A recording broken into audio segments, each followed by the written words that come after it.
Do you want to enter the domain of data analytics and data science? Are you confused where to get started with Python? Are you a complete beginner in Python? Do you want to learn Python from scratch? Do you want to learn how Python will be helpful in the field of data analysis? If the answers to all of these questions is yes, then this video is for you. Python is a programming language and is a must-have skill for a data analyst and for a data scientist. Now, talking about Python, this video is going to be a dedicated video only for Python, and it is a 6 to 7 hours of video containing topics around Python variables, keywords, data types, file structures, data structures, error handling, file handling, loops, functions, lambda functions, and also we will be covering topics like Pandas, NumPy, Matplotlib, and Seaborn. Apart from that, the next steps are going to be EDA, and I'm pretty much sure you know that we already have a dedicated video on EDA that will also be a part of the description. So if you are jumping into the field of data analytics and data science and you want to learn Python from scratch, you are willing to take your baby steps, then this video is for you. Please watch out this video till the end, like, share and subscribe the channel, and the codes that are used in this entire session of 6 hours will be given to you at 100 likes and 50 comments. See you in the video. In case you have any other requirements around any particular topic, I always keep an eye on the comment section. Please leave a comment and I will come back with a video. So let's get started.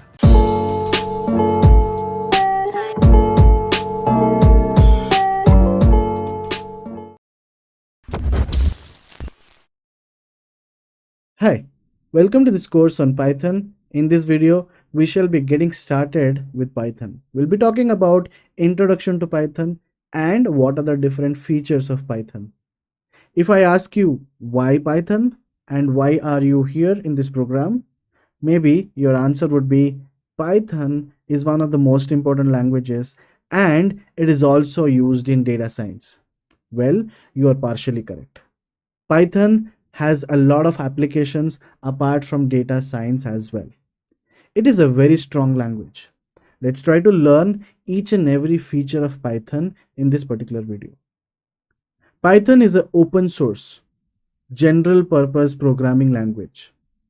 Python is also object oriented. Now, many people say that Java is also object oriented. So is C++. But what exactly is object oriented? What is object? Now, we will be talking about all these topics in this particular course. I will make sure you will have these answers by the end of this program. Programming as well as a scripting language. What does that mean?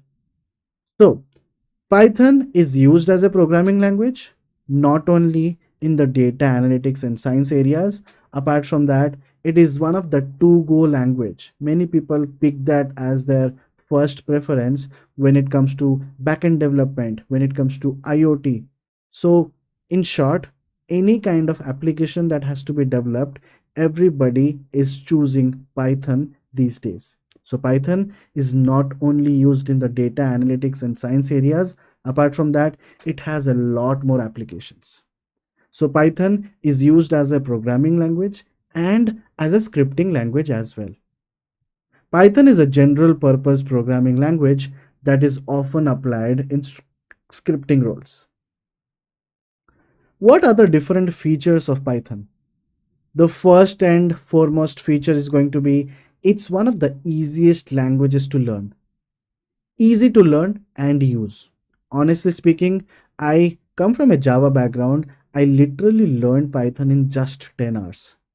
I have seen people coming from entirely non-programming background learning Python in just few days. If they can, so can you. So, another feature is going to be Python is an interpreted language. It has a large standard library. That means there are so many libraries in Python.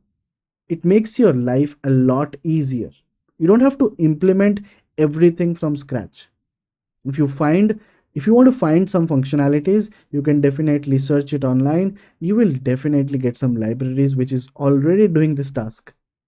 That makes your life easier. Large community support. What does that mean? Any questions, you don't have to ask to anybody. Simply Google it out, you will find the answers in seconds. That's the power of Python. Python's community is super, to be very honest, it's so huge. Stack Overflow, Stack Quest, there are a lot of websites which has a lot of question and answers related to Python. Community level, it's very strong. Python is extensible and it is a cross platform language as well. So when you develop some products, there are multiple applications talking to each other. Python is used as a cross platform language as well, and it makes your life easier in integrating as well. So applications can integrate easily. Python versus other programming languages. More user friendly? Yes. It has lot more applications. Yes, I agree on that part as well. Stability? Yes, Python is one of the most stable languages. And that is one of the reasons why most of the industries are going for Python blindly. And speed. Python codes are very fast as compared to other languages. That's all about today's class. That's all about the introduction to Python. In the next classes, we will be talking about some other topics. We'll definitely get started with the basics, installation, and definitely there is a long way to go ahead. That's it from my side for this particular class. Thank you.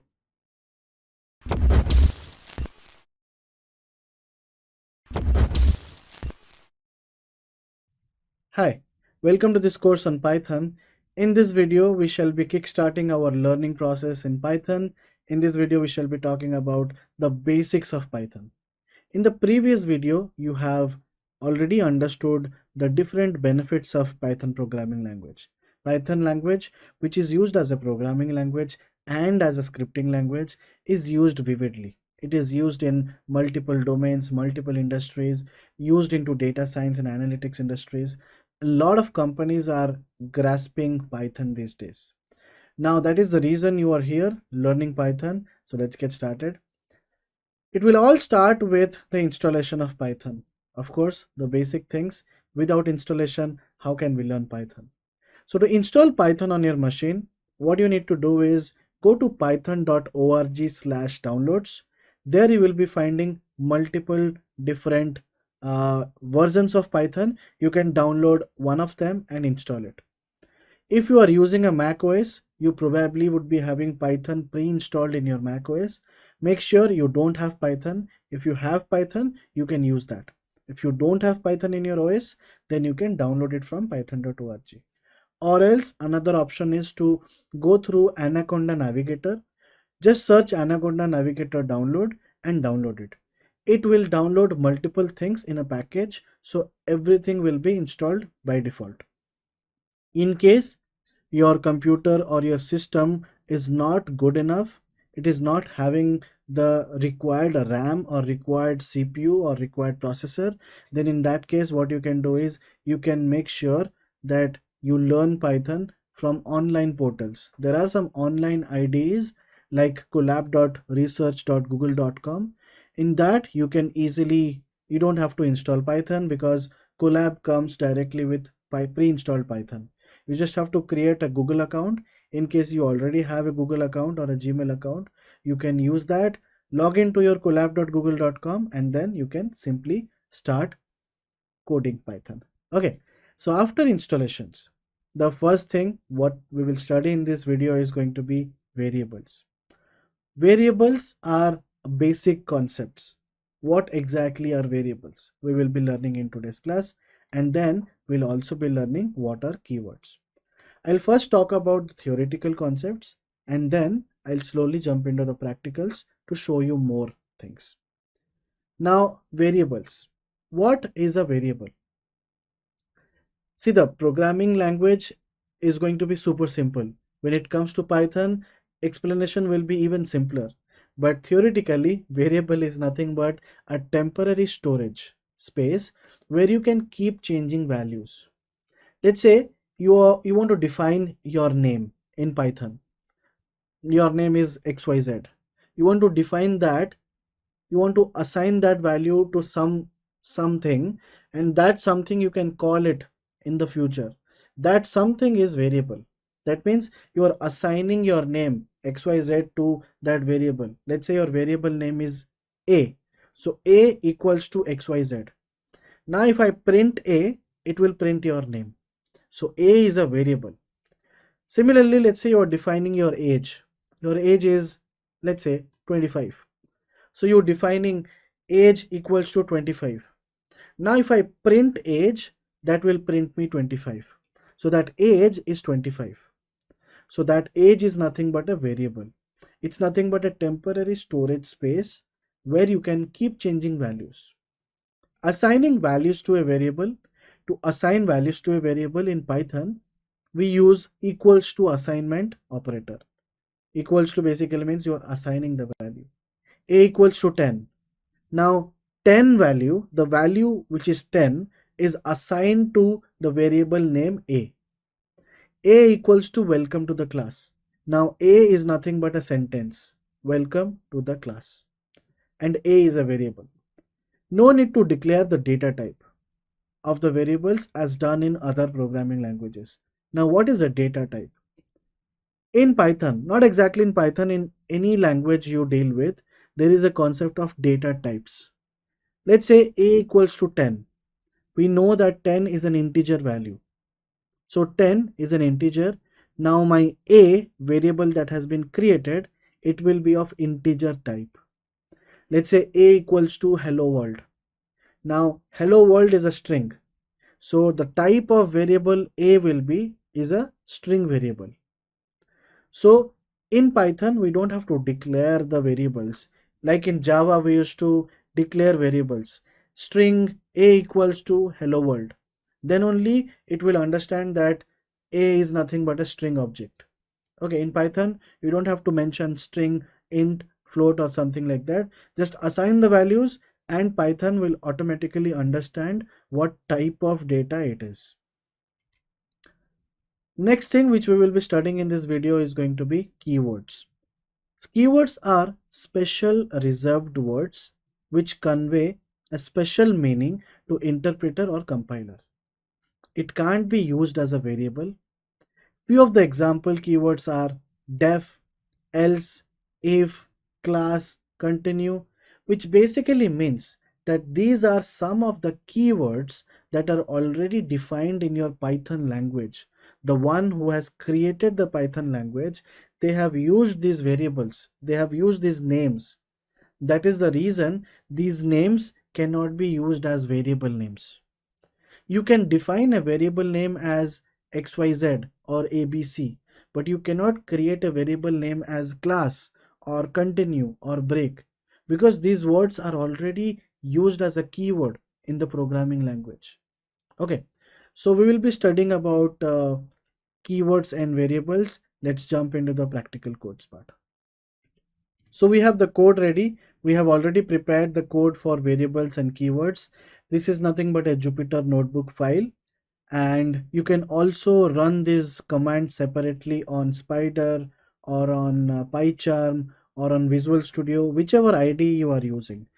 And I was talking about one online IDE, right? In case you don't have Python installed on your local machine, what you can do is you can go to collab.research.google.com, click on new notebook, and of course you need to sign into your Gmail account.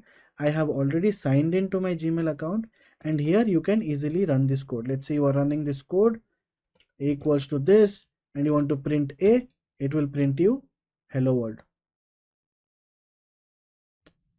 Initially I've just created the document, so it's a little bit slow because it's starting up. Okay, now you can do these things.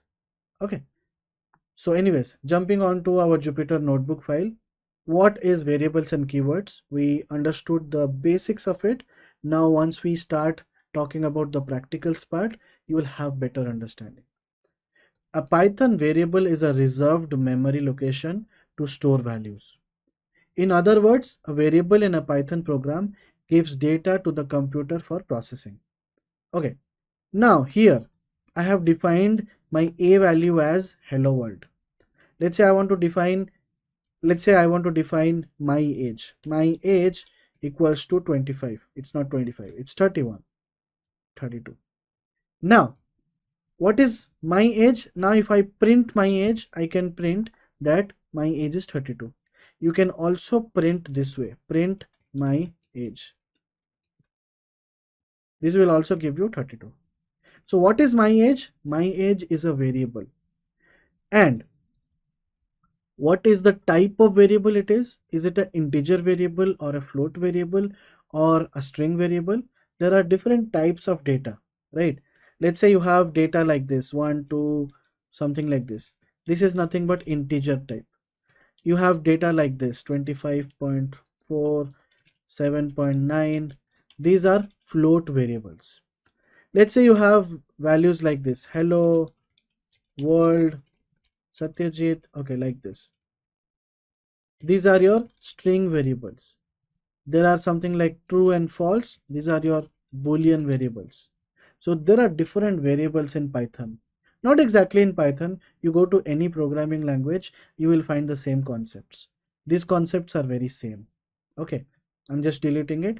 Now, what is the type of this variable? To find the type of the variable, simply type in the brackets your variable name. Now it returns me type is integer type. Now just imagine I will define a variable called as my name and I define my name. Done. Now I want to find what is the type of my name. It is string because it is string. By default, Python's interpreters and compilers are intelligent enough to identify the data types. In Java, we don't define integer values like this. Rather, we define like this. Int space variable name equals to value. But in Python, we don't need that. That is the beauty of Python. Now, moving on to the next one. Let's say I define score equals to 89.5. So what is score? Score is 89.4. What is the type of score? It will be float, right? Var equals to hello world, welcome to the class. If I run this and then I type var, it is returning me a string type. Var equals to 10 is a integer type. Simple. String variable hello world, welcome to the class. To print this, you are printing print in the brackets your variable name.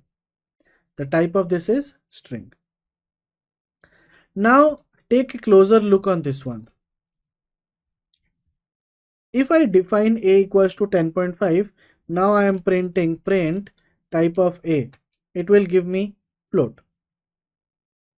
But if I have like this, it will give me string. Even though it's a number, you know that it's a number. 10.5 is a number, but it is defined within a quote. So when you define anything within a quote, by default, it is treated as a string variable. Okay. Similarly, I have done this. 10.5, 10.5 class is string.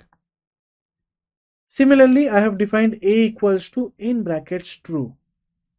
Don't get confused by looking at true. It's not a Boolean type. It is within the quotes, so it will be a string type. But if you define like this without the quotes, then that becomes a Boolean type. Okay. Similarly, I have Boolean variable equals to true, print Boolean, print type. Type is string, and this one is Boolean type. Now, so a equals to 10, a variable will be created, fine. But can we create a variable name like this? No, this is not possible. If I run this, it says syntax error, invalid syntax. What does this mean? This means that your variable name cannot start with a number. It should always start with a character. You can have 5a5, that works. Now what will be a5? a5 is nothing but 10, but 5a does not work. 5a equals to 10 does not work. Your variable name cannot start with a number. Variable names are not, they are not case sensitive. That means a equals to 10 and a equals to 10, you can see two different variables are created. So small a and capital A are different in nature. Similarly, name equals to 2, name equals to 2. These are some repetitive items that I am doing. Type now. Okay. String 1 equals to hello, print of string 1, hello. If I type in string 1, it is hello.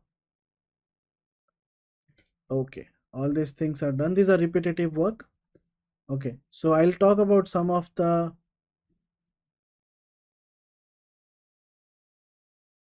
name equals to 2, name equals to 4, print name, print name. Now, a equals to 4, b equals to 5, c equals to a plus b, and print c, c is nothing but a plus b. So here, if you run c equals to a plus b, the c becomes a is 4 plus 5, which becomes 9. And this is how you assign the variables.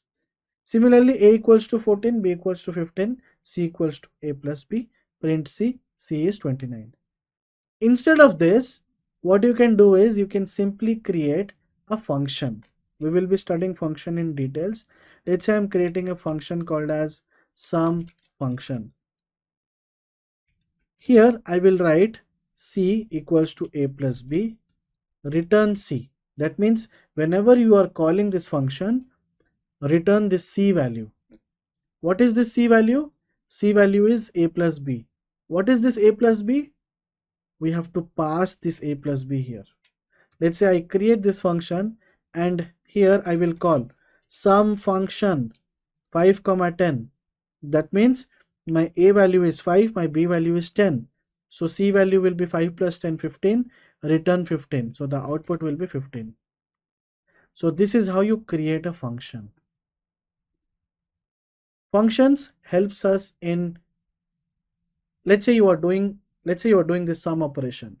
If you want to do sum operation on multiple values, then you again have to call a equals to this, b equals to this, c equals to a plus b. Again you have to reassign a equals to this, b equals to this, print c, a equals to this, b equals to this, print c. Right? Instead of that, you can simply create a function like this, so that you just have to call the function. Let's say you want to call this function on 15 and 20. It is returning me 35. So your efforts are saved here. Okay. All these things are already done. This is syntax failure because it starts with a number, and this is all about the basics of variables and keywords. Okay, keywords. Okay, variables are done. Now this is a string, welcome to the Python course, print welcome string, welcome to the Python course, and type of this is string, right? These are some repetitive work what I am doing right now. I have defined some variables here, my name, my age, gender, address. If I type age, then it is showing me the type is integer. I hope you have a basic understanding of variables cleared, and it's all about practicing. Again, these are some basic topics to talk about. So variables are done and dusted. What about keywords?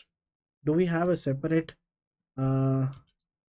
okay, we don't have a separate file for keywords. So here itself, I will explain you what are keywords. Now talking about the PowerPoint, we already know that keywords are nothing but special reserved words which convey a special meaning to interpreter or compiler, right? So you can look at this type. Why is it visible in green? Because it is a keyword.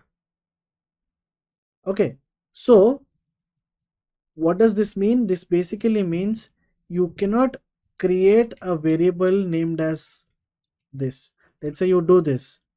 Of course, then you print type. Let's say I do type equals to 10. That means this is my variable name. Print type, it is 10.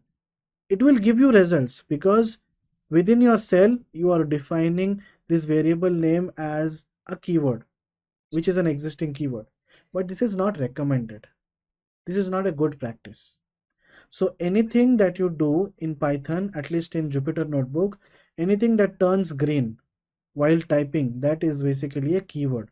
So keywords are print, type, def, return, print. All these are keywords.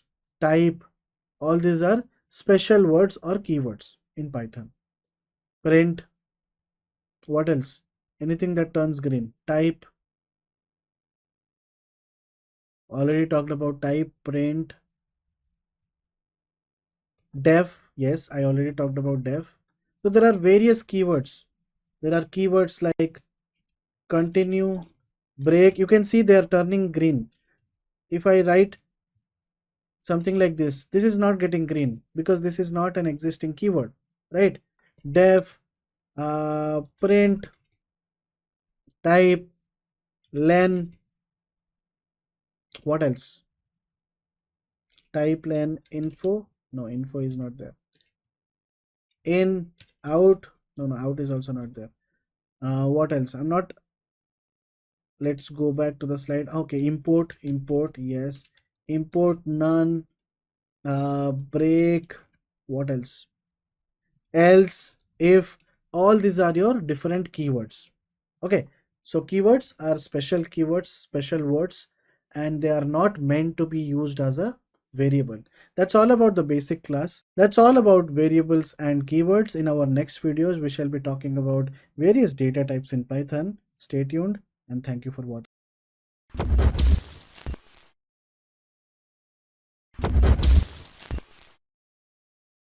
Hi, welcome to this course on Python, and in this video we shall be learning about data types, operators and operands. Now let's get started with data types. What exactly are data types? It's a very simple English term. Data types basically means what type of data do we have. Only when we understand the type of data that makes our life easier to interpret it, to use it. Talking about data types, it is broadly classified or divided into 5 different categories. One of them is numeric, which basically holds numbers. We have dictionaries, which holds in the form of key and value pair. For example, you have customer ID and the customer name. Customer ID is unique in nature, so they are stored as a keys, and the names are stored as values. We have dictionaries. Then we have Boolean data types, true or false. We have set data types. We have sequence types. Now talking about numeric type, it is further classified or divided into 3 different categories. One of them is integer, one of them is float, and one of them is complex number. Now what are sequence types? That means they store values, they store records in sequence. Like string is a sequence type, it's a sequence of characters. Multiple characters combined together to form a string variable. Like hello world, like hello. Hello has 5 characters, HELLO. So strings, 0th index will have H, first index will have E, and it goes on, LLO. We also have tuples and lists, which are also termed as sequence types. Variables hold values of different data types. With the help of type function, you can check the type of variable used. After that, we'll also be studying about operators and operands. Special symbols that represent computations like addition and multiplication. What are operators? Well, operand is nothing but a quantity to which an operator is applied. What are operators? Your plus, minus, division, multiplication, double star, which is termed as exponential value. All these are your operators. And operands is nothing but a quantity to which an operator is applied. What will be the order of precedence, the order of usage? I hope everybody knows about BODMAS. BODMAS. We have already studied this concept way back in our school days. BODMAS is nothing but brackets of division, multiplication, addition, and subtraction. And that is the sequence how mathematical operations happen. Now, in case of Python, The order of precedence is PEMD. It's also very similar to BODMAS. We'll start with data types. Now here we have defined name equals to Mike and I'm printing the name. If I run this, it is printing me Mike. We already know that name is a variable. This is a assignment operation and we are assigning the value Mike to name. Automatically, if you try to print the type of name, it will definitely give you string type because it automatically understands that this is nothing but a string type. Let's say I'm doing name equals to input of enter your name. What is input operation in Python? If you look at it, input operation, the Python programming language provides input function to take input into a program from console.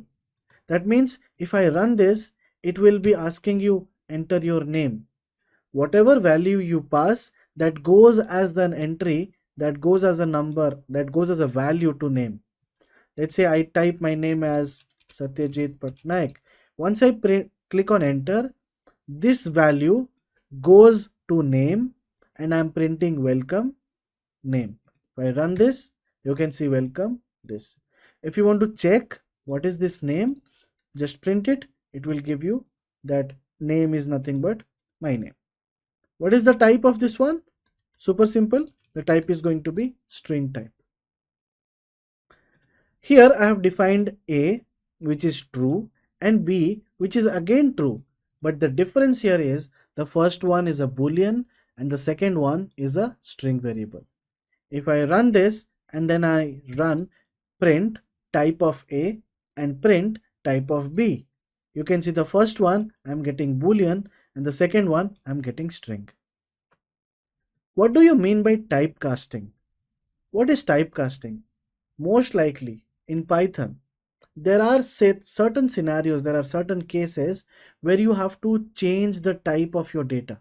For an example, one good example is, let's say you are storing scores, okay, like percentage score or else accuracy. Your model's accuracy is 91.2%. What if somebody asks you, can you print me this value 91.2 in integer format? How can we do that? Here we have to convert the float variable to integer. Let's say I define accuracy equals to 91.2.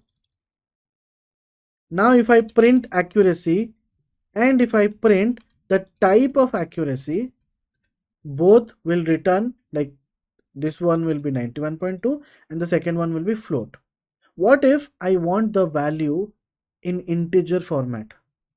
Simply what we can do is int of ACC. If I do this, I'm getting the integer value. The only problem in such cases will be there will be certain scenarios where there will be data loss. Here the original value is 91.4 but the integer value is 91. So we are losing 0.2. So whenever we perform typecasting, perform it wisely. Now here I have defined my variable as 2. Type of var is integer, of course. Let's say I want to convert this into float. I'm defining another variable var1 equals to float of variable. So I'm calling the float operation and then I'm passing my integer variable here. If I type it, my var1 is float. If I type the var1, it shows me 2.0, which is the float version of 2. Simple. Here I'm doing the same operation. I have var equals to 2.9. I'm creating a new variable called as var underscore int and I'm calling int of var print var int. Here you can see the float value is 2.9 but the integer value is 2. So there is a huge data loss, right? Similarly, integer to string is also possible. You just call your integer variable and then create another variable where you are passing string of var. this becomes a string object now. If you see, the type of new var is going to be string. Simple. Can we convert a string to integer? Well, like this, yes, can be converted. But let's say I have a variable var new equals to something like this, 2.5. Can we convert this into integer? Let me run this. Let's say I have defined this. Let's say we'll define a simple integer value inside a string variable. Let's say var1. What is var1? Sorry, var new. It's a string object. Very simple. Now if I have to convert this into int, I will simply call int done. Now this is my integer value. But what if this is 2.5? Now my type is string. I'm doing int of var new. You can see it is failing. Invalid literal for int with base 10. So it is not able to do. How can we solve this? The solution to this will be, first convert, because inside quotes it's a float number. So convert that into float first, like this. And then convert it into integer, like this. Int of this. And then it works. Simple. So I have showed the same example here. Convert a float value inside a string variable to integer, and then it fails. And here we are doing int of float of this. So it all happens from the parenthesis. The inner parenthesis is executed first. It creates the float operation. This output is going to be 2.5, and then it is converting int of 2.5, which is 2. Right. Here I'm defining a string variable equals to 2.5.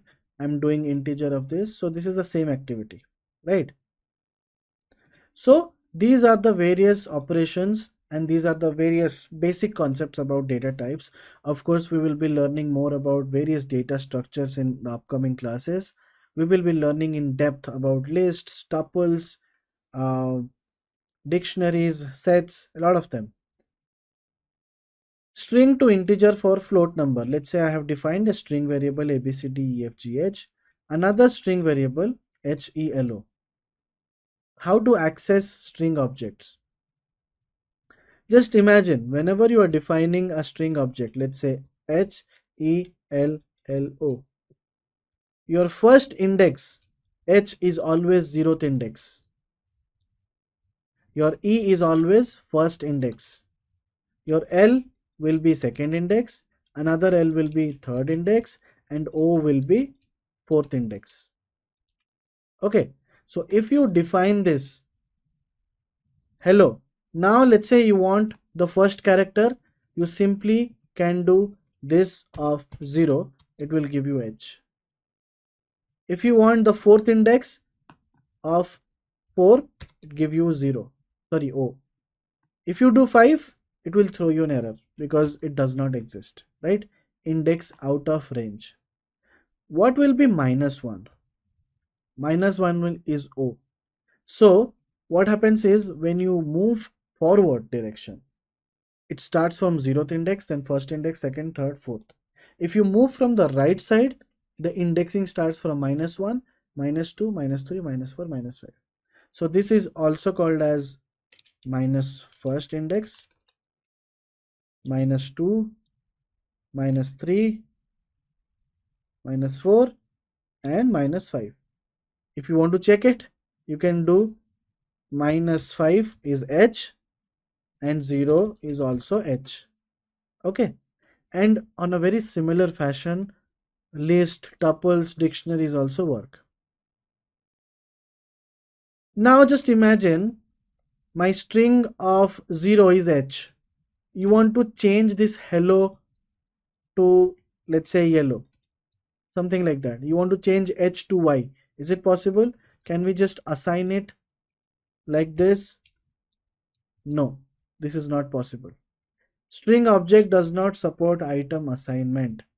The reason here is string objects are immutable in nature.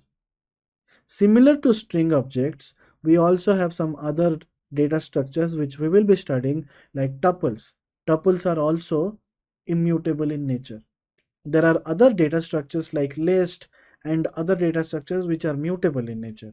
You can change the attributes. You can access the elements and you can change it.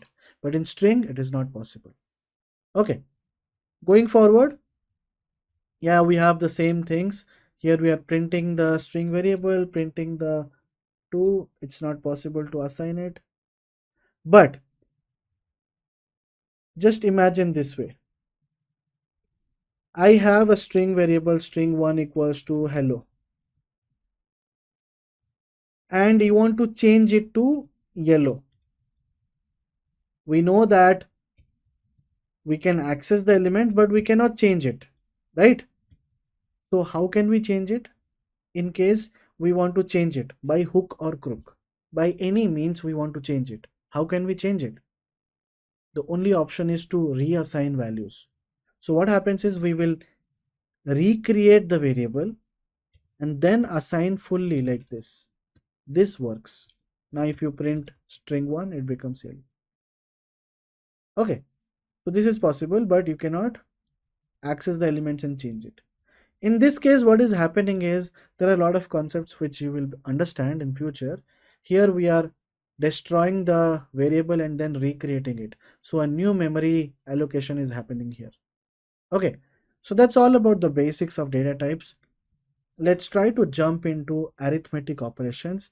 Again, these are some things which are going to be super simple to understand, as these are the initial few classes of Python. And slowly once we move ahead, the complexity will increase. Here we will be studying the basic operations: addition, subtraction, multiplication, division, floor division, modulus, exponentiation. All these things we will learn. Okay, simple. I have defined a equals to 10, b equals to 2. What will be a plus b? It will be 12. What will be a minus b? It will be 8. What will be a multiplied with b? It will be 20. What will be a divided by b? It will be 5. You can see this thing. All the operations is getting integer values. I have defined integer. I'm getting output as integer. But only division operation I'm getting float, because automatically it converts the integer into float in the division operation. Let's say I define these numbers as float. You can see my arithmetic operation is returning me float. This is returning me float, float, float. Okay. All these things you can try it out by yourself. Now, after division, I will also talk about slash slash b.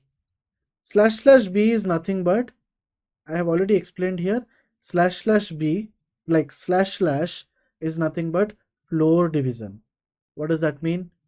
That means, let's say you are doing 31 divided by 6, which is 5 point something, right? What is the floor value of 5 point something? The floor value is going to be 5. What will be the ceiling value of 5 point something? The ceiling value is going to be 6. I hope everybody knows about a house structure. Floor is the bottom one and ceiling is the roof one, right? And whenever you have a number between, let's say 5 to 6 or 10 to 11, 10.5, the floor of 10.5 will be 10, the lower value. So slash slash is nothing but floor division. Okay, and that is the reason here my floor division is also coming as 5. What is modulus? I also have modulus operation here. A percentage b, I will do a percentage b, and modulus is 0. What is modulus? It is remainder. What is star star? It is something to the power of something. If you define a as 3 and b as 4, it is nothing but 3 to the power of 4, which is 3 into 3 into 3 into 3, which is nothing but 81. Okay. Similarly, all these are various operations, very simple concepts. Modulus operation, which is remainder operation. Now, let's try to solve this problem. I have anyhow showed you the answer, but just try to be honest and try to solve it. Let me just, okay, this is the question. Print brackets 4 star 5 brackets -9 plus 6 by 7 brackets. So try to use the concept which we have already studied, which is PEMDAS. It all starts with parenthesis. So the first operation will happen which is inside a parenthesis, and then all those other operations like exponentiation, multiplication, division, and so on. Just try to pause this video and try to solve this, and after that I will explain you how to get the answer for this one. Well, the answer for this one will be, the first one will be, you can see this is the equation. The first part will be parenthesis, PEMDAS parenthesis. Now this will be 20 -9 plus 6 by 7. Let me just solve it line by line. First will be this one, which will be 20. Second will be this one, which will be 6 by 7 is around 0.8. Okay. And the next step will be 20 minus 9, which is 11, plus 0.8, which will be 11.88. Something like that. Now if I print this, my answer is 11.8. Right? This is how you solve a arithmetic operation. Well, you can easily do print operation and get your outputs, but it's just for practice. Similarly, I also have another case studies like this one. Print 4 percentage 1 plus 9 star star 2. So if I have to solve this, the first thing will be this one, 9 plus 1, which is 10, 7 plus 2 equals to 9. The second one will be PE, exponentiation. So 10 to the power of 2, which will be 100. And then 60 / 9, which will be 6. So this will be 6. And then 100, 4 percentage 100, which will be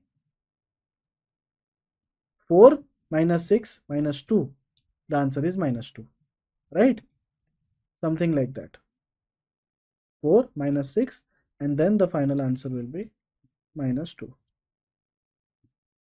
Okay, so our solution and Python are returning the same outputs. So that's all about arithmetic operations. I hope you understood the basics of operations, operators, operands, and the basics of data types.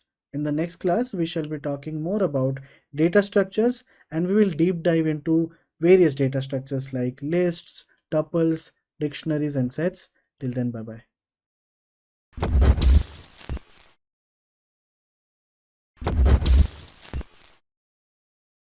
Hi, welcome to this course on Python, and in this video we shall be talking about data structures in Python. Now what are data structures? Data structures are nothing but containers that organize and group data according to the data type, according to the type of data. There are multiple data structures in Python. There are data structures like lists, sets, tuples, dictionaries. We shall be talking about each one of them in this video. Let's get started. Well, I'll give you a brief overview about list, tuples, dictionaries, and sets in this video. And then I'll talk about the practical applications using lists. How do we use lists? How do we access data in lists? And in the upcoming videos, we shall be talking about sets, tuples, and dictionaries. Now, lists and tuples are very similar to each other. They just have very minute differences, very similar in nature. What are lists? Values in lists are called as elements or items, and you can have a list of multiple data types, which means, let's say, somebody or your manager asks you to store all the customer information. The best possible way to store all the information, your name, your age, your salary, your expenditure, whatever it is, in a list. Your list could have multiple types of data. It could have all the elements as integers, some of them as integers, some of them as string, and you can also have list within a list.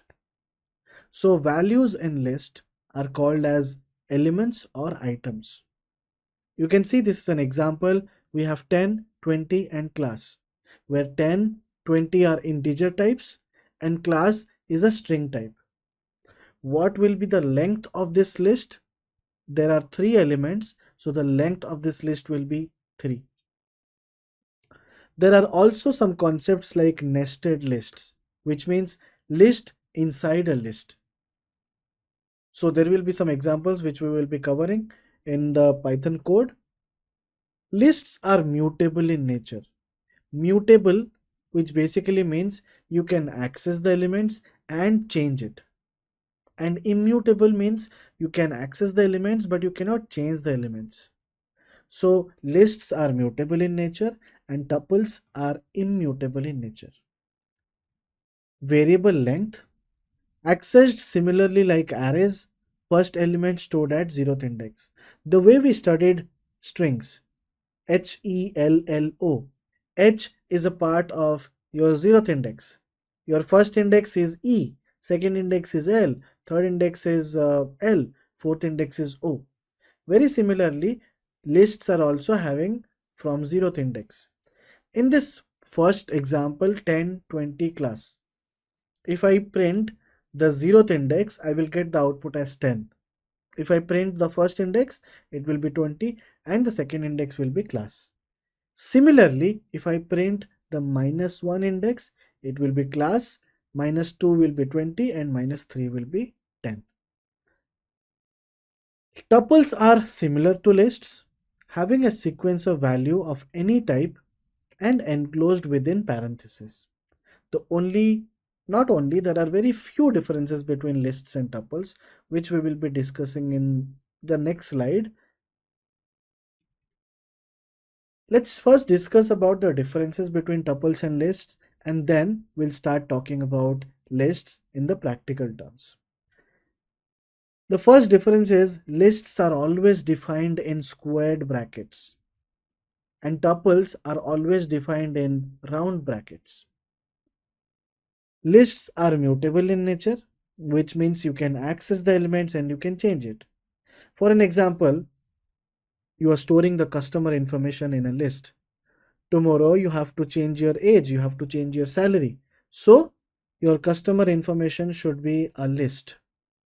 Let's say you are storing your information like passport details, PAN card details, something like that. Those kind of things should be a part of a tuple, which cannot be changed. There are more than 40 available methods in lists. And when it comes to tuples, there are around 30 to 35 available methods in tuples. Lists, if content is not fixed and keeps on changing, then we should go for lists. If content is fixed and never change, then we should go for tuples. So it all depends upon which scenario, what are you dealing with. Based on the type of data, based on your requirements, you have to define your data structure. List objects cannot be used as keys for dictionaries because keys should be hashable and immutable. Tuple objects can be used as keys for dictionaries because keys should be hashable and immutable. Well, before getting into sets and dictionaries, let's try to jump into the codes for lists, and in the next video we shall be jumping into tuples, and once we understand lists and tuples, then we can go ahead and learn sets and dictionaries. So let's get started with the Python code. So this is again a beautiful document, beautiful file that has been created for lists only for you. Well, lists are ordered sequence of mixed data types, which means you can have all the list attributes could be integers, they could be float, they could be string type, they could be combinational, and they could also have lists.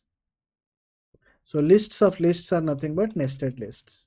Okay, so lists are ordered sequence of mixed data types. Lists are written in comma separated elements within square brackets. So let's say you want to store your information in a list. Let's say cust info. You want to store, let's say I'm storing my information. My name is, my age is 31, my location is Hong Kong, and my salary is 12,000, my something else. Let's say my something else is 14,000, my bandwidth is 1 GB. Let's define as a string, something like that. Now, if I store this, you can see I have defined a variable, I have a assignment operator, and I have defined a square bracket. Now this logically is a list. How can we check that? Check by using the type operation, type of your variable name, and it is giving me list. But if I do the same thing, instead of this, I will just change it to, sorry, instead of square brackets, I have just changed it to round brackets. Now if I do cust info new, and then I do type of cust info new, you can see it's a tuple. This is the difference between a list and a tuple. There are various other differences which we will be learning slowly. Let's learn something about lists. Now, we have defined our list 1 equals to India, 5 Delhi. Do this. If I print my list, these are my attributes. How to check the length of a list? Very similar to string operation. String operation also you do len function. Here also use len of list 1. If I do this, it's printing me 3 because it has 3 elements and the type is list. The next example is I have mentioned about nested lists. List within a list. I have defined a list which is list 2 equals to India, Delhi, 5, 10, Rajkot, Chennai. If I do this, the length of this is 1, 2, 3, 4 and 5. The fifth element is a list itself. If you want to access the first element, how can we do that? 0, it will give me India. Access the second element, it will give me Delhi. Third, fourth, fifth element, it is giving me Rajkot and Chennai. Okay, so the fourth element is nothing but is a list. The first element, it's a string. Okay, so here I have defined my list. Now just imagine I want this attribute Rajkot. How can we do that? 0, 1, 2, 3, 4. Simple. List 2 of 4 is nothing but Rajkot and Chennai. Just imagine this as a list. I'm just removing it. Just imagine this is nothing but list new. How to find Rajkot? It will be this of 0. Simple. This will give me Rajkot, and this is nothing but this, right? If I undo it, you can see list 2 of 4, which is the fourth index, 0, 1, 2, 3, 4 is Rajkot and Chennai. Okay, just imagine this is a list. The list name is list new. How to get the first element? You have to do brackets of 0. I'm just changing this to this. If I do this, I'm printing Rajkot. 4 and 1, it is giving me Chennai. How to access from back? Let's say I want Rajkot, but I want to access from back. So -1. So I will type -1 of -1 -2. -1 of -2. This is giving me Rajkot. So this is also giving me Rajkot, and 4 0 is also giving me Rajkot. So -1 -2 is similar to 4 and 0. Okay, -1 and -2 because from back. The last element is -1, Rajkot and Chennai. From that, -2, -1, -2. If you do this way, that will also work. -1 of 0. That will also work. Okay, because -1 is Rajkot Chennai, and then from Rajkot Chennai, the 0th element, like the 0th index. These are little bit complex things, but super simple to understand. Once you start practicing it, you will get it. Indexing, list 2 of 0 is India. And slicing. Slicing, I have already explained how to slice it. The last element is -1, which is Rajkot. Okay, here I've defined the same list, and then I'm just extracting Rajkot. Now we will try to learn what is list concatenation. What is string concatenation? Whenever we talk about these concepts, always relate everything with respect to string. What is string concat? Let's say A equals to hello and B equals to world. Now I type A plus B. This is nothing but hello world. That means you are combining hello and world. A equals to 5, B equals to 10. Now if you do A plus B, this is 15, right? So similarly in list also, if you are doing list 1 equals to this, list 2 equals to this, you are doing new list equals to list 1 plus list 2. Here what happens is your list is added, is appended with elements. It's not like the first element and the first element of list 1 and the first element of list 2 will be added together. It's not like that. Concatenation in list basically is nothing but appending of elements. Okay, so my new list looks like this. But what if I have a list 1, 2, 3, 4, and then to that I am adding this list 5 and 6, and then also it is doing 1, 2, 3, 4, 5, 6. Okay. Similarly, I have defined here tuples. Tuple equals to this. Okay, let's not talk about tuples. We'll define list. List 3 equals to brackets and brackets. List 3, list 3. Okay. So this is nothing but membership in lists. What is membership? That means whether a member is a part of a list or not. I have defined a list. I'm printing 1 in list 3. Is 1 a part of list 3? If yes, print true. If not, print false. This is what is happening here. So 1 is a part of the list, so it is throwing true, and the second one is not part of the list, so it is throwing false. Same with list. I have also explained list and tuples. Oh, here we have defined about the tuples. Okay, let's change it. Both are same.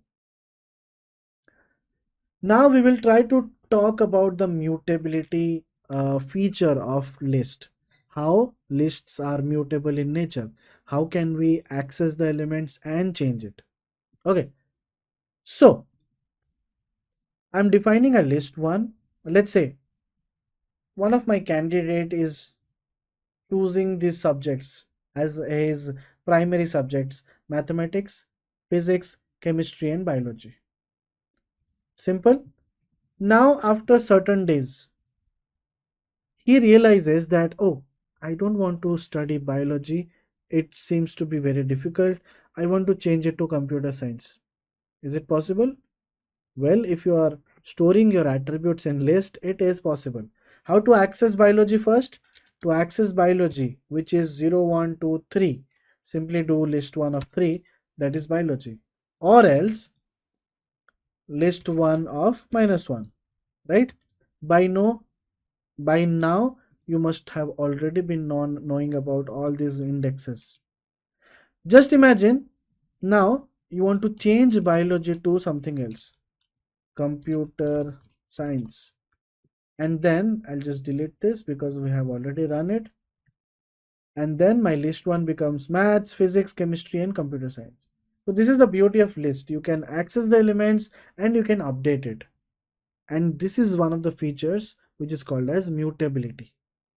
Okay, it is mutable in nature. Next thing what we will learn is going to be extends. What is extend function in lists? I have defined a list. List 1 equals to 1, 2, 3, 4. I'm doing list 1 dot extend 5, 6. Now what's happening here is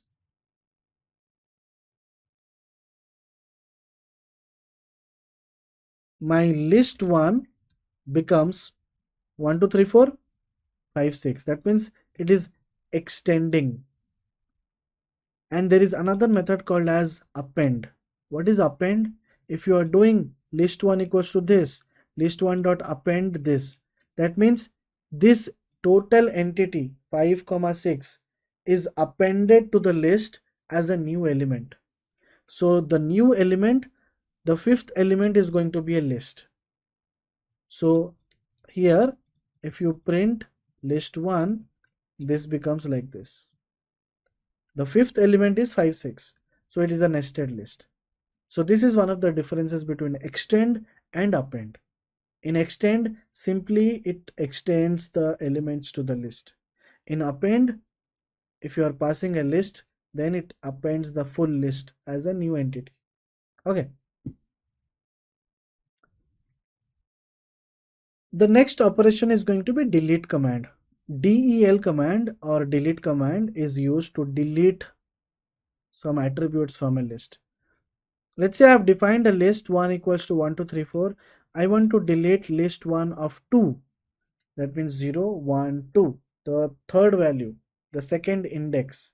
So 1, 2, 3 will be deleted. 3 will be deleted. If I run this, you can see 3 is deleted. My output is 1, 2, and 4. Without deleting, there is also another method called as pop. Pop method is also part of the Pandas library, which we will be studying in future. Pandas pop. Pandas pop also pops out that particular column from your data. Here it is popping out the attribute. So if your list 1 is 11, 22, 33, 44, you are popping out the second index, which is 33. If you run this, your output is 11, 22, and 44. Another operation, another method is remove. So pop operation works on indexes, remove operation works on values.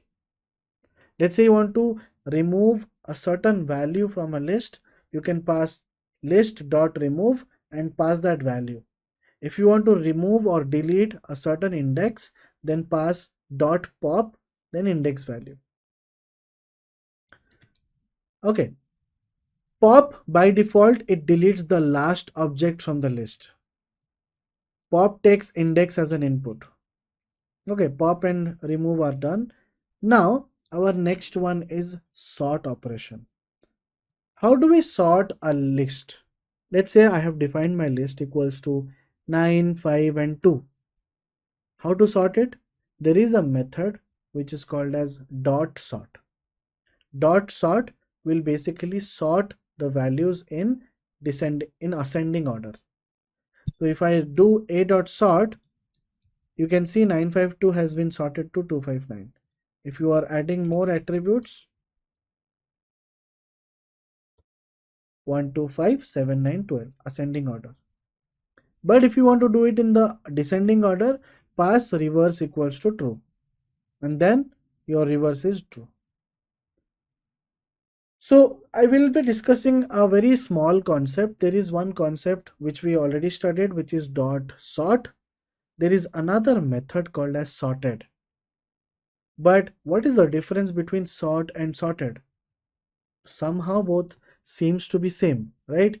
But no, there is a difference between sort and sorted. So far I think everybody knows about sort operation. Now let's try to understand sorted operation or sorted method. Let's say I have defined a list which is having oranges, strawberry, and mango. b equals to a dot sort. That means I'm doing a dot sort and I'm passing it to b. Now you can see if I'm printing it, a is printed, mangoes, orange, strawberries. If I print b, nothing is printed. Why? Because this is not how sort operation works. If you print a dot sort, then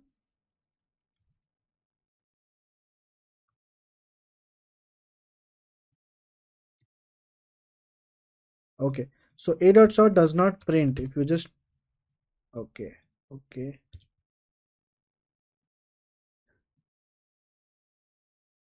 okay. So a dot sort basically rearranges the values but does not print anything. You cannot assign anything to a dot sort.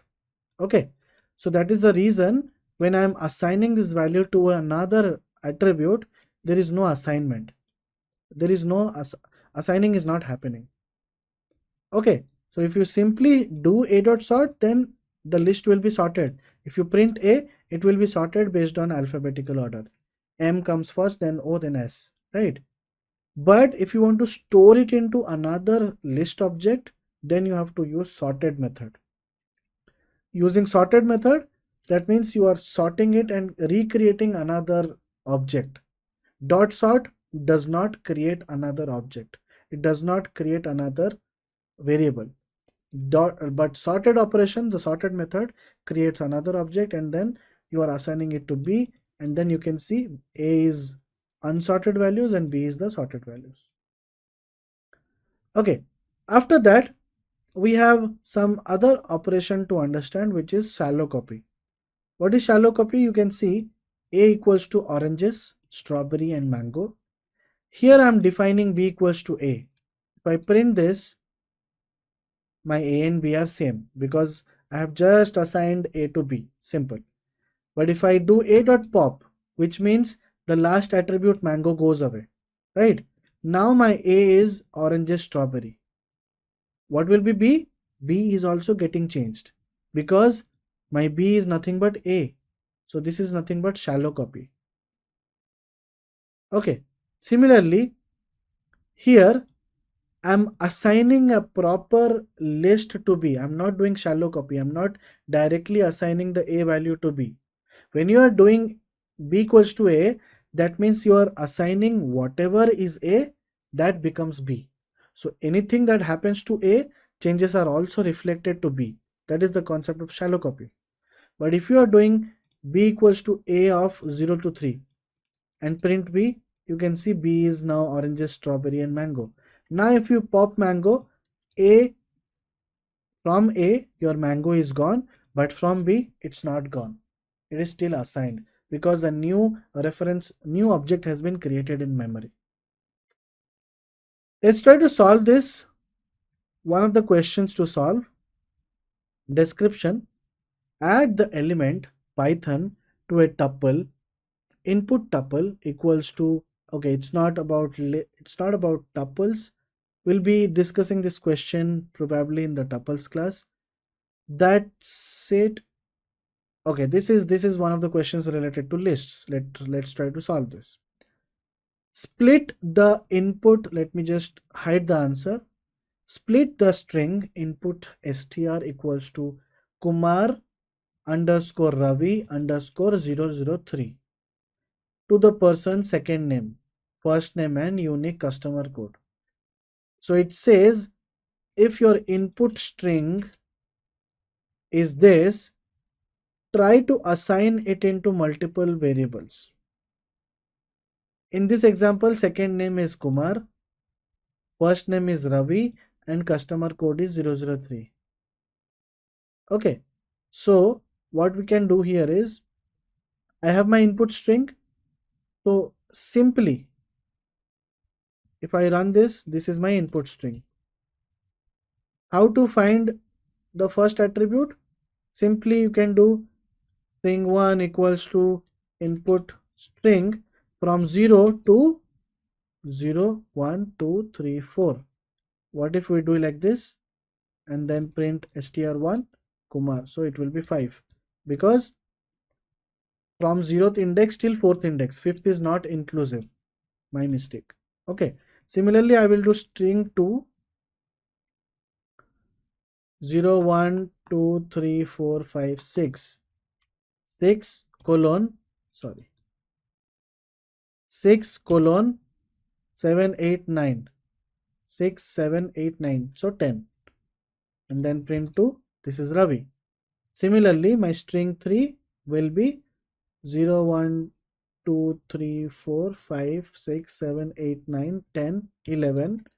From 11, I'll just keep it open, sorry, string 3. Oh, this becomes 003. This is one of the ways. Another way is there is also a split operation in strings. String split in Python. Dot split. Okay. txt dot split. Similarly, what we can do is we can split it based on underscore. If my input is Kumar Ravi 003, I am creating a list and I'm splitting it based on underscore. Now if I'm printing list 1, you can see this is Kumar, Ravi and 003. Now I can print the first element, the second element and the third element. Right, Ravi Kumar 003. So there are some other exercises as well. I will anyways be passing on this document to you. That's it all about lists so far. In the next videos, we shall be learning more on tuples, sets, and dictionaries. Till then, bye bye.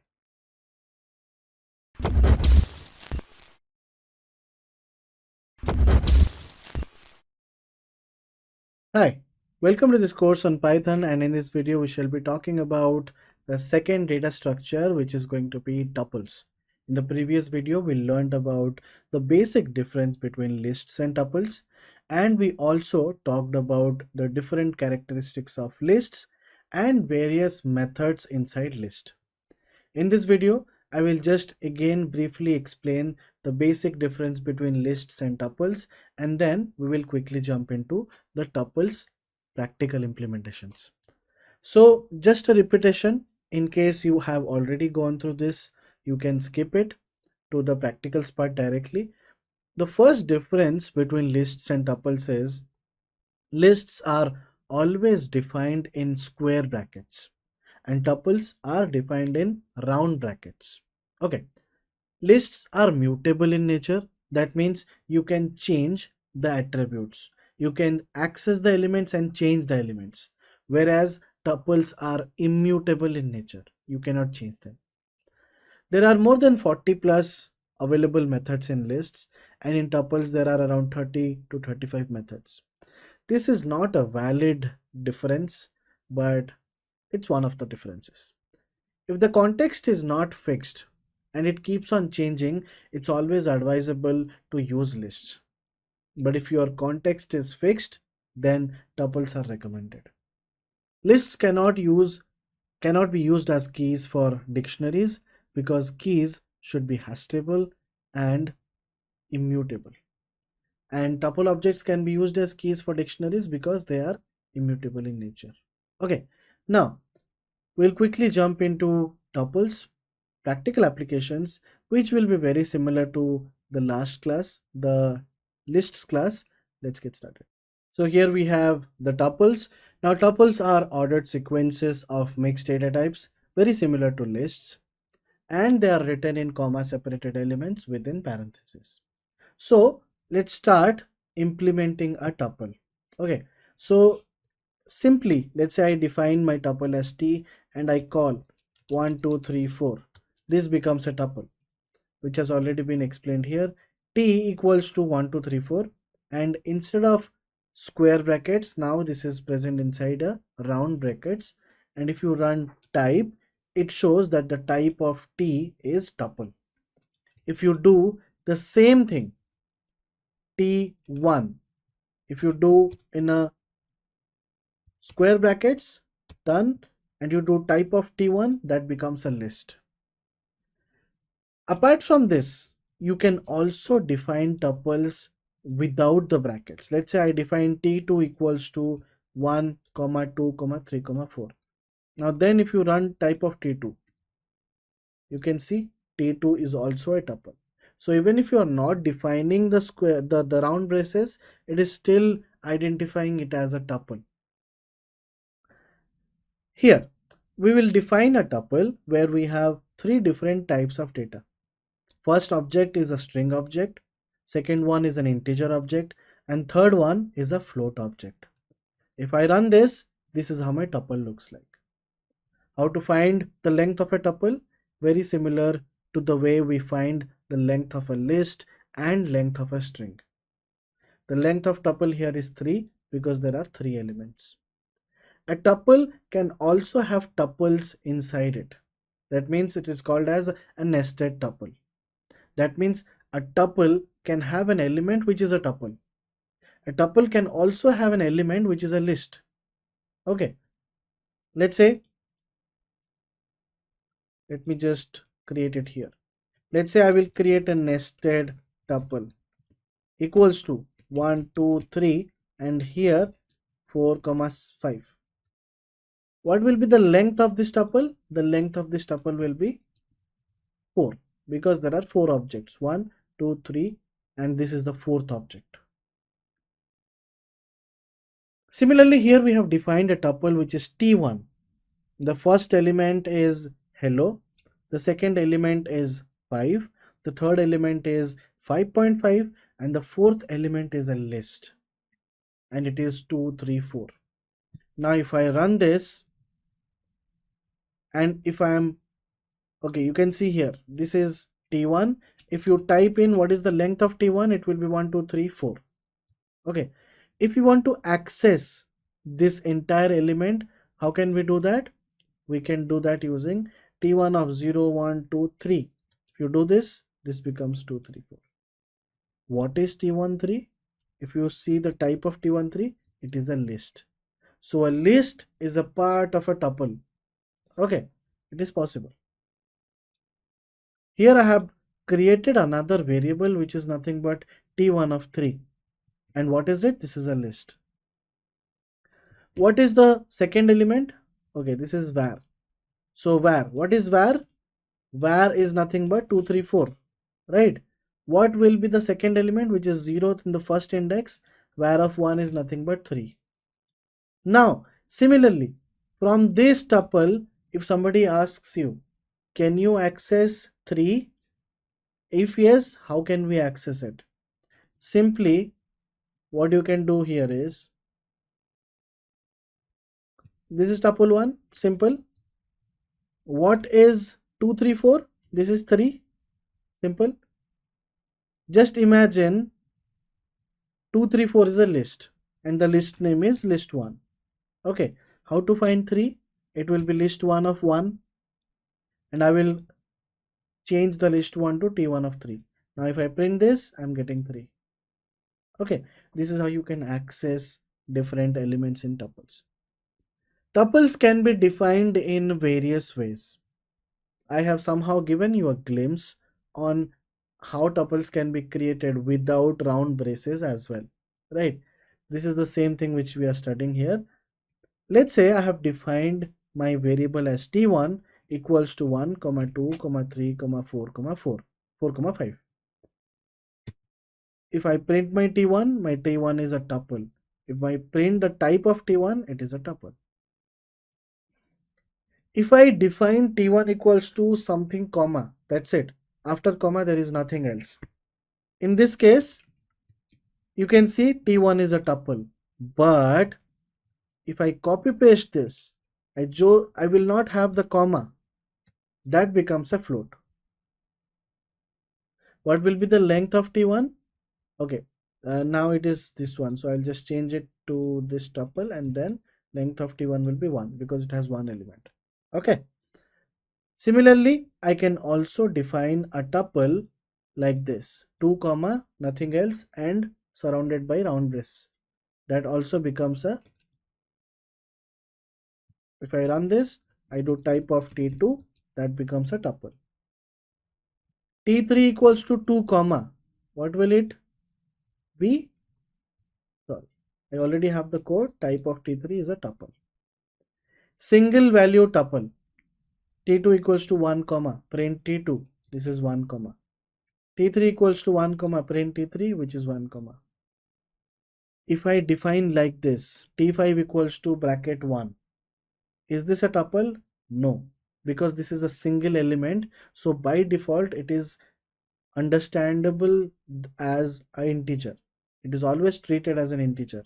If I run this, and then if I do type of t4, it's integer. What is type of t5? It's an integer as well. But if you do comma, the type becomes tuple. Okay, so I'll just change it to 1 and this becomes an integer. So this is all about the basics of tuple. I hope you are understanding it. Now we will move on to the next topic, which is going to be indexing in tuple. What is indexing in tuple? As I have already told you that if you have a detailed understanding on lists, you can easily grasp tuples. And so it's also easy to understand sets and dictionaries. So only understand one of the data types and implement the same logics in the other data structures, you will be able to understand it. Now I have defined another tuple, which is Mumbai 10 Python 100. So what will be the length of t, which is 4. Let's say you want these two entities. What are they? 0, 1, 2 colon and empty, because I want it till the end one, Python and 100. Just imagine you have a tuple like this: Mumbai, Python, 100, and then Delhi, something like that. Now you want to only print Python and 100. How can we do that? 2 colon 5. Will this work? This is giving you 0, 1, 2, 3, 4. But you want only the third and the fourth attribute. So 0, 1, 2, 3. So give 2 colon 4. That will give you Python and 100. If you do 2 colon empty, that will print you Python, 100 and Delhi. Right? So here the last index is not inclusive. That's it. Okay. Similarly, how do we do this in string? How can we access certain elements? Let's say I have hello world. So 0, 1, 2, 3, 4, 5, 6, 7, 8, 9, 10. If you want only world, how it will be? 0, 1, 2, 3, 4, 5, 6. So 6 colon empty. So 6 colon empty will give you from 6th index till the end index. Right? Gives the element at index location 0, that is the first element. If I do this, you can see the first element is Mumbai, the second element is 10. How to slice? I have already explained slicing. If you want to slice the first two elements, you can do 0 colon 2. If you want to slice the last two elements, you can do -2 colon empty. So let's say I run this and you want to slice the last two attributes. Okay, I'll just copy paste this, slicing the last two elements. How can we do that? Simply I will do -2 colon empty. This is also possible, or else you can do 0, 1, 2, 2 colon empty. This will also do the same thing. Okay, length of t is 4. Now after this, our next topic will be concatenation operation. What is concatenation? Very similar to list. I hope you remember what we studied in list. List 1 equals to 1, 2, 3, 4, and list 2 equals to something, something, something, something. And then if you concat, let's say list 3 equals to list 1 plus list 2, and then print list 3, that becomes a list of 8 elements, 1, 2, 3, 4, and then 11, 12, 13, 14. Right? Similarly, in tuples, let's say welcome to today's is one of the tuples. Another tuple is class on Python. And if I'm doing this, tuple equals to tuple 1 plus tuple 2, print tuple 3, welcome to today's class on Python. There are certain arithmetic operations or mathematical operations as well, which is applicable in tuples. The same is applicable in lists as well. Let's say you want to create a list. L1 equals to 2, 4, 6, 8, and then you are doing sum of L1, this becomes 20. You want to print the max of L1, it becomes 8. You want to do min of L1, becomes 2. Same things are also applicable for tuples. You define a tuple and you can see you are able to find the sum. But if your tuple attributes are not similar in nature, 3 of them are integers and the fourth one is hello, it's a string, so definitely your sum operation will not be possible, because unsupported operand types for plus operation, integer and string. So you are trying to access integer but you are getting a string attribute, so you are failing. Min, max, all these things are possible. So even if it is possible, if you have data types like float and integer together, but float with string or integer with string, you cannot do these operations, max, min and all these things. I have defined a tuple which is 1 2 3 4 hello world 1 2 3. What will be the length? 1 2 3 4 5 6 7. The length of tuple 1 will be 7. In case you want to access this 2, what it will be? 0 1 2 3 4 5 6. So you can make it tuple 1 of 6 and then 2 0 1 1. You do this, you will be able to access 2. Or else from the right side, the first attribute is -1, just change it to -1 1, it works. Okay, similarly -1 and from 1 to 3, -1 -2, that will also work. -1 -2, that will also work. And similarly another technique will be 6 -2, that will also work. Okay, all these things are possible to extract any number. Tuple 2 of 1 is 2. These are some basic again. Now we will be discussing the immutability nature in tuples. Now just giving you an idea about the lists.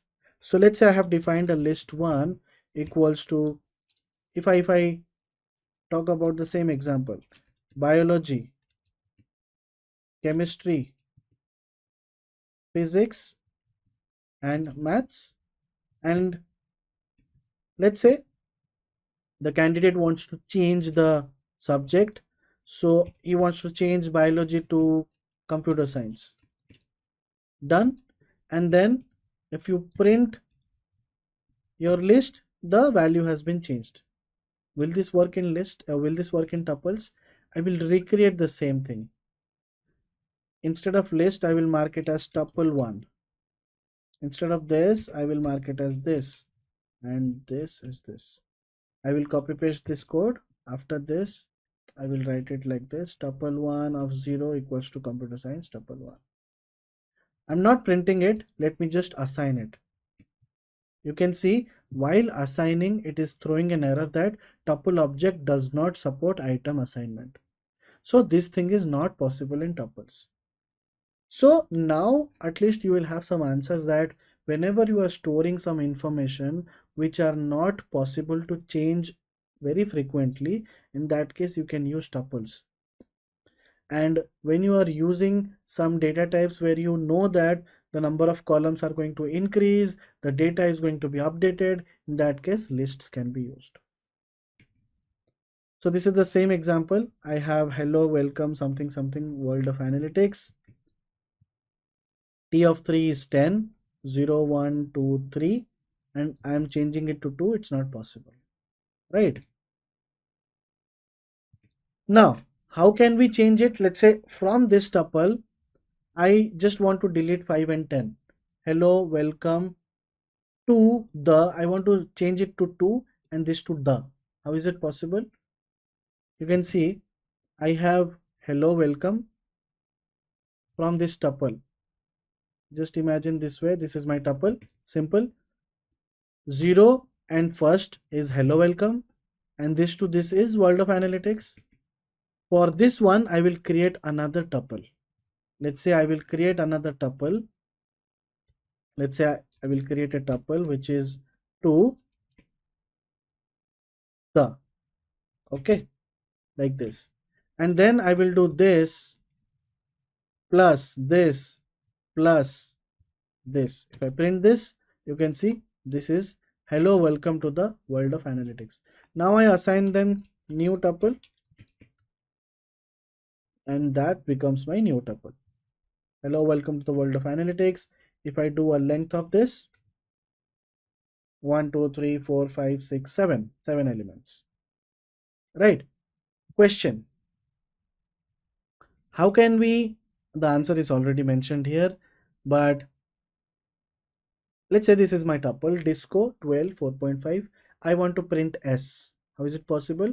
Disco is the first element, so from the first element, which is 0th index, dis 0 1 2, so t of 0 of 2 will give you s. Simple. Any other way? Yes, many ways. 4 ways are possible.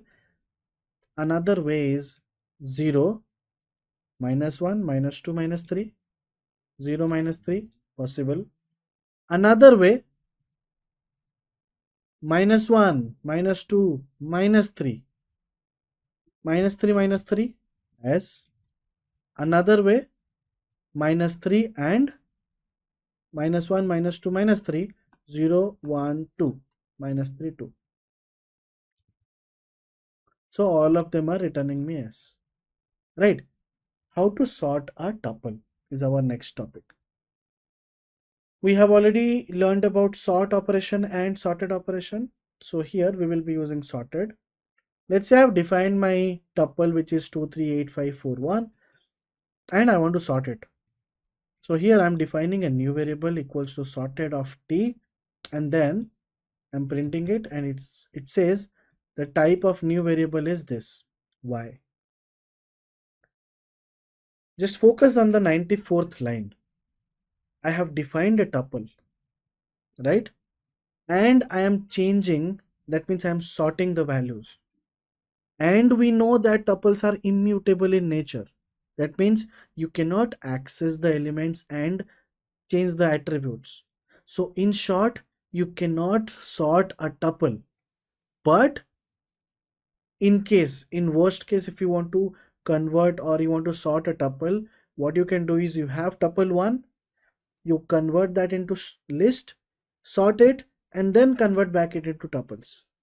That is possible.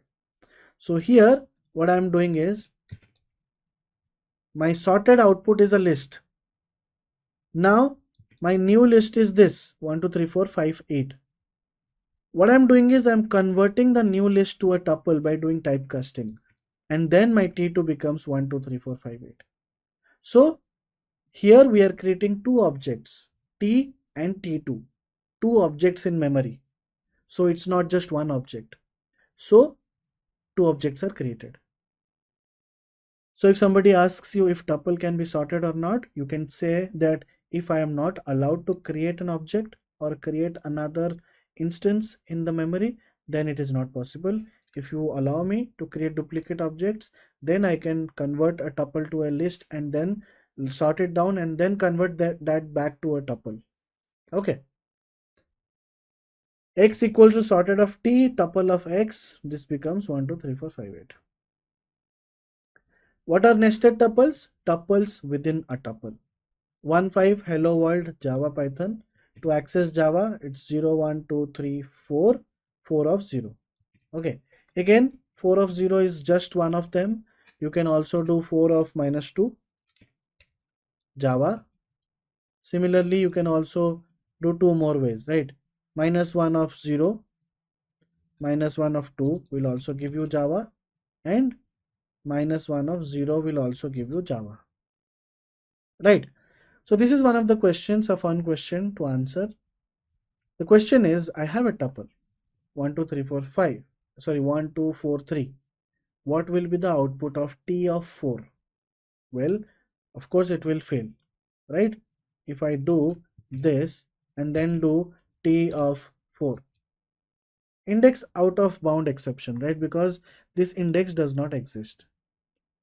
Question 2, which of the following declarations can be used to create a Python tuple? So these are the four different options. How many of them will be considered as tuples? Can you just pause this video and then try to answer this, because it's just self practice. The answer to this is, we'll try to solve it out. Okay, let's just do it here itself. And I will do type of X. It's a string because it's one object. If you have comma here, that becomes a tuple. If you don't have comma, then it is treated as a string. If you don't have the quotes, it will be treated as an integer. If you have like this, it will be treated as a float. Okay, so this is treated as a string. What about this? This will be a tuple. This will also be a tuple. What about this? Somehow many people might think that this is a tuple, but if you look at it closely, hello does not have the quotes, so it will throw you an error. So this is not a tuple. Okay, hello is not defined. So these things are solved here. So this is a small meme. Don't try to change me, dude. Tuples is saying I am what I am. Well, that's all about tuples. In the next video, we shall be learning about sets, dictionaries, and many more topics to go ahead. That's it. Thank you.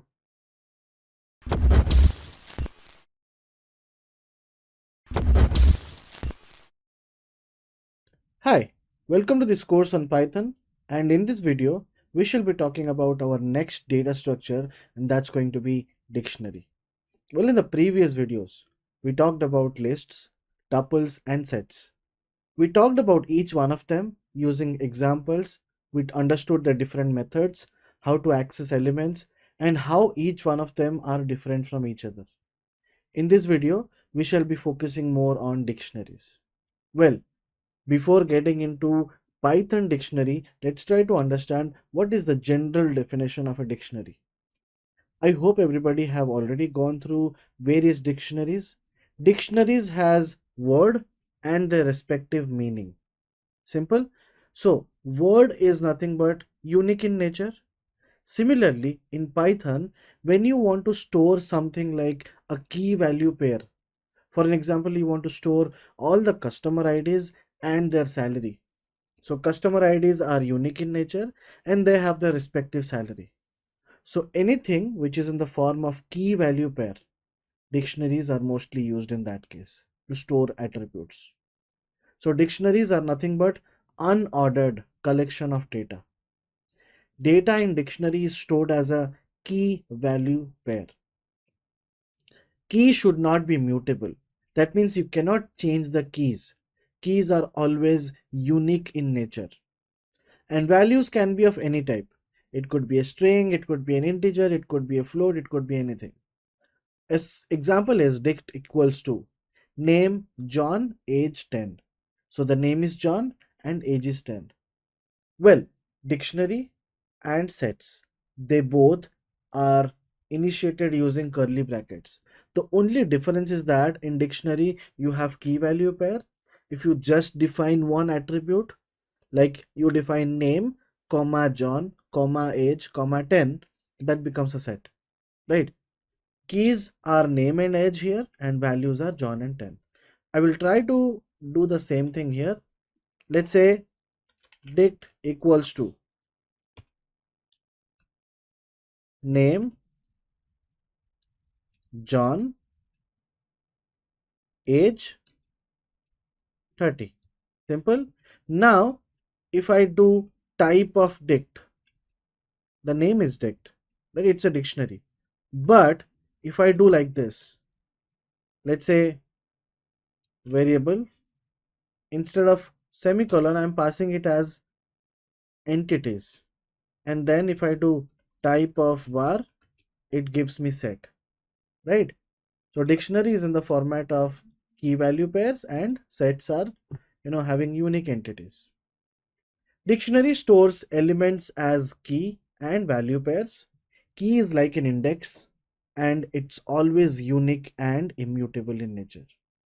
Okay, the values are the objects that contain information. So values are mutable, they can change. Keys are immutable. Values are accessed using their keys. Each key is followed by a value separated by a colon. The values can be immutable,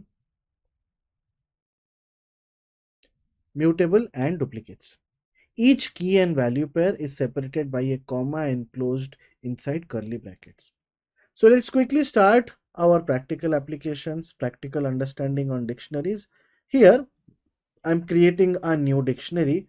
My dictionary's name is D1 and I have various countries as my key values, as my keys, and their respective currencies as my value. So we have India, INR, USA, USD, Hong Kong, HKD. So we have three attributes. Now, let's say I run this, my dictionary is created. If I want to check what is the type of this one, the type is dictionary. What will be the length of this one? The length will be 3 because one key value pair, one key value pair, and one key value pair, 3 key value pairs. If you want to print access value using keys, let's say you want to access what is the value for India. So you have to pass dictionary of key. In that case, you will get the value. Replacing the value for a key in a dictionary. Let's say you want to update INR to something else, or else USD to something else, or HKD to something else. Let's say you want to update HKD to something else. So instead of HKD, you want to make it as HK dollars, like this. And then if you run this, you can see that my new dictionary is India INR, USA USD, and Hong Kong HK dollars. Simple. So your values can change, your keys cannot change. Let's say you want to create a new entity to your dictionary. So let's say I am creating a entity called as Japan and I have my value which is yen. So I'm simply doing d1 of Japan equals to yen. Now if I run my d1, I have 4 entities. Now if you run the length of your d1, it will give you 4. Okay. Inserting a new key value pair, you have to do like this. Okay, simple. Selecting customer ID. Now, just look at this one. Here, your D1 already has Japan. If you again do like this, it will just append the values, like it will update the values. What it will do is first, whenever you assign dictionary of key equals to something, first it checks whether that key is available or not. If that key is available, the value will be updated. If not, then that key will be recreated. Not recreated, it will be created. Okay. So, okay. So this is some SQL queries which I have mentioned just to explain how this feature works. If you, let me just delete it. Let's not confuse people. So we have our dictionary, India, USA, Hong Kong, and Japan. Now, just imagine we want to delete a key value pair. So you can easily use the delete command, del, and then dictionary in brackets your key name. If you do, then you can see I'm running this and then I'm printing D1. Now my D1 is India INR, USA USD, Hong Kong HKD. So my Japan is gone. Okay. How to sort a dictionary? You can use sorted of D1. If you run this, you can see the values are sorted. Now, if you want to access India, you can do D1 of India or else D1 of United. Oh, sorry, it was USA, right? D1 of US equals to, sorry. So here it is assigning it. So there is not much of changes. Let's say you want to access some elements. You want to access what is the value of USA. If you do this, oh, value of US is updated because I had updated it. My bad. Okay. What is value of USA? It is USD. What is the value of India? It is INR. What is the value of Hong Kong? It is HK dollars. Now, I don't have any country named Germany, right? Now, if I do Germany, what it will be? It will throw me an error because Germany does not exist. Okay. Next one, we will be studying about the values method. So there is a method called as values inside your dictionary. Dot values. What does value return? You can see if I run this, the values is returning me a dictionary values of INR, USD, and HK dollars. What are keys? Dot keys will return me the dictionary keys India, USA, and Hong Kong. There is a method called as get method. d1.get of key. If you pass, it will give you the value. So this is pretty similar to this. Let's say you want to just do d1 of India like this. Same d1.get, or you can also do like this. There is another method called as update, like dictionary.update, and then you pass your key and then you pass something, and then this one, both are same. So let's say I will just remove this and I run this. You can see my India is updated with RS, right? So this is very similar to this. Now let's say I'm reassigning it to INR, and you can print your dictionary and your key value pairs are updated.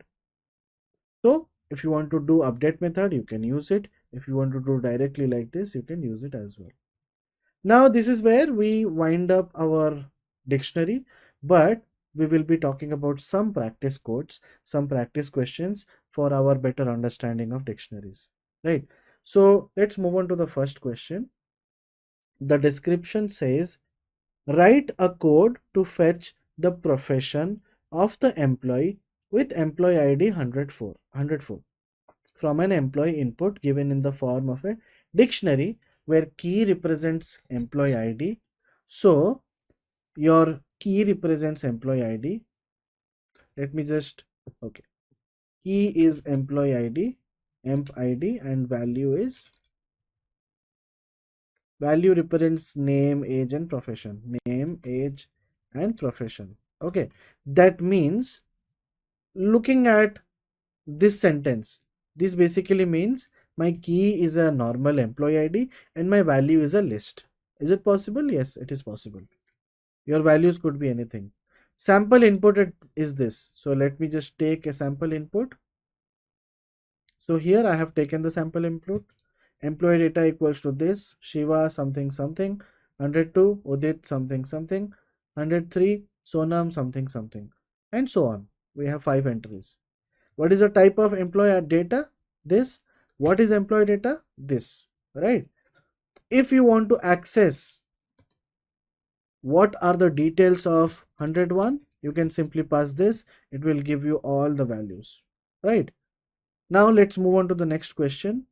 Write a code, not next question. Write a code to fetch the profession. So if you are passing employee ID, it should return you the profession, which is name, age, profession, which is the third attribute. How can we do that?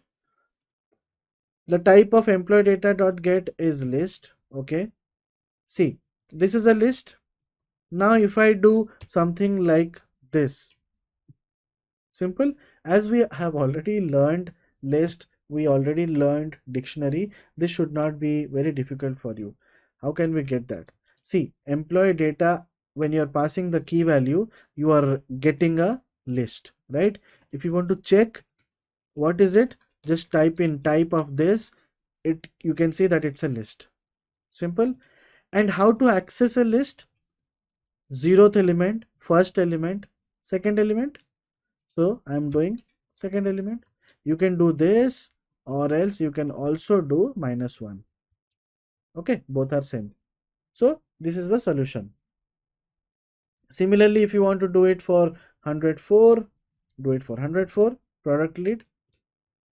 Simple. So this is the final output. Let's move on to the next question. The question number 2 is, suppose there is a dictionary, Python. There is a dictionary like this. Let me just write it down. I already have the solutions on the screen, but I don't want to show you the solutions. So there is a dictionary like this. What commands would be used to delete the entry R? This is one of the easiest questions, right? We have Python. and then we have, okay, there is a mistake here. It's basically like this. We have Python whose value is 40, we have R whose value is 45. How to delete? Simply we can do delete dict1 of 45 of R, sorry, right? Sorry, my dict1 is not defined, dict1 of. Now if I do dict1, you can see I only have Python, right?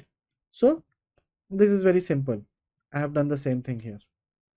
Moving on to the third question. I have a dictionary like this. What will this return? This will return all the keys, right? Dictionary.keys will return all the keys. So Python and R. If you do dot values, it will return all the values 40 and 45. Simple. Now, moving on to the next question. From a dictionary input dict equals to name Monty, profession singer. Get the value of a key based on user input which is not a part of the dictionary in such a way that Python doesn't hit an error. That means if the key does not exist in the dictionary, Python should return NA. Okay. So what it asks is, what it asks is you have a dictionary and let's say I'm asking what will be the output for a key XYZ. If key XYZ exists, you will get that value. If not, normally it will fail, right? Like this. Like this. Let's say I want to find what is the value of name, profession, age. Age does not exist, but what it is telling that if age does not exist, this should not throw an error. This should return you NA. How can we do that? I have defined my dictionary. I have defined a label which is NA. Now input dictionary of label equals to NA, right? This is one way. This is the hard coded way, not recommended, but another way. I have defined a dictionary. These are my keys, name and profession.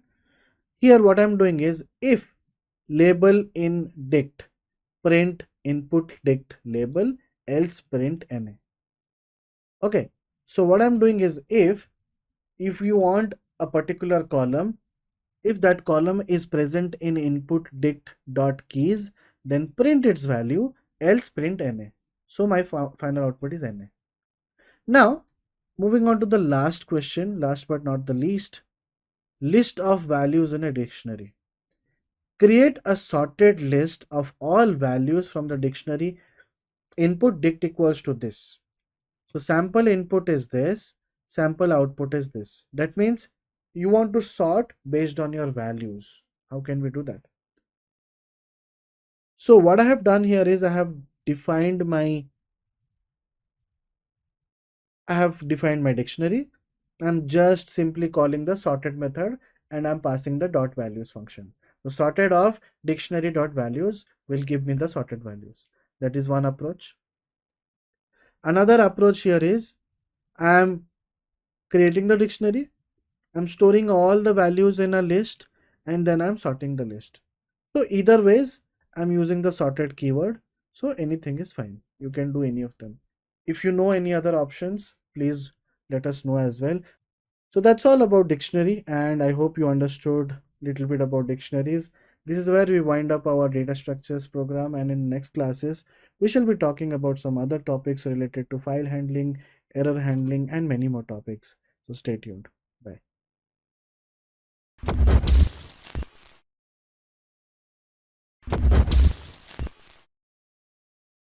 Hi, welcome to this course on Python, and in this video, we shall be learning about sets data structure. Now, what is set? Set is an unordered collection of items. Well, the major characteristic of set says it does not have duplicate values. All the elements in set has to be unique values. For an example, colors equals to red, blue, green. If you have noticed something, you might have noticed that colors has been initiated with curly braces, and that is how a set is initiated.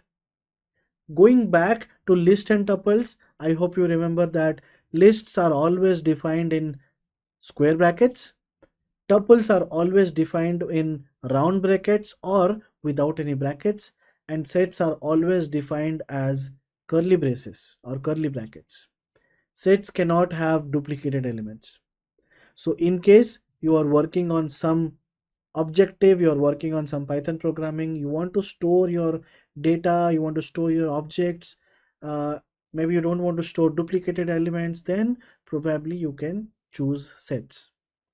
So choosing these kind of things, when and where to use lists, where to use tuples, where to use sets, where to use dictionaries, are going to be a decision making process in not only data science, it in programming language. Checking if a value is present in a set is very quick and can be done using the in keyword. Well, moving back to the next one, we'll move on to the practical part of sets. So sets are a type of collections like lists, tuples, storing mixed data. Sets are enclosed within curly brackets and elements are written as comma separated. So the way elements are written are going to be same, but yeah, the way we define a list is in round brackets, in square brackets, tuples in round brackets, and sets in curly brackets. Sets are unordered in nature and they do not allow duplicates. Now let's try to define a list of random values. In this one I have 1 2 3 4 5 6, something like that. I have defined a list. What is the type of this? This is a list because it is having a square bracket. What are the length of this? We have 12 elements in the list. Now, the question is, how many unique elements do we have? Now, one of the ways to find the unique elements is you run a for loop over a list and check each and every entity with all other entities in your list. Why do we have to do that? We can simply convert this list to a set and then we can get the unique entities. Simple. So here I have created a variable called as set underscore one. I'm calling my set and I'm passing my list one. If I'm doing this, my length is 7, which basically means there are 7 unique elements and 5 repetitions. What are these unique elements? 1, 2, 3, 4, 5, 6, 7. Similarly, I have defined a list. Let's say these are the grades of different students. A, B, C, A, B, C, A, B, C, A, B, C, D, E, something like that. And you want to find what are the unique grades that are available. How can we do that? Simply convert it into a set and just print it. These are the unique grades that are available. List 1 equals to 1, 2, 3, 4, 5. I'm converting into a set. You can see set are always having curly braces. Okay. These are the same things. I'm just converting list to sets. Here we have duplicated elements. So we have 1, 2, 3, 4, 5. 5 elements. So the length of set will be 5.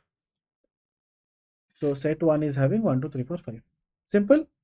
I'll just skip this part till here. Let's say I want to add an element to a set. I have defined a set 1, 2, 3, 4, 5.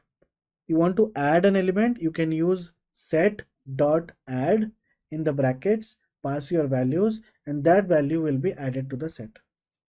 So here my set 2 is this. So before adding, if I do length of set 2, it will be 5. After that, let's say we'll do print of length of set 2. After that, I am adding India and then I will again call the same thing. You can see initially it was 5. Now another element has been added, which is India, and now my length is 6. Similarly, remove will basically remove that element from the set.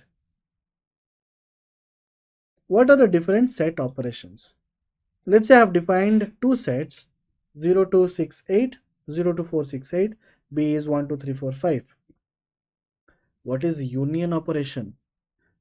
I think these are very common things. You must have already known about these things. What is union? What is intersection? These are basics, right? Union is nothing but combination of all the entities or operation. And operation is intersection. That means only the common entities. So if I am doing union, can be done in multiple ways. Either you do A union B single pipe, or else A dot union B, and then do length of this. So now my union operation has 8 elements. Why? 0, 2, 4, 6, 8, 5 elements. How many are common? 2 is common and 4 is common. So when you are unioning it, how many unique entities do you have? 0, 2, 4, 6, 8. 0, 2, 4, 6, 8, 1, 3, 5. These are the common elements. So how many? 2, 3, 4, 5, 6, 7, 8. Simple. So length of A union B is 8. Intersection, how many common elements? 2 and 4. 2 and 4. So intersection will give you 2 and 4. Difference, A minus B, 0, 2, 4, 6, 8 minus this will give you 0, 8, 6. Why? Because 2 and 4 are subtracted. Symmetric difference is nothing but 1, 2, 3, 5, 6, 8. That means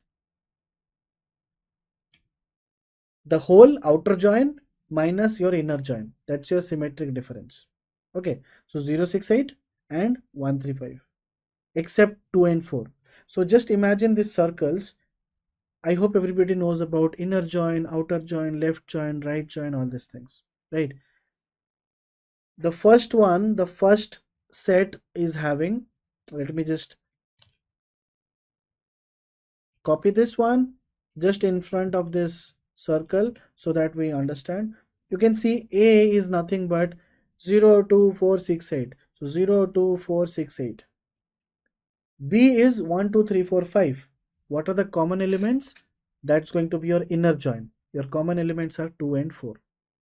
Left join 0, 6, 8, 2, 4. Right? Outer join all the entities. Symmetric, it's going to be all the elements minus your inner join. That becomes your symmetric difference. Why do we use sets?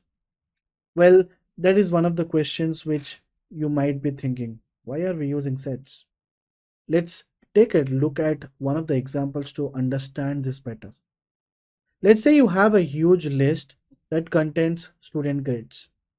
Grades equals to A, B, C, D, something, something, something, such a huge list. You want to identify the distinct grades allotted to students. Obviously, you cannot check every element of this list. Instead, we make use of sets which gets our job done. Distinct count. Let's say you have so many customers. You want to find the distinct customers that we have.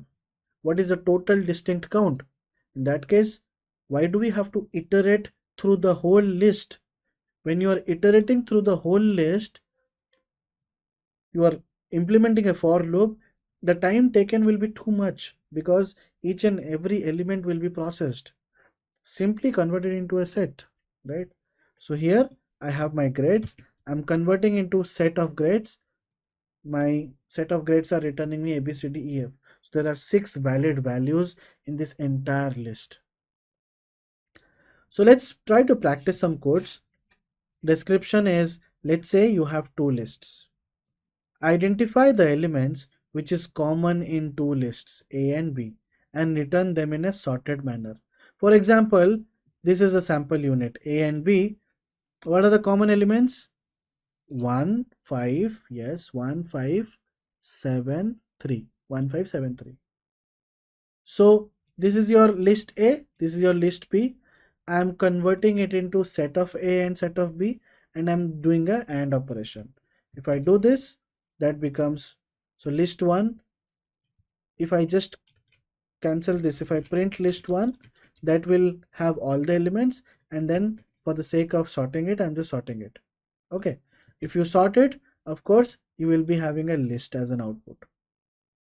Another way is creating two lists, and then I'm converting list 1 into set, and then I'm doing the newly created list 1 which is converted as a set dot intersection of list 2, and then print of list 2. Okay, another question is nums equals to set of this.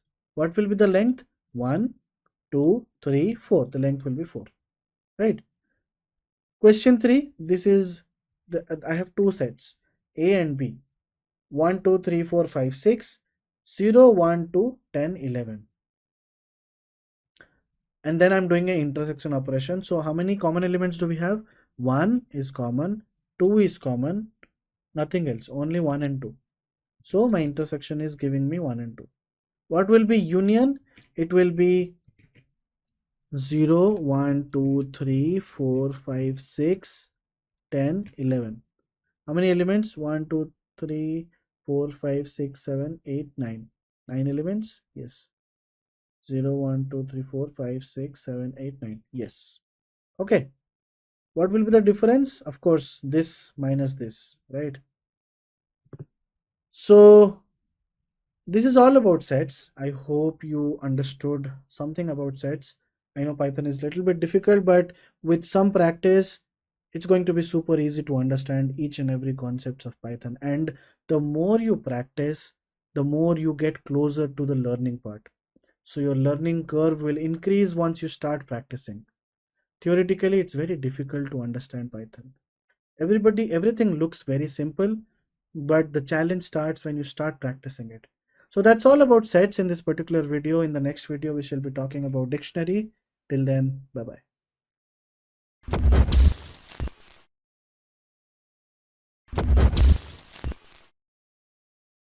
Hi, welcome to this course on Python, and in this video we shall be jumping into our third chapter, and this is nothing but Python loops, functions and file handling. Well, talking about this chapter, in this video we shall be focusing more on loops and iteration. What exactly are loops and iteration? Loops are used for repetitive work, used for repetition, iterating over an iterable. What is iterable? That means one object that can be iterated over. So, in easy terms, from a layman's point of view, iterable is an object that can be iterated over. And what are the examples of iterables? Lists, tuples, strings, dictionaries, sets, all these are iterable. That means you can iterate over all the elements of these entities. Let's say you have 5 records in a list.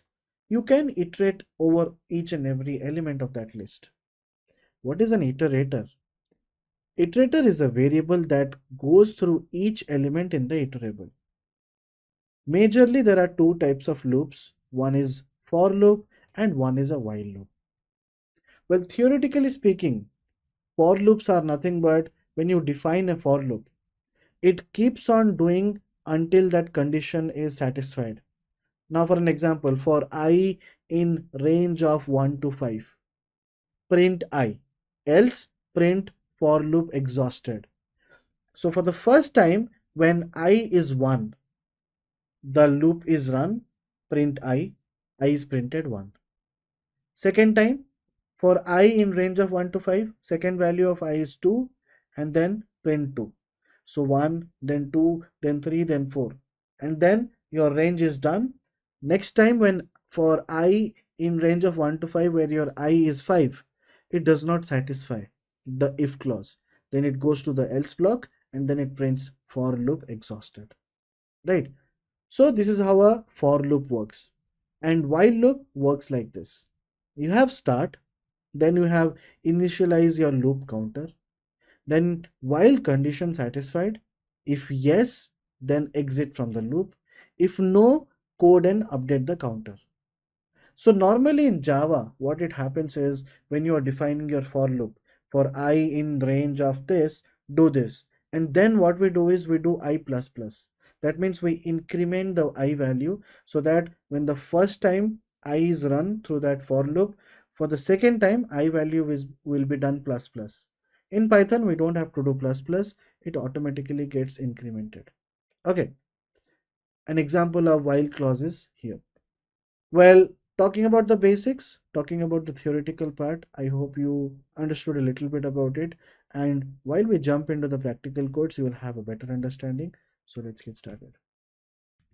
So we'll start with one of the examples, which is check whether a number is odd or even.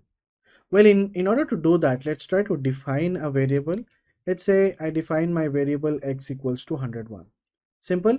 Now, what I will do is I will simply write some code.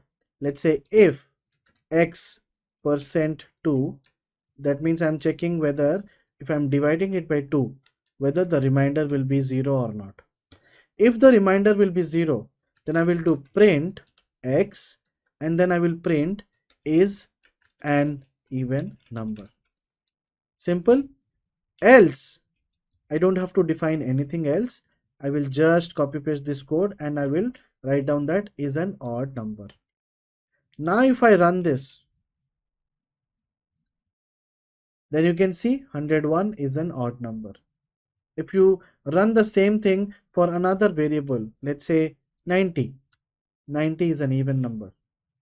Let's say 13, 13 is an odd number. Simple. So this is one of the if and else clause. Okay. And after we get started with the basics, then we'll jump into the loops and iterations. Another one is, let's say I want to take the input. Here I'm doing a hard coding, right? I'm hard coding whether it is 13 or 101 or something like that.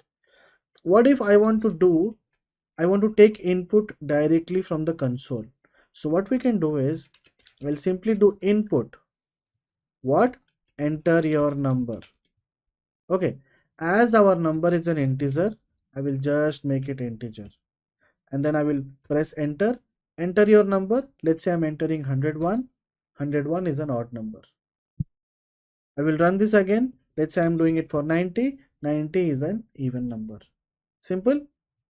Now, so one more example here will be, let's say I want to do,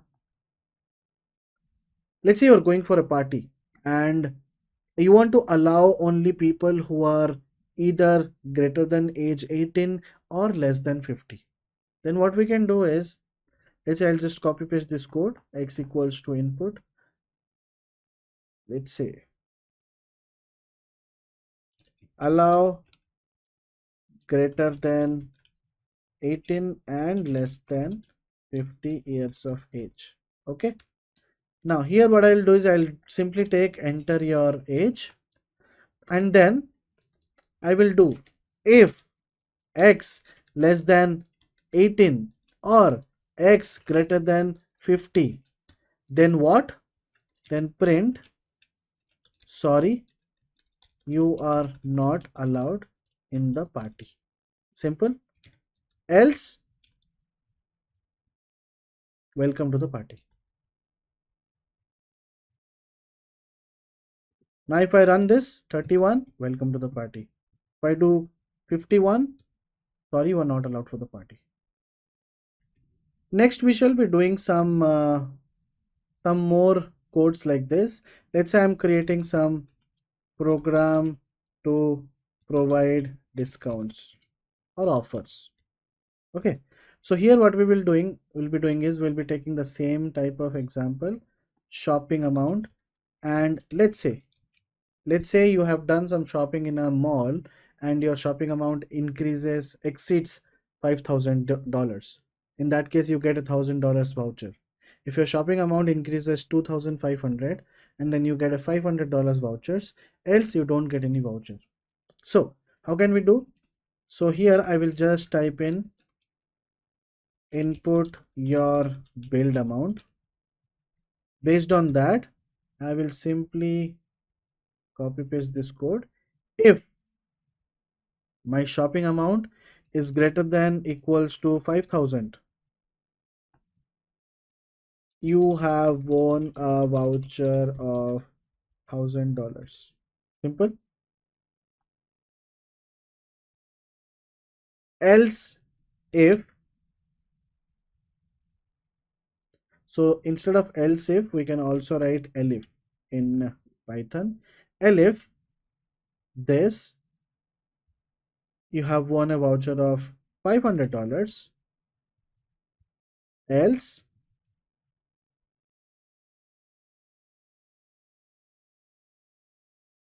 oops, no vouchers. Okay, now if I input my build amount, let's say my build amount is 100, no vouchers. My build amount is 10,000. You have won a voucher of $1,000. So this is a simple example of a if else blocks.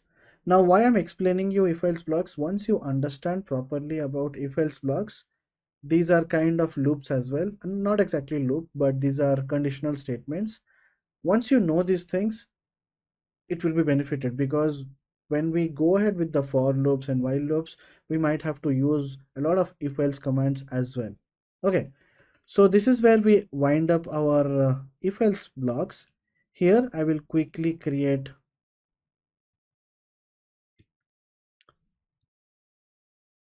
here we'll get started with iterations. Okay, instead of this I'll just make it a markdown, iterations. Now our first example will be iterate over a list of integers. Okay, iterate over a list of integers. Now just imagine I define a list 1 equals to 10, 20, 30, 40, 50, and you want to iterate over this particular list. For I in list 1, print I. Simple. I have defined a list 1 equals to 10, 20, 30, 40, 50. So what is this list? What will be the length of this list? Length is 5, right? What I'm doing here, I'm doing for I in list I. That means for each values in list, print I. So if I run this, I'm able to print. So for what happens is, for the first time, if for loop is run, it iterates over the first element, prints it. Iterates over the second element, prints it. Iterate over the third element, prints it. Fourth element prints it. Fifth element prints it. Sixth element, it does not found anything, so it doesn't print anything. Okay. Now, how can we do the same thing iterating over a string? Let's say I provide my string 1 equals to hello, or else I will give India. Okay, string 1 equals to India. For I in string 1, print I. So string is nothing but a combination of characters. We already know that. I have already explained these things when we talked about iterations. When we talked about how to access each element of a string. What is 0? 0 is I1 is n, 2 is d, something like that. So strings are nothing but combinations of characters. So if I am running this, that means each and every character will be printed. You can see I and D I A. So this is nothing but it is iterating over the string and it is printing all the characters. Now I will copy paste this and I will explain you how to iterate over a dictionary. Okay, so here I will be creating my dictionary. Let's say student data equals to, I will provide my key as some numbers, maybe roll numbers, and then value will be Sam, and then 25, maybe age, and then I will copy paste this. Okay, 5 elements. I'll just change these attributes 1, 2, 3, 4, 5. Sam, Sharma, Ravi, Shalini, Sid. Okay, Shalu. Okay, 25, 21, 23, 24, 20. Okay, something like that. For I in student data, will this work? Well, this will not work in case of dictionaries, but let's try to run this and see what it will be. If I'm running this, it is printing the key values. But what if I want to print the row values? Like you want to print the values, not the keys. because keys are unique in nature. The information is in values, right? Dictionary stores your information in values, not in keys. Keys are just your random unique entities.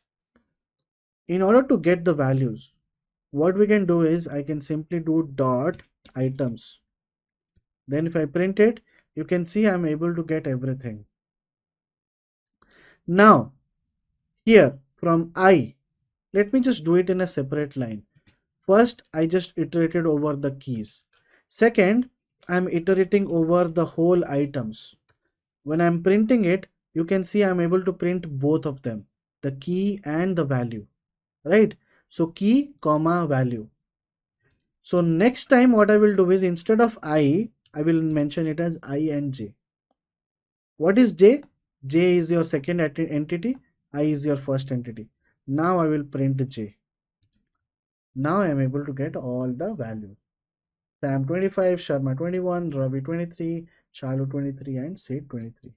So this is how you iterate over your dictionary elements. And how to iterate over your dictionary keys? Well, either you just copy paste this one or you just do like this. This also works. Or else simply you do I on the whole dictionary and then print it. Simple. Now, iterating over a range of values. I will just quickly copy paste any of them. Okay. Iterating over a range of values, So here, instead of this dictionary, I will be defining my range. Let's say, okay, let's directly use the range here itself. Range of 1 to 5. 1, 2, 3, 4. The last one is not inclusive, right? After this one, this is the basics of lists. Sorry, the basics of iterations and basics of loops. So next we shall be talking about comprehensions. So I already have the code ready with me. I'm just copy pasting the code so that I can quickly explain you.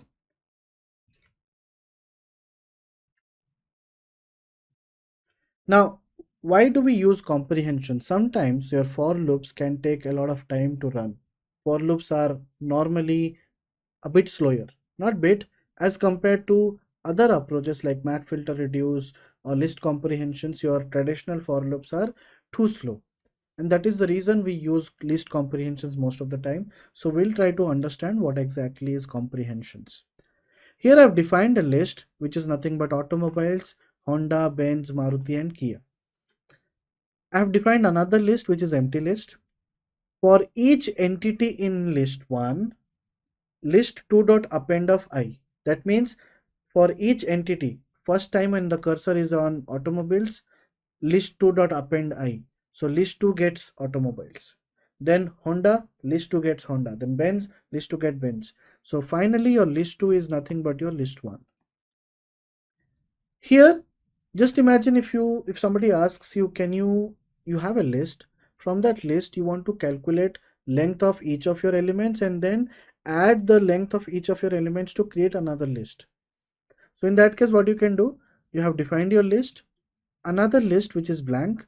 For I in list I, list 2 dot append length of I. Simple. How can this be achieved using list comprehensions? You can see this is your traditional code for loop for I in list of I, list 2 equals to appended I. So these three lines can be replaced simply like this. List 2 equals to length of I for I in list of 1. Exactly similar fashion which has already been mentioned here. So let me just delete it and you can compare this two code. This is your first code, 3 lines. And just using one line, I'm able to do the same thing. So here what is happening? It is calculating the length of I for each element in list 1 and appending that value to the list 2. This is how list comprehension works. Similarly, I have a list. Automobiles, Honda, Benz, Maruti, Kia. D equals to, it has defined a dictionary. equals to I. What is I? I is your automobiles, Honda, Benz, Maruti, Kia. And what is the value? Value is the length of I. If you run this, this is what it is happening. And this line is similar to this. Instead of list comprehensions, if I use the traditional for loop, how will it happen? Let's say I define my dictionary like this. For I in list of 1, d of I equals to d equals to length of I. And then if I print d, you can see these 3 lines of code are similar to this 1 line of code. So list comprehensions are normally way easier to implement. It takes less amount of space, and time complexity wise also it's super fast as compared to the traditional for loops. That's all about loops and iterations. I hope you understood about it. In the next video, in the next class, we shall be talking more about functions, file handling, and various other topics. Till then, stay tuned. Bye bye.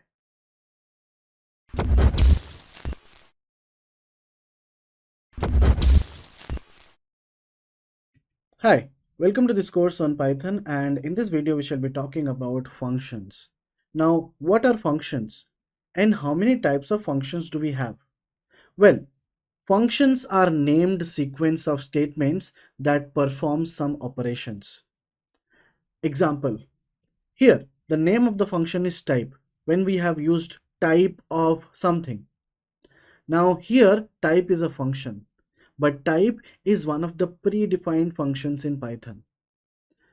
Here the name of the function is type, and the expression in parenthesis, which is 32, is nothing but the argument of the function.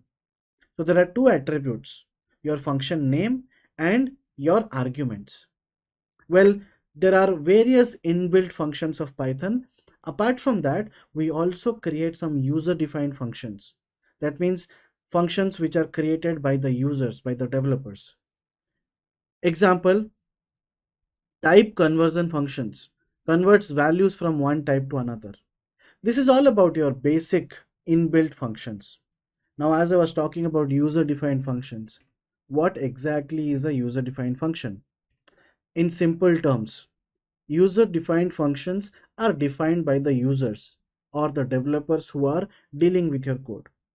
And why do we create user defined functions?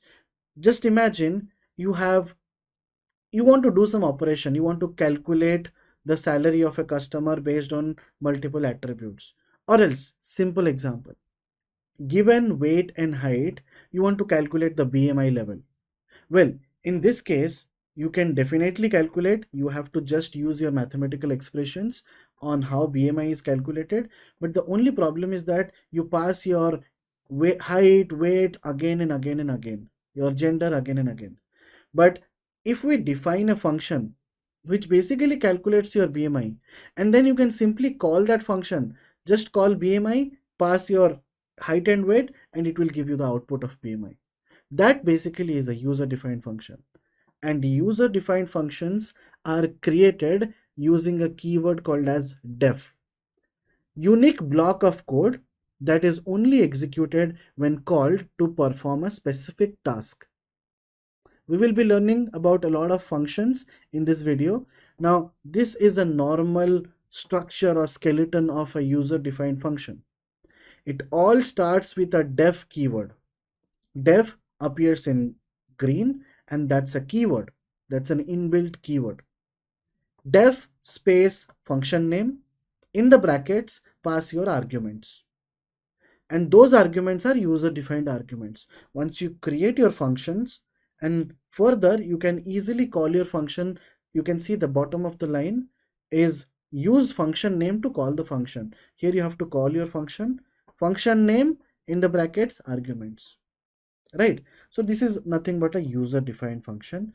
And definitely once we jump into the practicals part, I will be showing you how to create different functions. After that, in this video, we shall also be learning about lambda functions.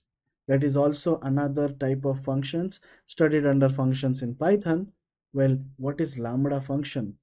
Lambda, we all know the symbol of lambda. Very simple.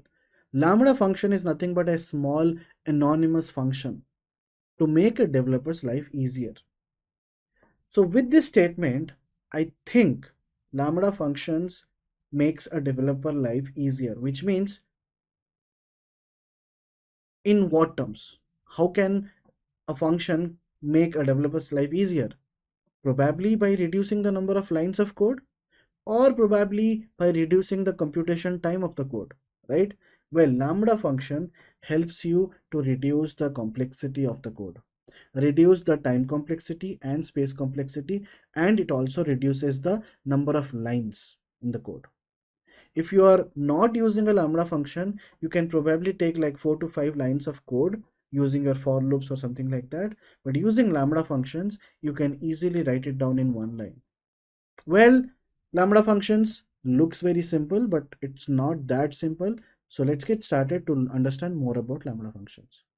It can take any number of arguments but can only have one expression. Syntax is lambda arguments colon expression. The expression is executed and the result is returned. Well, enough of the theoretical part. Let's quickly jump into the practicals and try to understand more about functions and lambda functions. We also have other types of functions like map, filter, and reduce functions, which we will be covering in the next video. So for the time being, let's jump onto the practical codes. Here we are with the Python code. We have to create some functions. I have already created the skeleton of the Python code. These are the various questions and we will try to answer them using functions. Okay, now even or odd, what exactly is this? This is nothing but, if you remember the previous class, we talked about how to create some sort of if-else blocks to identify whether a number is even or odd. Simple. How we had done that? If you remember, let's say x equals to 10. I can quickly open that file to copy that code. I think it was loops and iterations. Yeah, this one. Let me just copy it. So we had done like this, right? Here we are passing the number and here we have the if-else blocks. Now, how can we create a function out of it? Because every time you have to run this, you have to provide these numbers again and again, right? Now what happens is when you are creating some code, right, you cannot directly go to the code and execute these things.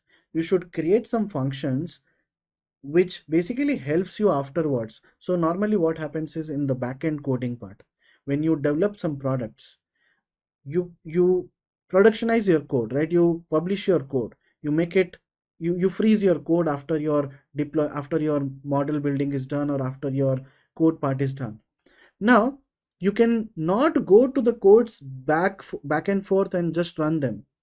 So what we usually do is we create methods so that even after the code deployment we can easily call that method and can run any point of time, right? So functions are created in memory and you just call your functions. That's the beauty of functions, right?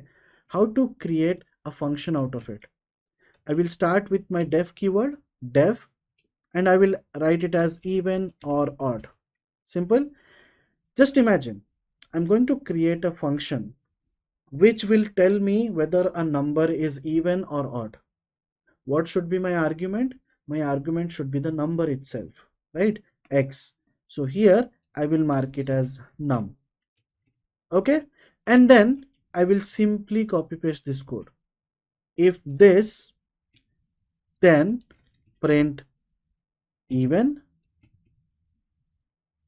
else print odd. Okay. If you want, you can also do this way as well. But here I'm not complicating it. So here I've created my function.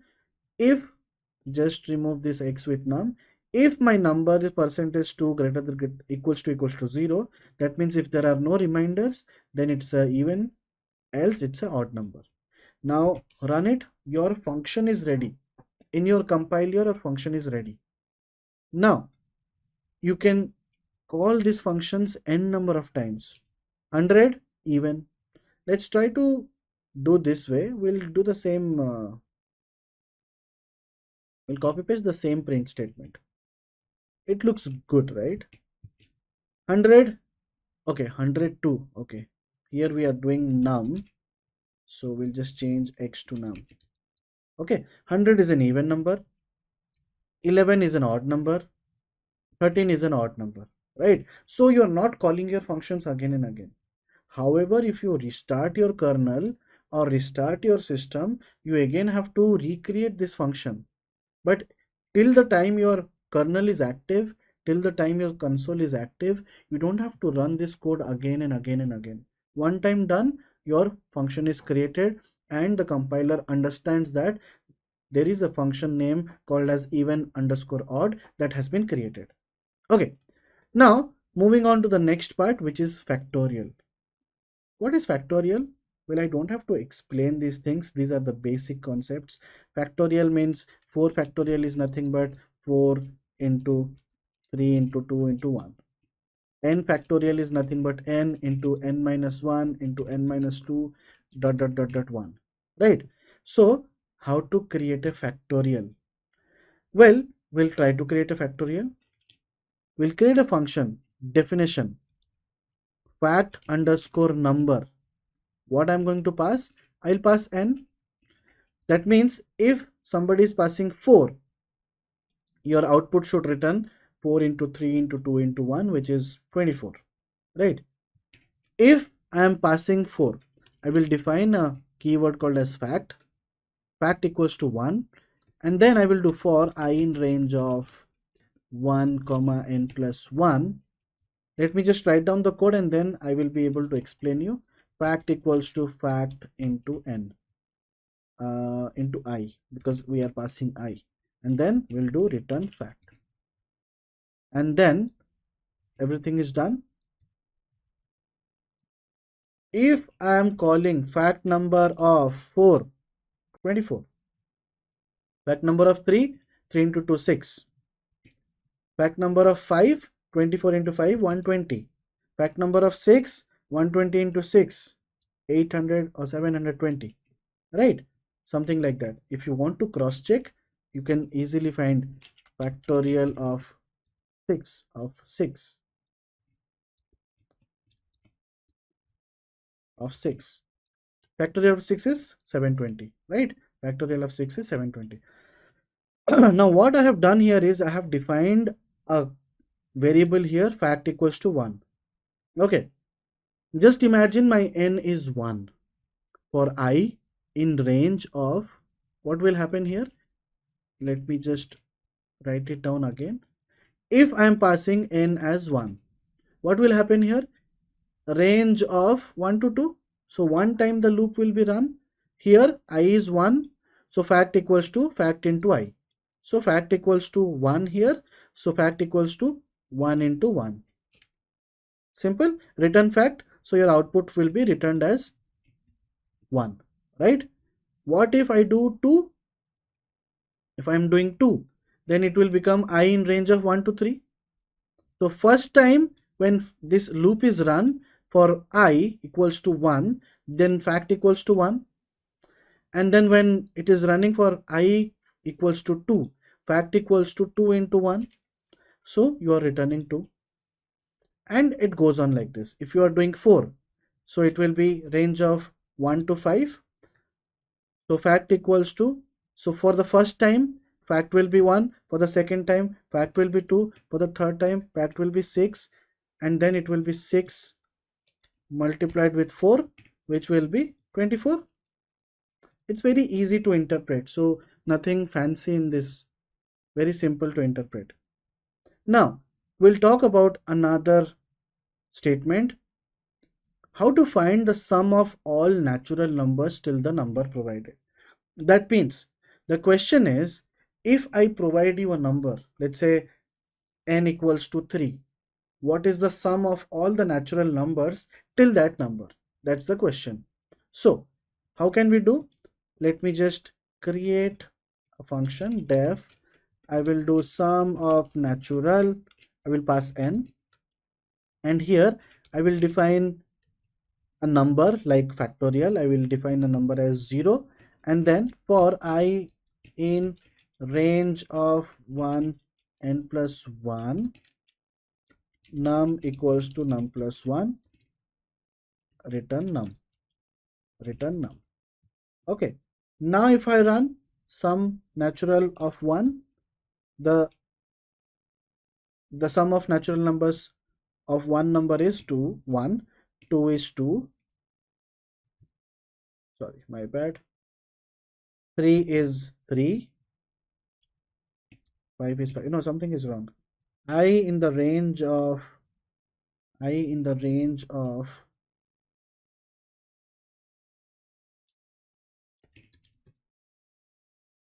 sum equals I equals to I in the range of 1, 1, n plus n, num plus I, sorry, my bad. Here I'm doing plus 1, I have to do plus I. Okay, and done. So first natural number 1, second natural number 1 plus 2 3, third natural number 1 plus 2 plus 3 which is 6, fourth one 6 plus 4 10, fifth one 10 plus 5 15, and so on, right? Sixth one will be 21. Now these are the techniques of creating functions. I hope you understood the basics of creating functions, and your next step should be practicing them. There are so many basic problem statements like palindrome, string palindrome, and number palindrome, Fibonacci series. So there are so many classic examples which are normally asked in interviews, for fresher level interviews, of course not in the experienced level. Try to practice those things and create functions out of it, and then you will be able to understand more about functions. Okay, now next step, here I'm defining these are some random things which I have done here. I've defined a function which is func underscore 1. I have passed name and I have passed age equals to 30. Simple. Now what does this mean? See, if you simply pass age, that means I am not doing anything. Whatever I am getting as an input, I'm just printing it, right? If I pass Ravi and 25, it will print me Ravi and 25. If I just pass Ravi, it will fail, because it is telling you that missing one requirement, missing one required positional argument. What does that mean? That means you need two arguments, but you have just passed one argument. Okay, so normally what happens is there is a functionality of assigning a default value. So age equals to 30 means my default value is 30. So if you pass a number, that gets updated. If you don't pass anything, your default value is printed. This is also a, one of the features of functions. Now these are the basics of function. Now we will jump into lambda functions. I hope everybody is clear with the basics of functions. It's all about practicing. The more you practice, the more you understand. So there will be some questionnaires which we'll be providing in this program as well, and that's kind of a self practice for you that will help you in your interview preparation and in your Python preparation as well. Okay, so let's jump into lambda functions. The first question is, create a lambda function that adds 10 to the number passed as an argument and prints the result. What does that mean? This means that you want to create a lambda function that will add 10 to the number passed. So whichever number you are passing, that will add that number to your create a lambda function that adds 10 to a number passed. So if you're passing 5, your output will be 15. If you're passing 10, the output will be 20, something like that. So here we will define x equals to, and this is how you create your lambda functions. If I start talking about your presentation, it was lambda arguments expression, right? It was something like this, lambda argument expressions. This is how you call your lambda function. So here I'm calling lambda, and then I will call a colon a plus 10. That means I have defined a lambda function where a equals to a plus 10. What is a? A is your argument, right? Let's say you are passing print of x of 5. You can see when I'm passing 5, this becomes 5 is nothing but 5 plus 10, which is 15. If you pass 15, it becomes 25. 25, it becomes 35. So this is how you define your lambda function, where you are defining your keyword lambda and then defining your argument and then defining your expressions. So a is your argument here, a plus 10 is your expression here. Now, once we jump into the next question, you will have more and more understanding. Create a lambda function that checks a number is even or odd. So using the basic functions, we have already done it, that we created a function like this, right? And it was able to do a good job. How can we do this using lambda functions? So what we can simply do is, we will define x equals to, again, lambda, what? Lambda argument and expression. Lambda argument, what will be the argument? A is my argument. What will be my expression? So print a as even if, print even if a percentage 2 greater equals to 0. So I'll just copy paste this code. See, if I have this code here, you will have a better understanding. See what it is doing. I'm creating a function passing number. If number percentage 2 equals to 0, that means if you are dividing your number with 2 and if your remainder is 0, then it's an even number, else it's not an even number, it's an odd number. Simple. So here what I'm doing is x equals to lambda, and this is my argument, and my expression is even if a percentage 2 equals to 0, else odd. And then if I run this, so if I run this and then I will run print of x of 101, 101 is odd number. Okay, if you want to just add that this is an even number, okay, and this is an odd number, this is an odd number. Done. 100 is an even number. You can see how simple this is. Just with one line of code you are able to do that, which we are doing using 1 2 3 4 5 lines of code. And performance wise also, lambda functions are faster than your traditional if else clauses or for loops or something like that. And from the space complexity wise also, it is better, and it is also saving a lot of lines. Now, last but not the least, my next question will be, create a lambda function that adds to integer. Very simple. What it will be? Sorry, x equals to lambda a. You can do this way, a plus b.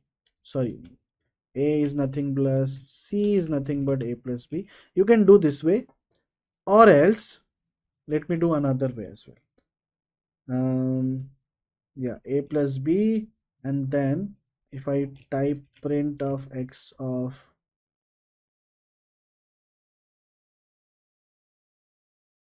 no, so you have to pass two attributes here, a comma b. So you will be passing two numbers, right? So here a comma b, and then here it will be a plus b. So here you will be passing, yeah, this is correct. Now I'll be passing 4 comma 5, and then it becomes 4 comma 5 is nothing but 9. So this is your arguments, right? A and b, there will be two arguments because you are creating a function that adds two integers. Okay, so you are taking these two arguments, so 4 is a, 5 is b, and you are doing addition operation, right? And similarly, if you want to do multiplication operation, you can simply do this and then print this, it will be 20. So this is all about the basics of functions and lambda functions. The more you practice, the more you understand the concepts. That's all about functions. In the next video, we shall be talking about map, reduce, and filter functions. And there are some file handling and various other topics which are still there in the course. Stay tuned, and thank you for watching.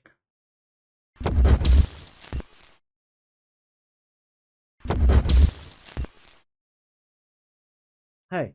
Welcome to this course on Python, and in this video we shall be focusing on map, reduce and filter functions. Now last session we talked about functions. What exactly are functions?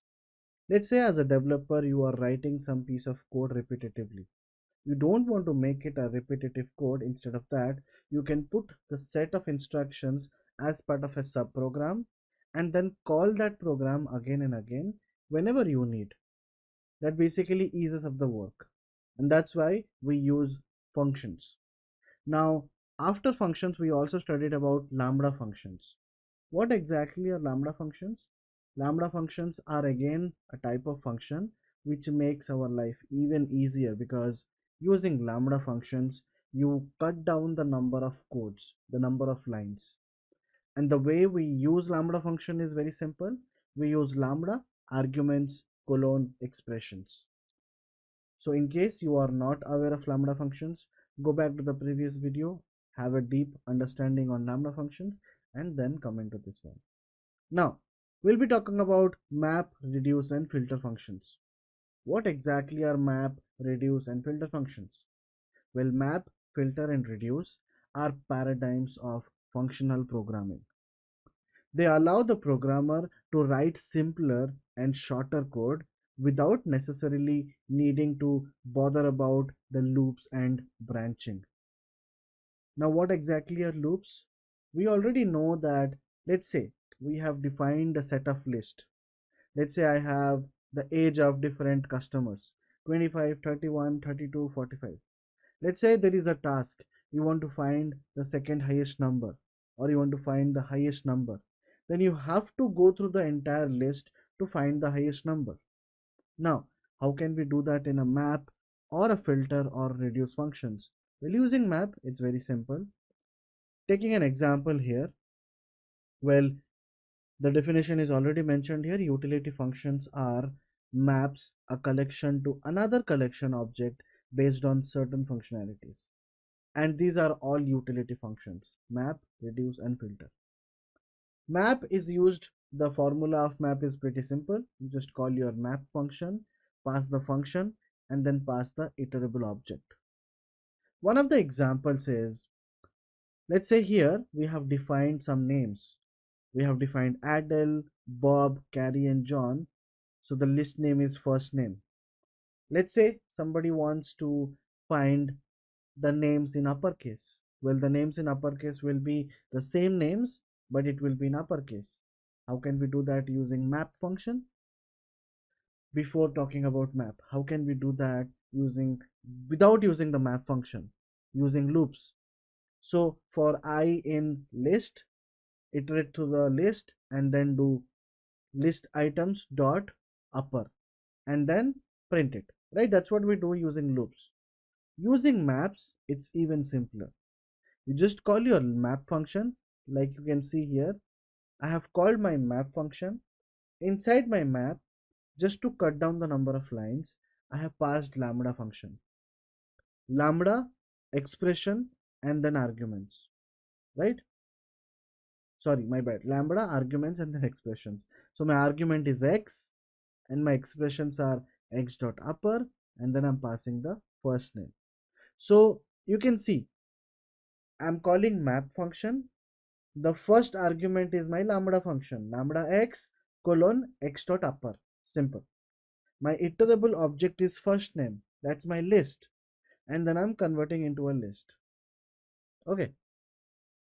What is filter and what is reduce? Filter.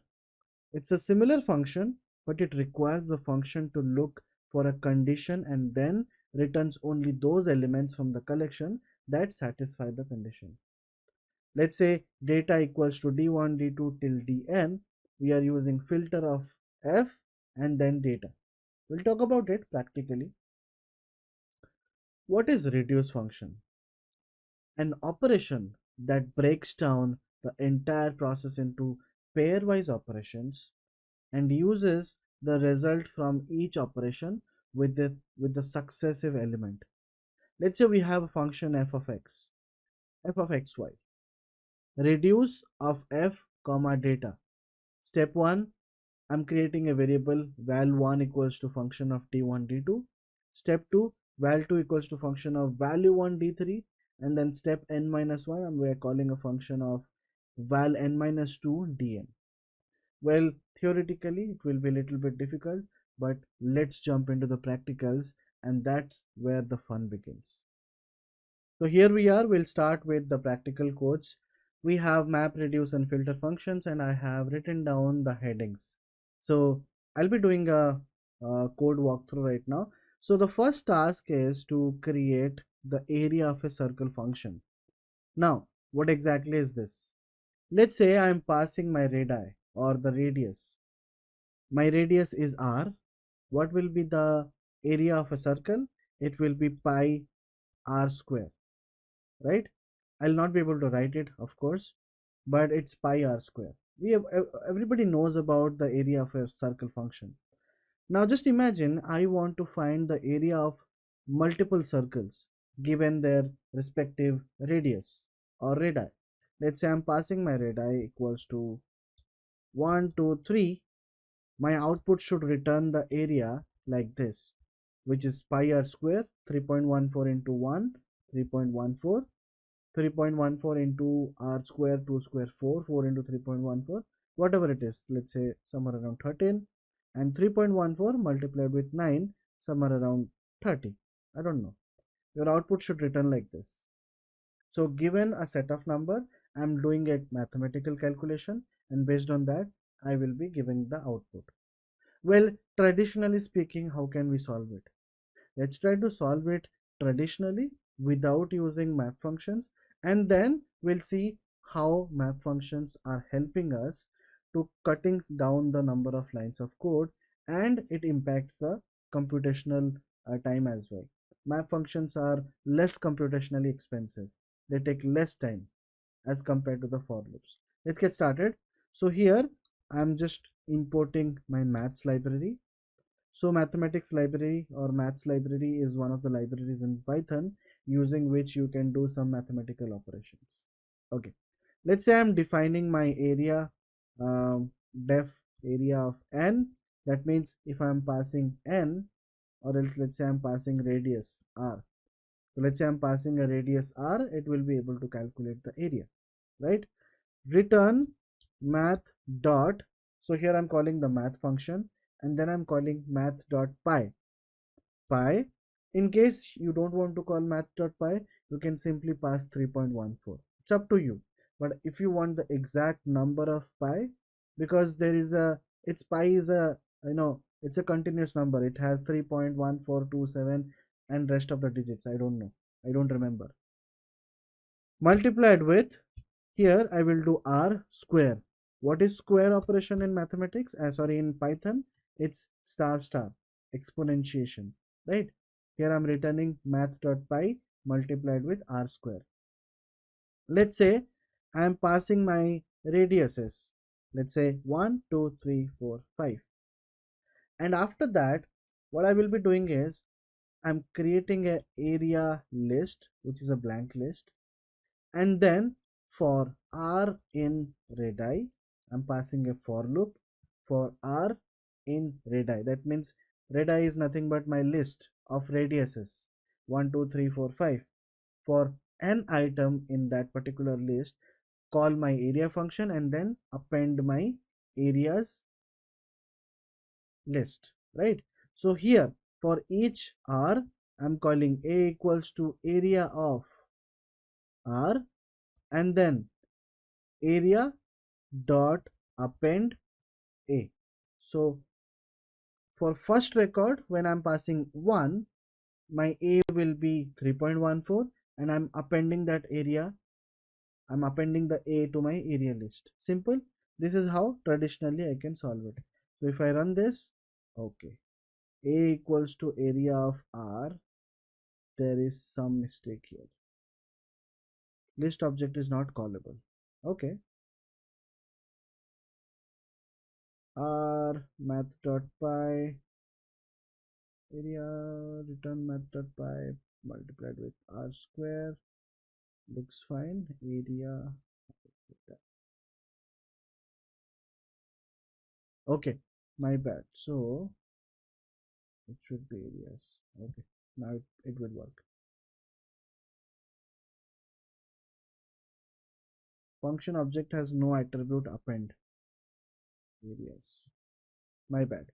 So because this function name was area and I have also defined my variable name as area, with that's the reason it was throwing an error.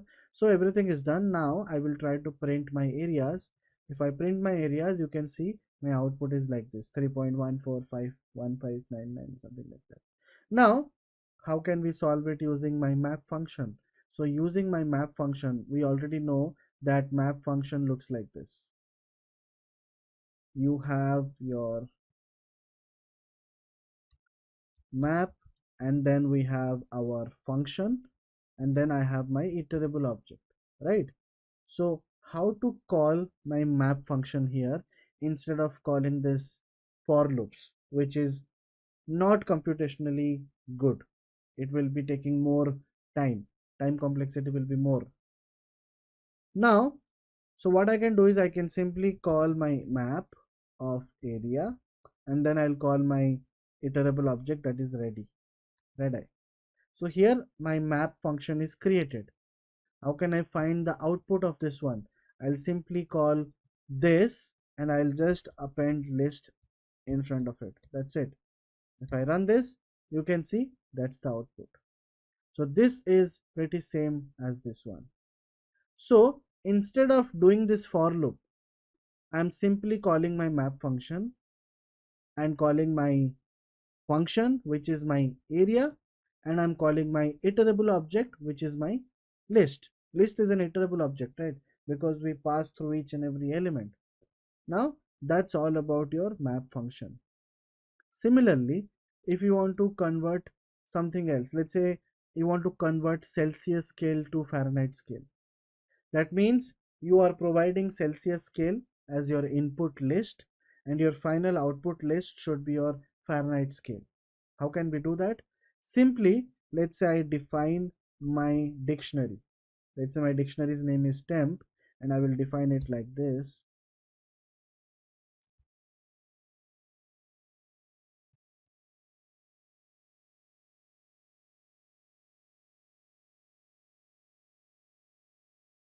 I'll pass Mumbai. I'm basically creating a list, and then let's say temperature 35, and then my bad. Okay, I'll simply copy paste it. Not a dictionary, we are creating a list. And then Mumbai, let's say Berlin, and let's say Tokyo, and let's say Hong Kong, and let's say Sydney. Okay, something like that. And we'll pass these numbers randomly: 12, and then 25, 31, and then 30. So this is my temps. This is a list, right? I have created a list. Type of temp is basically a list. What will be the length of list? It will be 1 2 3 4 5. It will be 5. Simple. Now what we can do is I'm creating another list here. Let's say cell to Fahrenheit. So I'm converting Celsius to Fahrenheit. I will be calling lambda function. Lambda function is nothing but lambda arguments expression. Simple, if you remember. So here my argument is simple. I will call my data, and then I will call my data of 0. Let me just write down and then I will explain. 9 by 5 multiplied with data of 1 plus 32. So what I'm doing is, given the first element, which is your cities, I want to calculate this thing. What is this? This is this 9 by 5 multiplied with Celsius data. Celsius data is data of 1 plus 32. Simple. Now I have created my list. Here what I will do is I will call my map function, map up my function. This is my function, and then I will pass my list. So you can see here what I'm doing: map, f, and iterable. This is how we call, right? So this is my function. This is my lambda function. and this is my list that has been created, temps. Now if I run this, my map function is created. Now on top of this, I just need to call my list of my map function, and you can see Mumbai 95 degrees Fahrenheit, Berlin 53.6, Tokyo 77, Hong Kong 87. If you want to cross check, Celsius to Fahrenheit, 95 and 12, let's say we'll 12 53.6. You can see here the formula is very simple, 9 by 5 multiplied with Celsius plus 32, and we have used the same formula, and that is the reason we are getting the same thing. So this is using your list function, sorry, the map function. And using for loops, I think it's very easy to do. You just have to iterate through this list and then calculate the functions. So that's all about your map function. I hope you understood about map functions, and let's jump into the next one, which will be filter functions. So next one is a filter function, and we already know that filter function is nothing but it's a built-in function that allows you to process an iterable and extract those items based on some conditions. Let's say you are passing a list of ages, 10, 15, 20, 50, 100 ages of your customers, and let's say somebody asks you, can you filter out those customers who are having age greater than the average age? Now of course we can go through the entire list by looping and then finding the average, and then based on some conditions filtering it out. But how can we perform using the filter function, which is already a built-in function in Python? So we'll see that in this video. Now here I have already defined that filter functions filters out the data, and this is how a filter function is used. We call filter f and then data. So we'll quickly take an example, small example, and using this example we'll try to see how to filter out using the built-in filter function. So I'm importing the statistics library. Why? Because we will be doing some statistical we'll be calculating mean. So we'll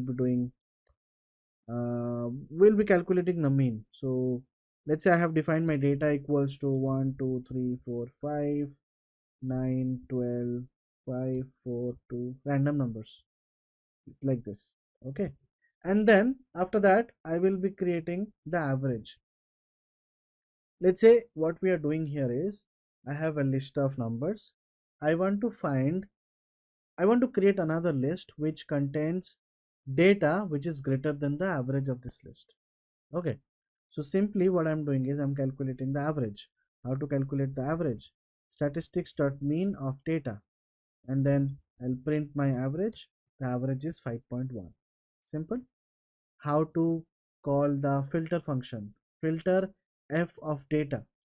Simply what I'm doing is I'm passing filter, and then I'm calling my function. What is my function?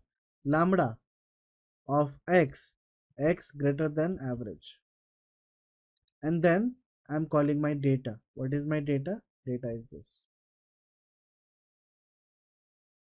and then you can see the filter function is ready. But how can we print it? Same strategy like the way we do our map function. I will call my list of this filter function.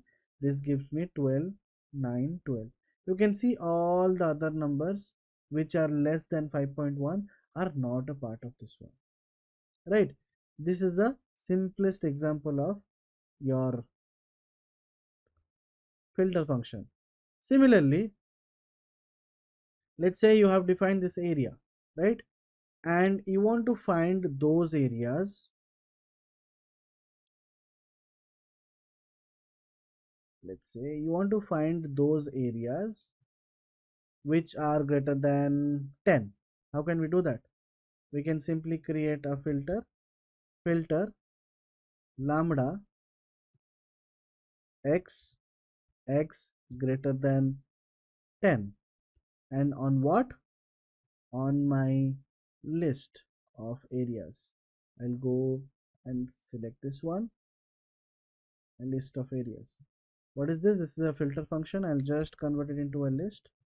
You can see all these functions are returning, like all the areas are returning where the area is greater than 10. Very simple. Just with one line of code, I'm able to write this expression.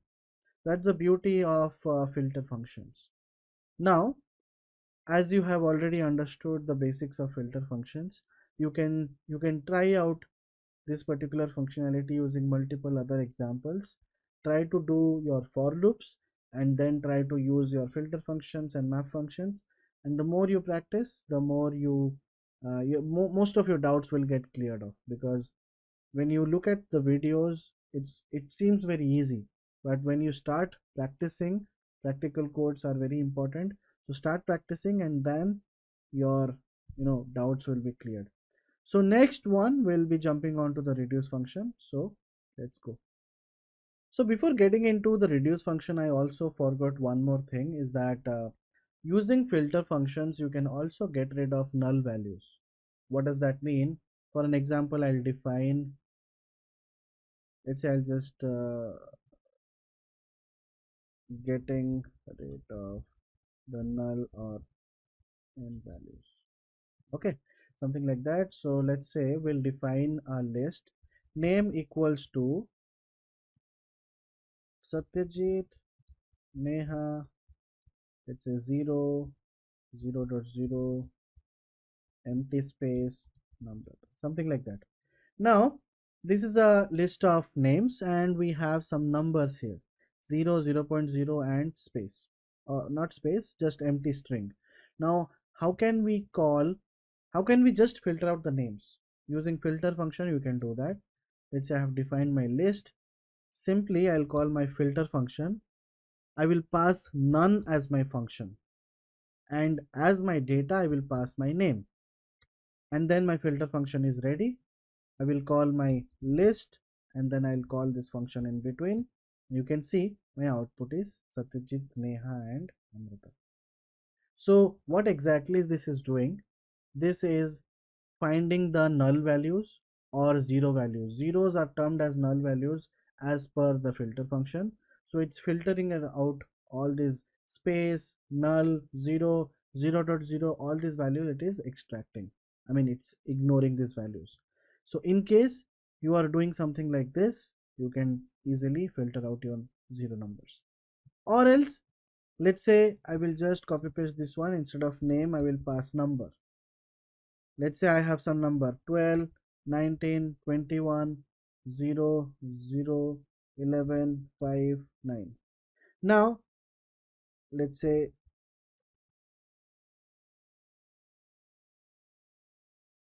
something like that. Okay. Now we already know that this is a null value, right? When it comes to your data analysis, when you are analyzing the data, most of the times we come across a situation where your values are not populated. It could be a human error, it could be because of the system error, we don't know. So let's say this is a mistake, and sometimes we also have mistakes, and we might have a data like 0 or 0.0. Now how can we get rid of this? Okay, number equals to, okay, this is empty, something like that. Now what I will do is I'll simply call the same filter function. I'll pass my number, my function is ready, and then I'll copy paste this and I will call my list of this. You can see by default this 0, 0, 0.0 are getting reduced. They are getting ignored by the filter function. You can see filter function ignores 0 and blanks.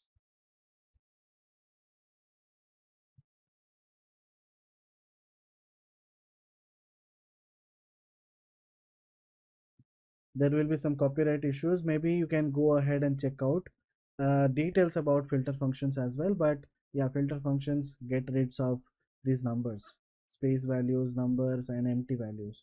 Again, there are pros and cons in this step as well.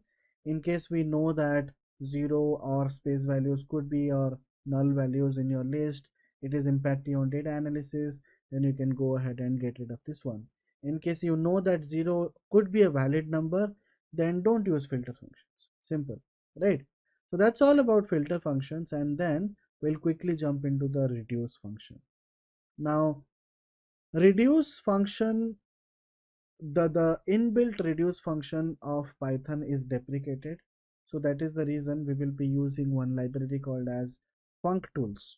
Okay, reduce deprecated, right? Deprecated. So you can go through this again. There is a whole bunch of documents which you can go through. Reduce function was part of Python, but that has been deprecated. I don't remember exactly in which Python version, but it's deprecated. But so in this class we will be using functools reduce function. Okay, so functools reduce function. Now let's get started. We will be importing from functools import reduce. Simple. Now let's say I'm creating one of these lists. Multiply all the items in a list. Let's say I'm passing a list data equals to 1 2 3 4 5. So here I have defined my data. Now next step is I'm going to do what I'm going to do is I'm going to multiply the numbers, multiply the consecutive numbers. Let's say I will create a lambda function, multiplier equals to lambda x. Okay, a lambda will pass x and y. Then we'll do x star y. So my lambda function is created. Let's say I want to do reduce of f, so my function, and we will be passing data, reduce of f data. This is also same, filter is also f data, and map is also pretty similar, right? Function and then data. So I'll just pass this one. You can see the multiplier says 120. What is this? 1 into 2 is 2, 2 into 3 is 6, 6 into 4 is 24, 24 into 5 is 120. Now how to do this traditionally without using the reduce function?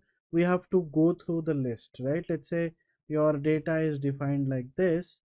So how can we do that? Let's say I define a variable, let's say previous equals to data of 0. That means the first element. For I in data, that means I'm iterating through the list. I equals to I multiplied with previous. Okay, and then assign previous equals to I. Once this is done, I can simply print my I. If I do this, I'm getting 120. But using reduce function, you just have to define your multiplier, which is nothing but lambda of arguments, which is x comma y, two arguments, and your expression is x multiplied with y. That means multiplication. So reduce function goes through the entire list, multiplies it, and then it gives you the final output. Now we'll also talk about another example. Let's say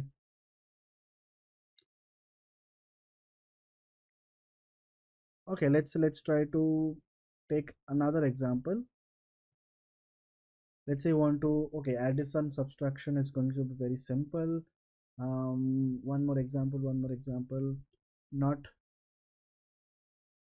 I'm not able to think about any examples. Okay, let's try to sum all the elements then. I'm not getting an example, so we'll try to sum it up. Let's say this is my data. Now simple, if you want to sum the entire thing, you can simply call your function here, sum function, sum operation, and then I just pass x plus y, do it, and then call your reduce, and then call your sum operation, and then call your data. It will give you 15. Simple. So that's all about your reduce functions. uh, to be very honest, it's not that mandatory for you to learn, and uh, of course getting into the basics is okay. Deep dive is not required for data analytics or data science, because map reduce and filter functions, we don't use it on a very regular basis. But in case you know the concepts, that makes your life easier. So that's all about this particular class. In the next video we shall be talking more about file handling and all those things. and in the future, after a couple of videos, we'll be talking about the various Python libraries which we use on a daily basis for data analytics and data science, like Pandas, NumPy, and Matplotlib. Thank you.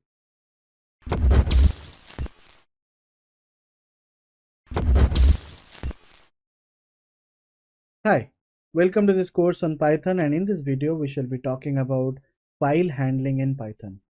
Now, what exactly is file handling?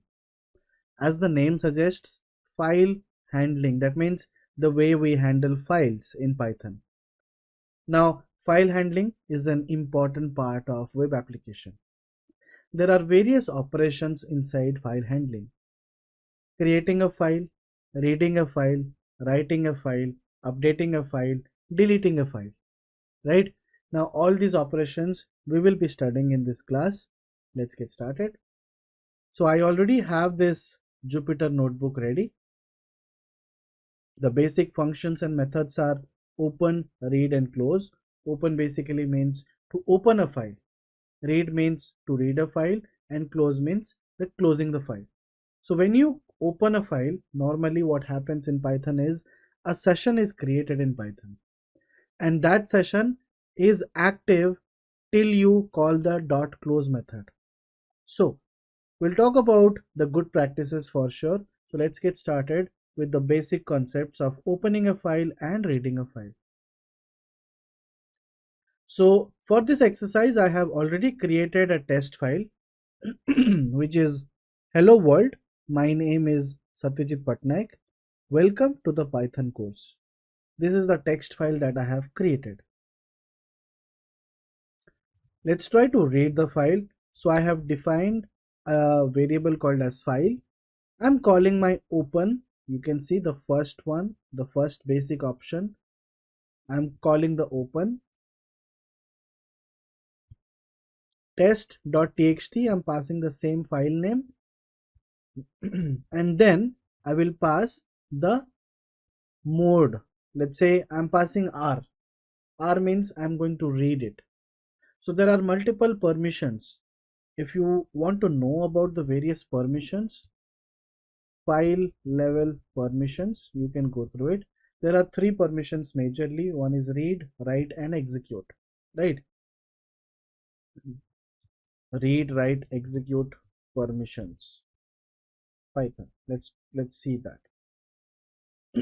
So it has nothing to do with Python. Basically, it's a general concept. We generally have three roles when it comes to files: reading, writing, and executing. Reading means you just want to read it. If you are using the read operation and you want to write something, it will fail because your file has only read permissions. If you have write permissions, then you can write over it, right? Very simple logic. So here I'm calling my file name test.txt and I'm passing R. What I will do is I'll run through all the lines. Let's say I have read my file and my file has multiple lines. How can we parse those lines? Using a for loop. So what I will do is for line in file print line.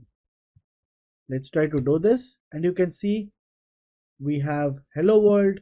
My name is Satyajit Pattnaik. Welcome to my Python course. Instead of this one, let's say you want to just print file of, sorry, my bad, file of 0. File of 0 is not working. Object is not subscriptable. So this does not work. If we wanted to print of file of 0, will this work? No, this will not work. So only when you access through the file using your for loops, then only you will be able to read it. My bad, for line in, what's wrong? Okay, so this is how you print your lines. Our next target is to use the file.read option. Similarly, I will just copy paste this line and I will pass it, and then after passing it I will do print file.read. You can see when I'm passing the file.read, I'm automatically getting the context. Hello world, my name is Satyajit Pattnaik. Welcome to my Python course. Simple. So using your read operation, you can easily do it. See, on the first task is to open the file. So you have a text file. Only when you open it, then only you will be able to read it. You cannot read it directly, right? You cannot simply pass read of test.txt. Doesn't work that way, right? Read is not defined. What do you read? You have to read a file. So something dot read. And what is that something? That something is open that file in a specific permission. Okay, after that, what I will do is I'll also try to show you some other operations. Let's say instead of file.read, I'm passing a number. Let's say I'm passing 5. What it will return? Will it return the 5 lines or will it return 5 characters? So this basically will return 5 characters. If you want to pass 50, it will return 50 characters. From here till 50, 1, 2, 3, 4. Let's say we are done doing it for 10. 1, 2, 3, 4, 5, 6, 7, 8, 9, 10. Simple, including spaces. Of course, space is also a character. So in case you are not passing anything, that means it will read the entire file. In case you are passing a number, it will read the specific number of elements. Simple. Apart from that, there is also one more method called as read line. Instead of this, I will do read line. Now what read line is doing? Read line is reading the first line. What is file.readLine in Python? ReadLine method returns one line from the file, the first line. Okay. What if I will pass some number to it? It's all about hit and try. Let's say I'm passing my number 2. Of course, readLine or read, whichever function or whichever method you use, if you are passing numbers, that means it will only be printing the same set of elements. Let's say I'm passing 50. It will only print 50 characters from the first line. That's it. This is the difference between read line and read. Read will give you 50 characters from the entire file, but read line itself is reading only the first line. From the first line, it will find the 50 characters. It will not throw you an error. So this is the difference between your read line and read. And this is how you read your file. Now, after reading a file, our next target is writing a file. How can we write a file?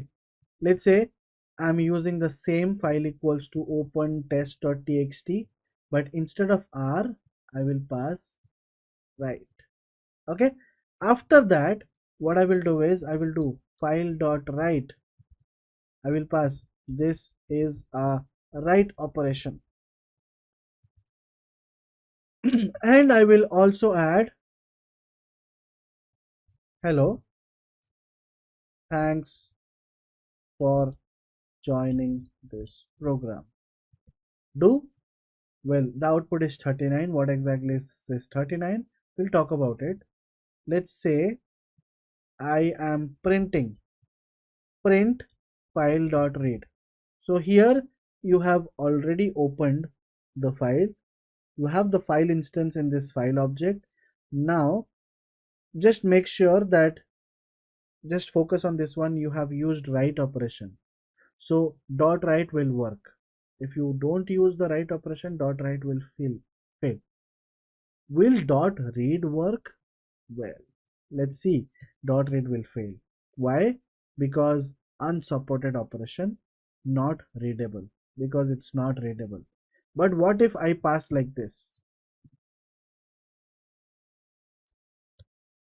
What if I pass like this? Not writable. So unsupported operation, not writable. So if you want to read, then use the R function. If you want to write, then use the write function, and then save it, close it, and then call another instance and then call it as a write operation. That works. Okay, so read operation is failing because the file is not readable. We'll do the same thing here. I will open the file in write operation, and then I will call the exact piece of lines here. Done. And then I will close it. Close.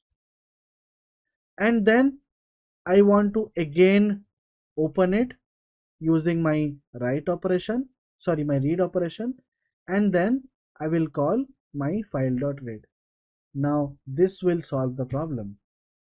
This is a write operation. Hello, thanks for joining this program. Okay, now it is printing in the same line because I'm just writing it. So whenever you write a line and then you want to go back to the next line, you have to pass some /n parameter, which we will see.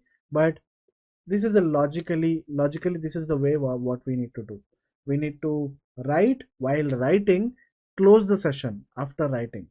After you have closed it, then read the same file using your read operation, and then you will be able to see the records. Let's say you can see my file has been appended with the latest data. Right now,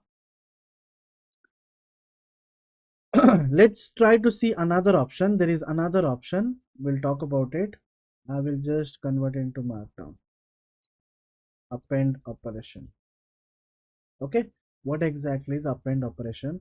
Instead of my R or W, what I will do now is I'm going to use another option called as A. Test.txt A, and then instead of this I will just copy paste this line. This is a write operation. Okay, let's say instead of this with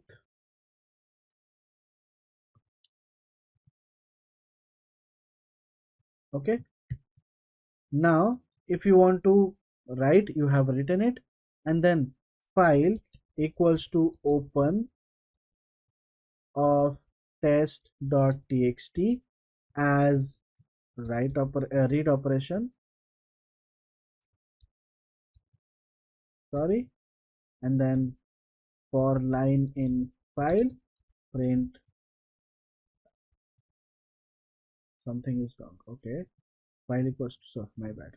Okay, and then you can see this is a write operation. Initially it was like this. This is a write operation. Hello, thanks for joining this program. Right now you can see another line has been appended. So when I'm using a operation, that means I'm already be able to append some records to it. Okay, so appending works. This is a write operation. Another thing is what else do we have to do? Okay, I'll also talk about the /n operation. Okay, let's say we'll talk about this one.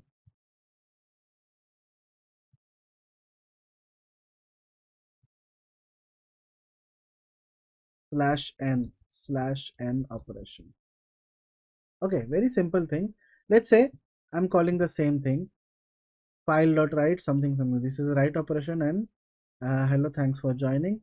And then let's say I will do my close operation dot close, and then I will read it. So if I do this, you can see this is in a same line, right? How to get rid of this one? You can simply pass file dot write /n. Now if you do this, you can see it has come to another line. So that is the reason we use /n operation. Okay, /n basically takes the cursor from one line, the end of one line, to another line. Okay, apart from A, we also have another option called as A plus. So let's try to see what exactly is A plus.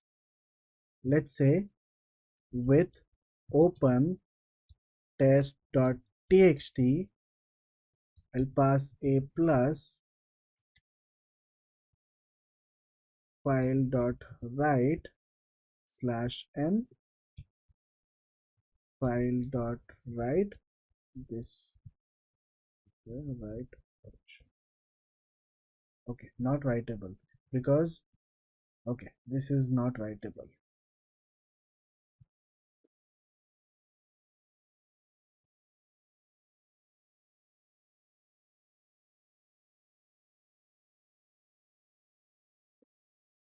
Why it is not writable?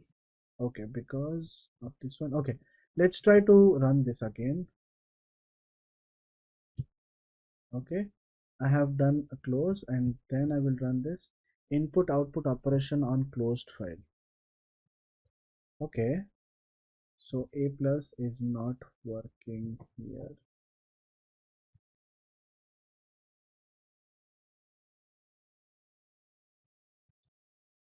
Let's try to change it to this one. Okay, not writable. What's wrong with this one? Oh, my bad. As file. Okay, this is working and then I will just copy paste this one. You can see this is a write operation and then hello, thanks for joining this program. This is a write operation and then again we have appended. This is a write operation. So this was the previous text and now we have also appended this one. So a plus can also be used as an appending operation. But if you ask me, is file handling that important? Well, when it comes to traditional Python programming, yes, it will be important. But when it comes to data science and analytics, because as you have joined this program, your next task is to master Python and then get into data science and analytics, right? And then use Python as a programming language for data science. Now, when it comes to data science, there are various other libraries which makes our life even easier, because there is a library called as Pandas using which you can easily read your files and then perform your analysis activities. For an example, I'll talk about this CSV file. Do we have a CSV file? Okay, churn modeling.csv, right? I'll create a markdown reading files using Pandas library. So however, we have a detailed video on Pandas coming up in this course. Import Pandas as PD. So I have just imported Pandas. pd.read csv. There is a method called as Pandas read csv, which basically reads CSV files. We also have read underscore txt and we also have read underscore excel. Okay, so there are multiple things. So let me do this. My data frame is ready. df.head, your file is read. You are able to access the file, and then if you want to do some activities, you can do it. So all these things will be covered in details.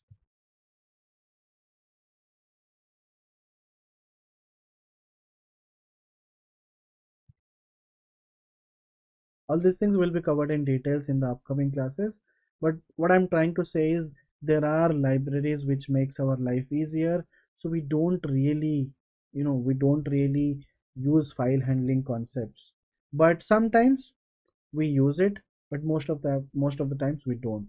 So that's all about file handling. In case you understood it, please try to practice more and more use cases. Try to have txt files, read it, append it, write it, and that's all about this particular exercise. In the next video we shall be talking about exception handling, and there are some left out topics as well, and then we'll jump into the Python for data science. Stay tuned. Bye bye.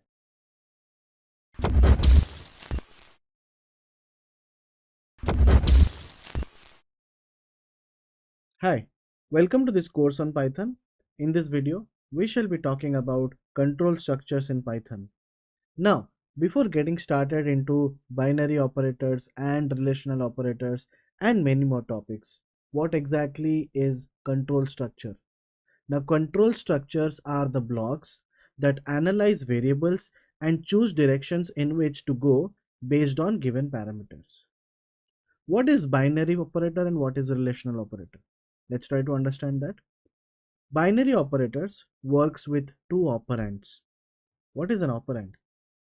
For an example, you are dealing with an arithmetic equation a plus b, or else c equals to a plus b. So here a and b are two operands. Just imagine you are doing a plus 5 or a plus 3. Here a is an operand and 3 or 5 is a constant variable, or it's a hard-coded variable. What is relational operator? It's also a type of binary operator. Compares the values on either side of the operator and returns a Boolean value such as true or false. What is equal to operator? Let's say a equals to 1 to 30. If we do this, what is this? Type of a gives me a list. So I have created a list by using this equal to operation and by assigning these values. So if I want to print what will be a, it will print me 1, 2 and 30. How many elements do I have? 3 elements. In order to check the length of your variable, you can simply do len of a, which will give you 3 because there are 3 entities here. 12 equals to 12. What does this mean? This means is your LHS is equivalent to RHS. If yes, it will return you true, else it will return you false. Now here it is returning me true. What if I do 12 equals to 13? It will give me false. Alert. Equals to is an assignment operator to assign value of an expression on right to a variable on left. So whenever you are using equals to, anything on the right side of equals to is the value. Anything on the left side of your equals to is going to be your variable. 10 equals to 5 gives me false. There is also another operator called as not equals to. 10 not equals to 5 will give me true because 10 is not equals to 5. Simple. 5 is not equals to 5 will give you false because 5 is equals to 5, right? So let me just do Control Z and you can try it out. 10 equals to false, 5 is returning me false. We also have greater than operator, less than operator, and all your outputs like this will return you in Boolean format because you are comparing your LHS with RHS. Less than equals to operator. 10 greater than equals to 5. Is it true? Yes. 10 less than equals to 5. Is it true? No. So it's false. If I do 2 less than equals to 5, it will be true because 5 is actually greater than equals to true, or in other words 2 is less than equals to 5. Next we will be learning about decision making. What is decision making? As simple as if else blocks. Okay, when it comes to Python or any programming language, we'll have to use if else blocks in order to perform a decision. In order to let's say you are doing some decision making, then you'll have to use if else. If this, do this, else if this, do this, else do this.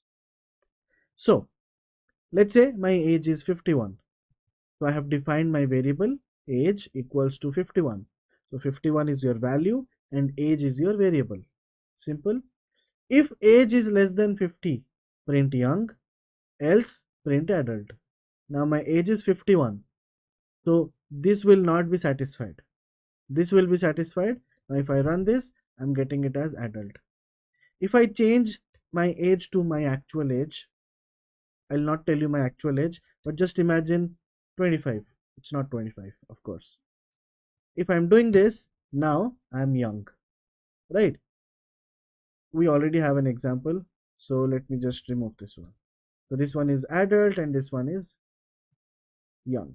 Here what I'm doing is if age is less than 20, young, else mid-level, else adult, then I'm getting it as mid-level. So I'm falling in the mid-level category.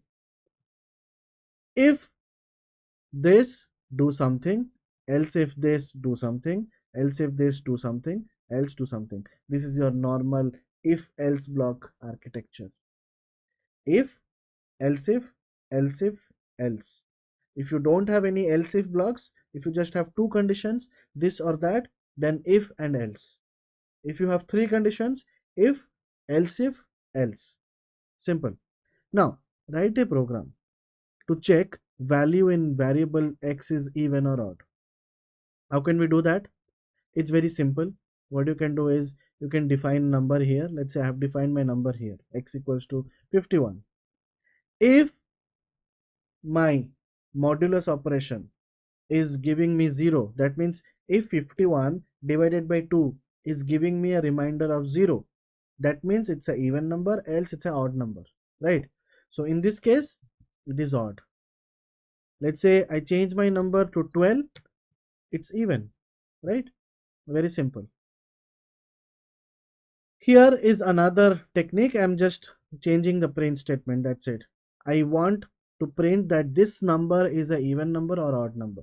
So I have taken arguments here. X equals to 10, if this, print this and this. So concat this and print it. If you do, then it will print x is an even number. Let's say 51, 51 is an odd number. Write a program to accept age of visitor and allows him to PM's party only if he is above 60 or below 18. If you are knowing about this answer, don't look at the answer, pause the video, try it out by yourself and then check out the solution. Let's say age is 61. If x is less than 18 or greater than 60, going to the party, else not. Simple. That means this candidate is going to the party. If the candidate's age is 19, not going. If the candidate's age is 11, going to the party. How to take inputs? X equals to integer of input of enter your age. If x is less than equals to 18 or greater than equals to 60, welcome to the party, else sorry, you do not fit in the PM's age criteria. If I do this, you can see it is asking me for a value. That is the beauty of this input keyword. Let's say I am providing 19. Sorry, you are not allowed. Let's say I'll copy this code and then I will pass 70. Welcome to the party. Write a program which offers various discounts on purchase bills. So here is one of the short example. Shopping total equals to this. If greater than 5,000 you want a discount, else if greater than 2,500 you want a discount of 500, else if got a discount of 100. So this will give you more ideas about if else blocks. Similarly, you can practice out all these things. We will also have a detailed class on all these kind of topics. Now that's all about the basic things. We'll also have follow-up calls and follow-up videos on various topics like iteration and range functions. Well, what is a range function? It generates a range of values. For I in range of this, print I, end with dot. If you run this, that means range of I to j will basically print you I till j minus 1. Okay, something like that. So all these things will be covered in the future classes. We also have dedicated class on list comprehensions, and we also have dedicated classes on map filter reduce. That's it for the basics of control structures. Thank you.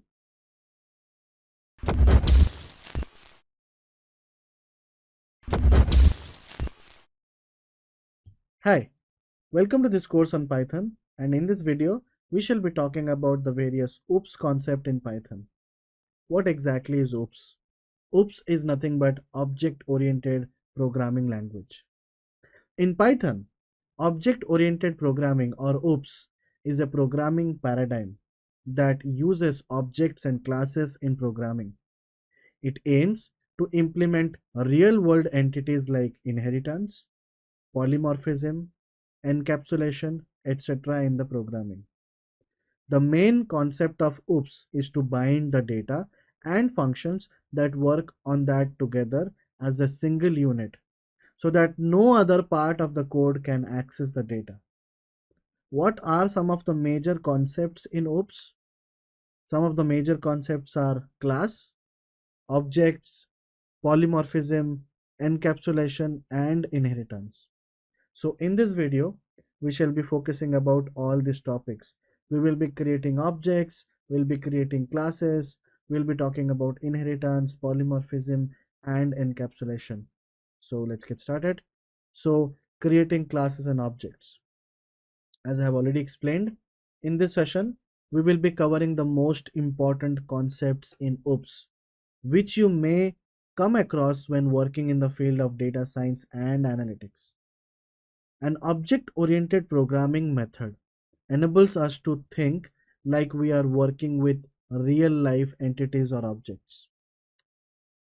The first and foremost technique is whenever you start writing a code, be it a Java code or any Python code, we have to first define a class, right? Of course, we have to define methods, but ultimately your methods will be a part of a class, right? Defining a class. Let's say in this exercise, we'll be creating a class and we'll also be defining some methods. Let's see what exactly are they. Here in this example, length and breadth as attributes. We have a init function, which is nothing but the constructor of the class. We have a self parameter, which refers to the newly created instance of the class. Attributes length and breadth are associated with self keyword to identify them as instance variables because length and breadth will belong to the instance. So here I have created a class which is rectangle class. I have an init function. Init is the constructor of the class. That means by default it will be created when you can see, create the object by calling name of the class following by parenthesis. Here I have defined my function. I have passed my attributes as self.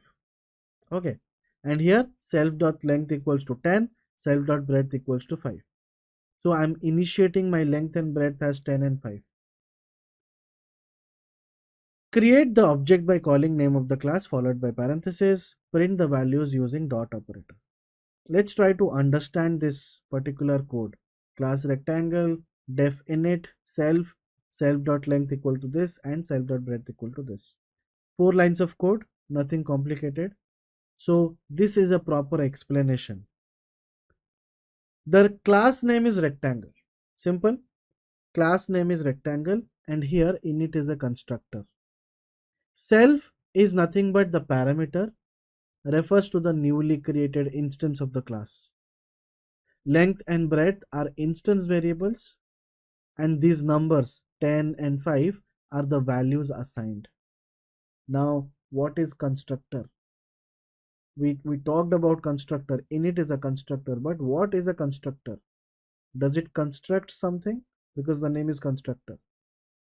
A constructor is a special kind of method that Python calls when it instantiates an object using the definitions found in your class. Now, how do we call the function? How do we call the class? The first thing is to instantiate your class object. Okay, so I do rect equals to rectangle. That means I'm calling my rectangle class and I'm assigning that class to rect variable.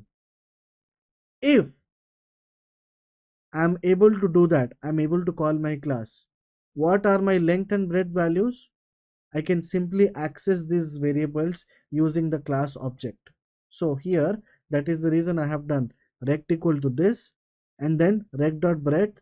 If I print, I haven't run this code, so let me run this. The rect.breadth is 5 because you have defined it as 5. What will be rect of length? It will be 10 because it is defined as 10. Simple. Now, here I am printing, simple printing my length and then slash and breadth. Simple. So my length is this and breadth is this. Next, we will be learning is parameterized constructor. So init is a default constructor. Everybody is clear with that? Next topic is going to be parameterized constructor. What is that? A parameterized constructor dynamically assign the attribute values during object creation. So just imagine I have defined my rectangle class. This is my initial code, initial 4 lines of code. Here what I'm doing is, instead of self, I'm also passing length and breadth as an input. And then I will be assigning those values in the function. So I have passed some attributes. That means now my class object can take these two attributes as an input variable. And these inputs are getting passed to init function, and that length and breadth are assigned here, which basically means, for example, I am passing my rectangle function as 1 and 2. That means my length will be 1, my breadth will be 2. So let me just run this code, and here I'm instantiating my class, but I cannot instantiate my class without these parameters because we have defined length and breadth. So you have to pass two parameters. So if I do this, I can simply call the instance variable rect of breadth equals to 10. If I'm changing it, my length is 20 and breadth is 20 as well, which makes it a circle, square, but it's okay. If I do this, then my breadth is 20. Let's say my length is 40 and breadth is 20. So you can see. Next, we'll be learning about class variable and instance variables. Now here, length and breadth are instance variables. I think we got a fair amount of idea about instance variables. But what are class variables?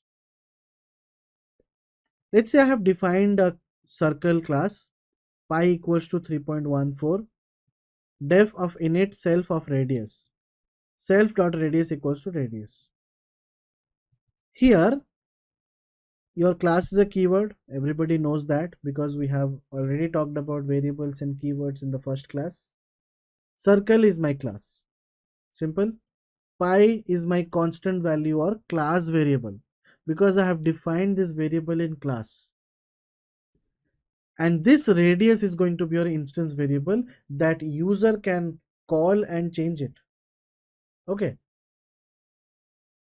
So circle of 5, circle.pi 3.14. You can see I'm instantiating my class object as 5, and then my radius is 5, but my pi is 3.14. So I'm not passing pi as a input here because pi is already defined in the class. So that is basically a class variable. Okay. And the variable that you provide during calling the instance of it or calling the instance of the circle class or your own class, that is basically instance variable. Circle 1 of circle 5, radius is this, pi is this. So I'm changing the values, but my pi values are not changed because it is defined in the class. How to change the class variable? We can easily change the class variable by accessing the class object and the class variable. So circle dot pi equals to 3.1436. Earlier it was 3.14. Now if I do this and then again call a circle function and then call my radius function, of course this will return me 5 because I have passed 5. What will be pi function? You can see the pi value has changed. Initially it was 3.14, but here we have directly assigned a new value. Simple. So that's all about the basics of class variable and instance variable. Our next topic is going to be adding a method to a class. So we will be adding a function called as function or method called as calculate area, which will return, so my bad, returns the product of attributes length and breadth And we have self, which identifies its association with the instance. So I have defined my class object, like class name, and I have a init function. So self length breadth and self dot length equals to length, self dot breadth equals to breadth. Simple. I have defined another function, calculate area. On self, return self dot length dot self dot breadth. That means I'm doing a dot product here. I'm multiplying the length and breadth. So I'm instantiating the rectangle class with 10 and 5. Length is 10 and breadth is 5. What will be the length? Rect dot length is returning me 10 and rect dot breadth is returning me 5. I can directly call my calculate area function by doing class object dot method and then round braces. That's how you call your function. If I do this, I'm getting 50 because my length is 10, my breadth is 5, and it is taking those values and then doing a dot product. Simple. What is the significance of self? The attributes length and breadth are associated with an instance. Self makes sure that each instance refers to its own copy of attributes. That is the importance of self. New rect equals to rectangle 15:8. So this is a simple thing. I'm just printing my length, breadth and area. Here also I'm doing the same thing. Next, we will be learning about inheritance and overriding. I will not be able to talk about these topics in depth because in depth if I talk about all these topics, there will be a whole bunch of like 5-6 hours of program only on the OOPS concepts because OOPS itself is vast. But as our main motto or main goal is towards data science and analytics, these topics are very low priority. It's like good to know basis because our primary skills are not Python. Our primary skills are going to be in going forward, it will be machine learning, deep learning, your NLP, analytics, and all those things, right? So I'll quickly give you a glance about all these topics in case you are not able to understand. Probably you can check out some other materials on the web to get more details about these topics. So here I have defined the employee class employee, define function one. So there is a function one which is hello world. Here I have defined a department class, but I'm passing my employee class as a argument. I'm doing pass. So what is happening here? You can see this is my parent class and this is somehow my child class and I'm passing my employee object here. So if I run this, you can see I'm instantiating my employee object and then I'm calling my function one. So what is happening? I'm getting hello world. When I'm instantiating my department, I'm still able to call my function one even if in my department there is no function one.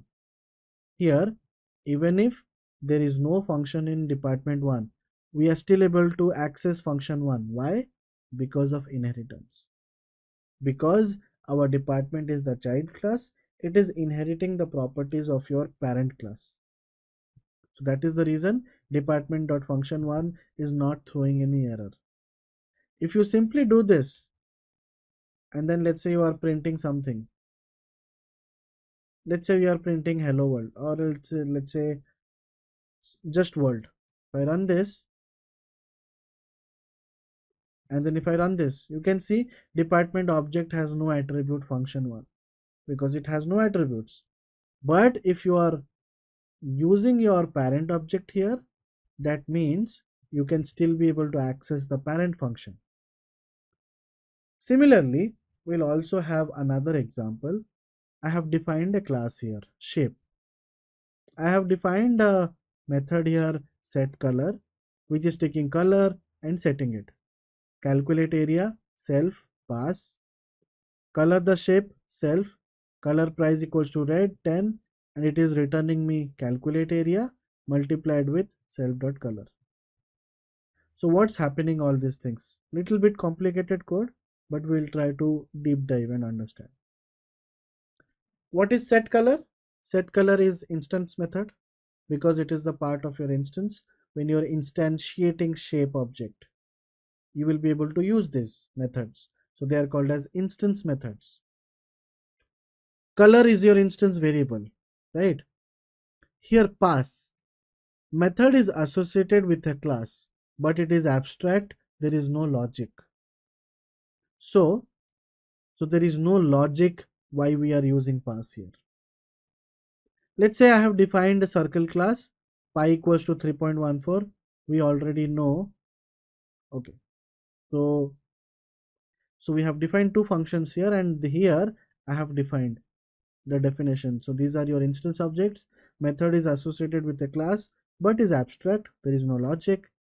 Here you can see method, we have a circle function, def calculate area, method overriding. Okay, so what's happening here is I'll explain. So you can imagine this as your parent class. Okay, this is your parent class, and this is your child class, which is inheriting shape. That means, will I be able to access color the shape method if I call circle class? Yes. What will happen in calculate area? Because calculate area, here I'm just doing pass, but here I have some function. So this basically means that shape is your parent object. Your calculate area pass method is associated with a class, but it is abstract. There is no logic, which means if any other class is inheriting shape function or shape class, you can write your own calculate area logic in those classes, and you can still calculate the areas, because your areas will depend upon the type of shape. Rectangle will have length into breadth, circle will have pi r square. So formulas differs, right? So that is the reason I have defined a circle class which is inheriting shape, and here I have defined my calculate area, which is circle.pi multiplied with self.radius. And now if you are instantiating my circle object, which is 5, you are providing 5, c.set color red, you can see you are able to print the circle with radius 5 when colored red costs 157. What will be the calculate area? 5 multiplied with 3.14, somewhere around 15 point something, so 15.7. Similarly, another example, I have defined a rectangle which is also inheriting shape. It also has a method called as calculate area, which is getting overridden. So this is the concept of overriding.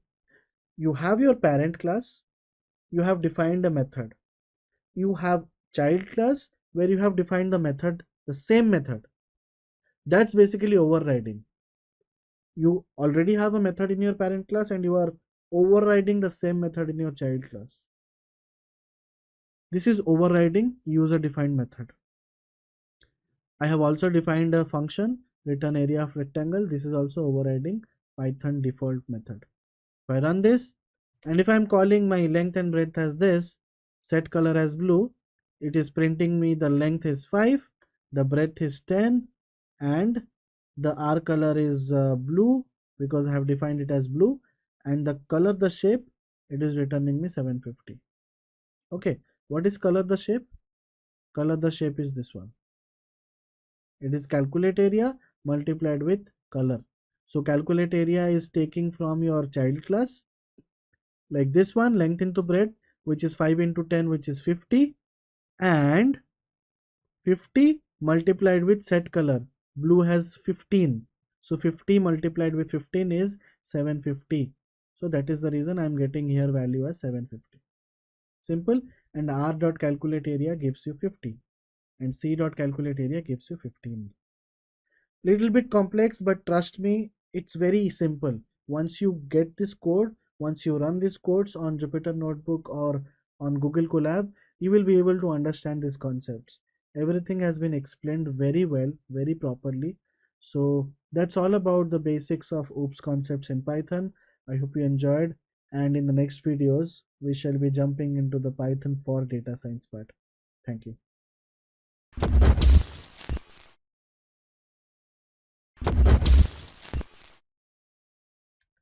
Hi, welcome to this course on Python, and in this video we shall be talking about one of the most important library. This is nothing but NumPy. Well, what exactly is NumPy? Num stands for numerical and Py stands for Python. And this library is used for all the numerical operations. And this library is used mostly for the data analytics and data science activities which we do. For an example, you are extracting some data, you are reading a data. Now we already know that we read data using Pandas library. And after reading data, your data could have categorical features, it could have numerical features as well. Now, how can we deal with the numerical features? Sometimes we might have to do some transformations on numerical features. So there could be a lot of activities which can be done on numerical features or numerical variables. In that case, NumPy is used. Well, NumPy can be used to store data of different forms. It could be one dimensional, two dimensional, or n dimensional. But the question is, why do we use NumPy? Because traditionally speaking, we already have gone through various for loop conditions. We know what is list comprehension, we know what is map functions. Now these kind of things can also deal with numerical variables. Why do we use NumPy? It all depends upon the type of data, and if you are dealing with big data, your traditional approaches might take a lot of time. NumPy is way faster as compared to the traditional approaches. You can see in this graph the time taken for various loops. Plain for loop takes the maximum amount of time because it's a very traditional approach. It goes through each and every item iteratively. Then comes list comprehension. Then comes map function, and NumPy is seen or has been experienced to be the most effective when it comes to time taken. Now, what is NumPy? We already discussed the basics. It's a library used for computation and processing of single and multi-dimensional arrays of elements. Smaller memory consumption and better runtime behavior. Installation of NumPy is very simple. These days, with the latest Python versions, NumPy, Pandas, Matplotlib, they come predefined, like they are pre-installed in those Python modules itself. But in worst case, if NumPy is not installed, when you are importing NumPy library and you are getting an error, you can simply install using the command pip install NumPy. You can run this command over your command line in your Anaconda prompt, Jupyter Notebook consoles, or your Spider Notebook consoles. And after this, your NumPy will be installed and you are ready to start installing or start using the NumPy library. So this is all about the theoretical concepts. We'll jump onto the practicals part now. As we already talked about NumPy, NumPy is nothing but a Python library and it stands for numerical Python. We already discussed that it is used for working with arrays, it is used for computation and processing of single and multi-dimensional array of elements, and smaller memory consumption and better runtime behavior. To install NumPy, you have to do pip install NumPy and then start using by importing the library. But usually whenever we import NumPy, we do it like this: import NumPy as np, so that we don't have to call NumPy again and again. So np acts like an alias here as np. So whenever you import NumPy, you can simply do np dot your method name, NumPy will be called. So there is a funny meme: I don't always import NumPy. Whenever I do it as np. Image courtesy goes to memegenerator.net, from where I extracted this image. Now let's get started with the practicals part. So here I'm creating an array. So how to create an array? It's very simple. Creating an array. Okay. So NumPy, which is np dot array 1 2 3. So these are the three elements, and here I'm doing print of a. If I run this, okay, NumPy is not imported, so we'll import this and then we'll run this. Now you can see this is what my a looks like. It's an array. If you want to see what is the type of it, type will be NumPy array. you can see NumPy dot ND array. What is this? This is nothing but n dimensional array. Okay, this is the type of NumPy array. So it could be a one dimensional array, it could be a two dimensional array. Let's say you're defining like this. So this will also be an array, but it's a two dimensional array. The type will remain the same. It's going to be ND array. But the interpreter already knows that it's a two dimensional array. Now let's say I'm defining the same data type, like the same numbers 1 to 3, but I want to define it as float objects. Here it is defined as integers. What we can do is we can simply pass d type equals to float, which basically means data type equals to float. If I run this, now my A looks like this. Now if I want to create data type as string, will this work? Or str, will this work? Yes, it will work. You can see the three elements are string objects 1, 2 and 3. Now if you want to find the length of an array, you can simply type len function length of your object, and then it shows you 3. That means it has 3 elements. Now let's say I'm defining a two-dimensional array. You can see one dimension. Your first element is 1, 2, 3. Second dimension 4, 5, 6, like the second element. Now if I run this, this is how my B will be. Now if you want to type the length of B, it will be 2. Why? Because there are two objects. Each object is a list. So you are forming a list of list. So that is the reason the length of B is 2 here, first and second. Okay, it will not be like 1, 2, 3, 4, 5, 6. If you don't define like this, if you define it this way, let's say like this, 6, and in this case if I want to length of B, it will return you 6 because there are 6 elements, but here there are 2 elements 1 and 2. Okay, similarly, how to type the type of B? Here I am creating another array, and this time I am going to create 3 objects, 3 elements 1, 2 and 3. If I run this, and now if I run length of C, it will return me 3. Now one thing is, here let's say my A is 1, 2, 3. My type is ND array, but you want to see how much dimensions your type is, like how much dimension this array has. What you can simply do is you can simply type in dim of A. It will give you, sorry, my bad, A dot ndim. Okay, A dot ndim. If you run this, it shows you that this is a two-dimensional array. Similarly, we can run it here, C dot ndim. You can see C is of 2 dimensions, right? There are 3 elements 1, 2, 3, 4, 5, 6, 7, 8, 9. So the dimensions of C is nothing but 2. Similarly, dimensions of B is 1. What is B? B is this one, right? So to check the number of dimensions, you use the object dot ndim. Similarly, I am creating a 4-dimensional object 1, 2, 3, 4, and then if I do d dot ndim, it is returning me 4. Why use NumPy? Well, somehow we already discussed this. The main reason why we use is it's having a faster computation time. It is way too faster as compared to the previous approaches. So in traditional Python programming, we have lists that serve the purpose of arrays, but they are slow to process. Because so far, when we created all these arrays, you might be thinking that we already have lists in traditional programming. We already have tuples. Why don't we use that? Why do we have NumPy? So in traditional Python programming, we have lists that serve the purpose of arrays, but they are slow to process. NumPy aims to provide an array object that is up to 50 times faster than traditional Python lists.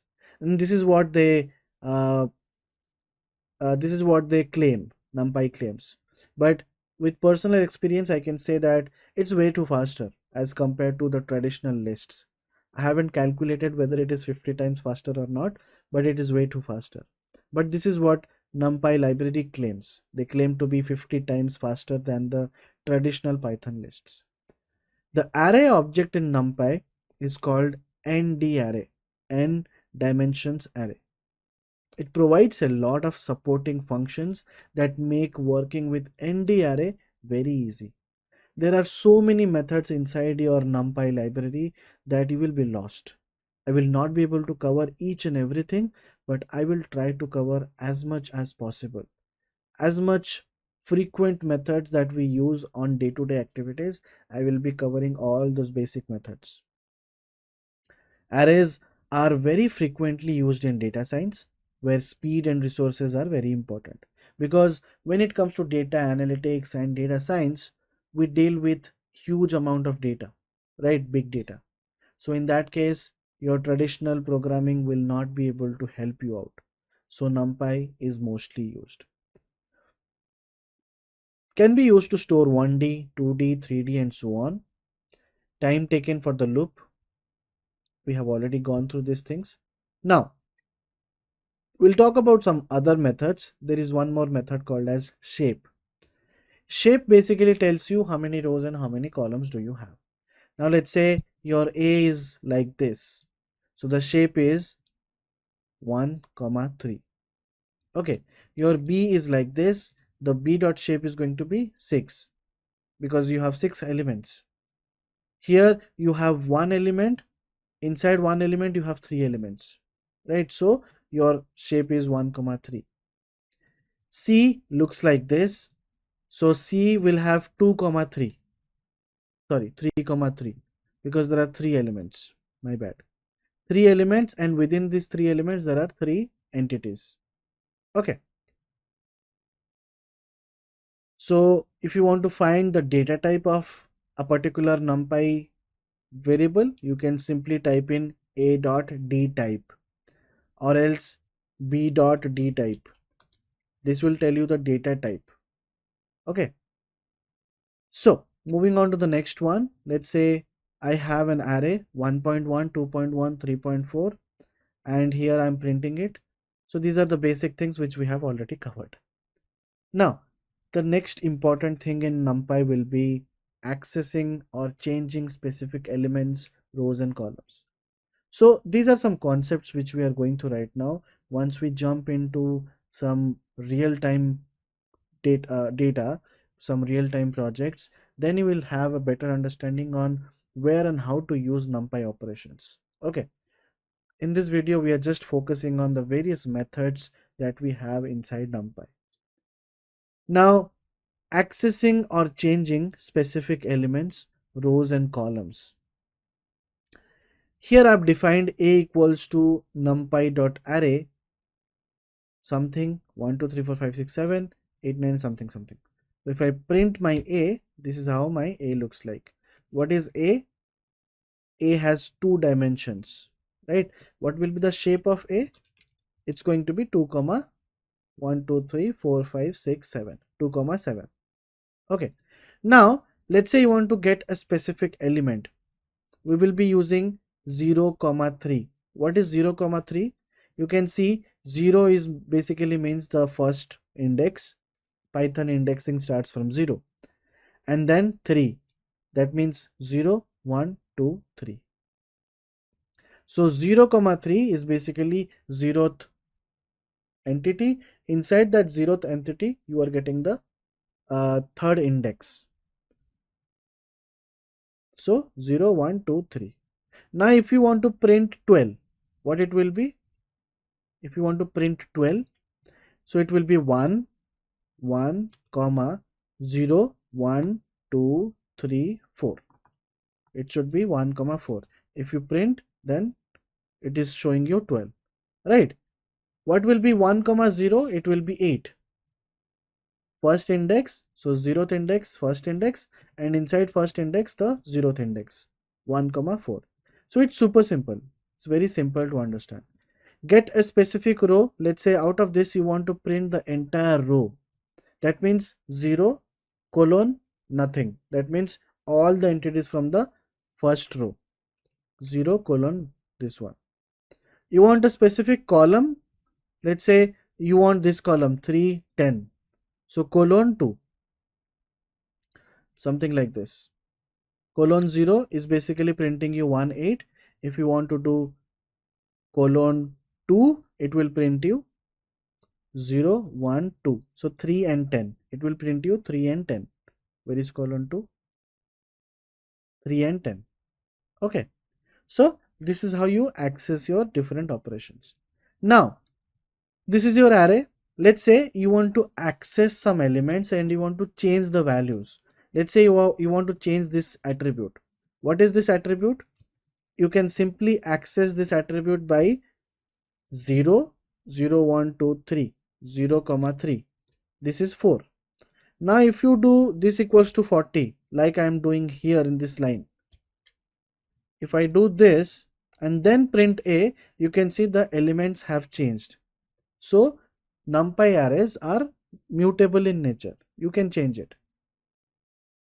Now change the fifth column in first row to 50. Simply fifth column and first row. So 0th index 0, fifth column. So 0 1 2 3 4, 0 comma 4 equals to 50. After this, we'll be talking about some zeros and ones method in NumPy. There are some zeros and ones method. So in case you want to create a NumPy array with all 0 entities, like all the elements will have zeros.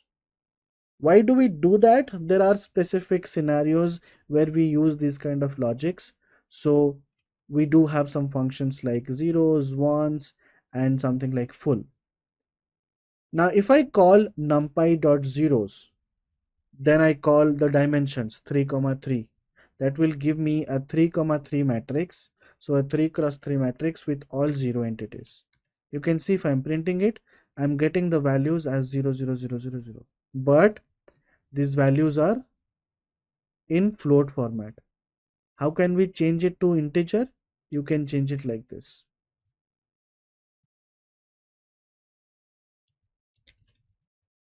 Oh, zeros, sorry, my bad, spelling mistake. Now you can see all have integer values. Is string possible? Well, string is also possible, but it's not showing you any value because 0 is basically null in terms of string, right? Similarly, if you want to print a 3 cross 3 1 matrix, you can do np.ones. And if you want to have the data type as integer, pass the d type equals to int 32. If you are not passing int 32, you are passing int, that also works. Okay, so this or this, both are same. Okay, similarly float 64 or float, both are same. Now after zeros and ones, the next method is going to be full. What is full? Full is, let's say you want to create a matrix of a single number, all the entities will have the same number. In that case you can use np.full. You are passing I need a 3 cross 3 matrix and the value should be 50. Or else let's say you are defining a variable where a equals to 20 and then you are passing this var a. See, 20. If you are changing it to integer, it will have integer, something like that.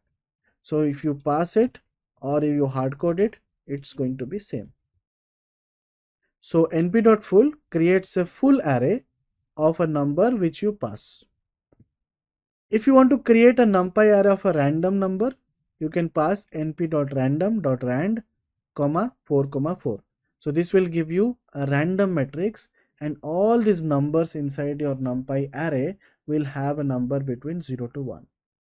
But if you want a random integer, you can do .random.randint. Here it is float and here it is random. Here I'm passing -4 1, which means I want in the range of this. If I don't pass this, it will fail because rand int takes at least one positional argument. So if you pass this, which basically means I want the random values to be in the range of -4 to 1. let's say 1 to 5, and your values will be within 1 to 5. 1 to 100 will be within 1 to 100, right? Let's say I want from -5 to 0, so -5 to 0. And then we have another function called as identity. I hope everybody knows about identity matrix. 0 1 0 1. This is identity matrix. I hope everybody knows about this.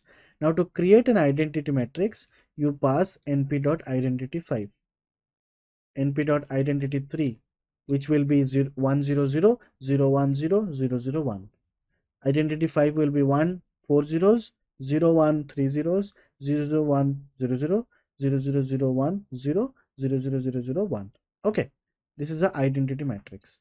Now there are some practice questions to talk about.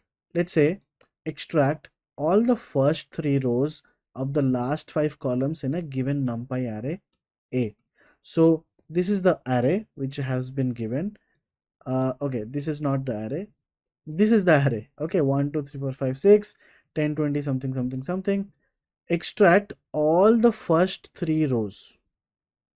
That means all these 3 rows of the last 5 columns. Okay, first 3 rows of the last 5 columns. So your output should be like this. Okay, so that was the output that was mentioned. Output should be this, then this, then this. This should be the output. Okay, how can we do that? So here we have defined my A. My A looks like this. Now how many rows do we need? We need the top 3 rows. So 0 1 2 3 4 -1 -2 -3 -4 -5. I hope everybody knows about the indexing in Python. Your indexes start from 0 from the beginning, and from the end it starts from -1, right? So similarly what I'm doing is 0 1 2 3 4. So 0 1 2 3. So here I'm passing 0 colon 3, that means colon 3, and I'm passing -5 colon something. So here if I run this, it is throwing me the output which is expected like this. Okay, 0 1 2 3 4 5 -1 -2 -3 -4 -5. So you can see from -5 till end, from -5 till end, and here till 3, that means 0 1 2 0 1 2 3. Okay, so this is for the rows and this is for the columns. We want 3 rows and we want this much. And if you want to do this, will this work? Like I want to do 0 comma 3, this will also work. So blank is nothing but 0. Okay, if you just want to print the first 3 rows, this is how we do the first 3 rows, right? A 0 colon 3. From the first 3 rows you want the last 5 columns. So 0 1 2 3 4 5, from end -1 -2 -3 -4 -5. So here I'm doing -5 colon -1. So this will also work. Oh, -1 doesn't work. Okay, -1 empty. My bad. So there should be a comma here. -5 colon -1. So this will also work, and if you are not passing anything, the end attribute here and here, this will also work. Second question is, given a positive number n greater than 2, create a NumPy array of size n cross n with all zeros and ones such that the ones make a shape of plus. So the input is 3, your output should be like this. That means you can see the 1 is formed as a plus, 0 1 0 1 1 1 0 1 0. It's forming a plus, right?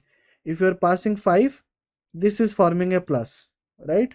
So the middle, let's say you have 5 rows, the middle row will have all the values as 1 and the middle column will have all the values as 1, right? So let's say I'm passing n equals to 5. Here I'm creating a numpy dot zeros, so all my entities are zeros. Now here I'm passing n/2 colon equals to 1 and colon n/2. What is slash slash? I hope everybody knows about this. Let's say 5/2 is nothing but 2, right? 4/2 will be 2. So 100 divided by 5 is 20, right? 101 divided by 5 is 20 point something. So your absolute value is basically this one. This is basically your operation. Now here what I'm doing is 5/2 is basically 2. So I'm passing 2 comma colon and then colon comma 2. So for all the middle rows and the middle columns it should be 1. And now if I print this, my middle rows and my middle columns are 1. So these are some basic operations. Apart from that, there are some arithmetic operations as well. This is another exercise. We'll be leaving this document to you so that you can practice. There are some various arithmetic operations which we should talk about as well. So let's say here we have defined an NumPy array, np.array 1 2 3 4. Let's say you want to add two numbers, like you want to add 2 with each and every element. How can we do that? Simply do a plus 2. So a plus 2 is nothing but all the entities are added with 2. Similarly, a to the power of 3, that means 1 to the power of 3 is 1, 2 to the power of 3 is 8, so 3 to the power of 3 is 27. If you print this, so each and every entity in your array is getting that mathematical operation. It is doing that mathematical operation. So we also have mean, max, all these functions as well in array. Let's say a dot mean will give you a dot mean, np dot mean a. So both these operations are giving you the minimum values. We also have a dot max or numpy dot max a. A dot mean will give you 2.5. So 1 plus 2 3, 3 plus 3 6, 6 plus 4 10 divided by 4 2.5. So the mean value is 2.5. You can also calculate mean using np dot mean of a. Okay. Similarly, we have created another two-dimensional array, a dot ndim. It's 2 dimensions. What will be max element? Max element is 8. Max of a is 8. A of max is 8. Both are same. So these are some NumPy operations, arithmetic operations that you can perform, and it's all about practice. The more you practice, the more you understand about these concepts and when and where to use this NumPy libraries and Pandas libraries. It all depends upon your practical scenarios. When we start talking about an use case, which we have covered in this course, we will be explaining you where and how to use NumPy, Pandas and various other libraries.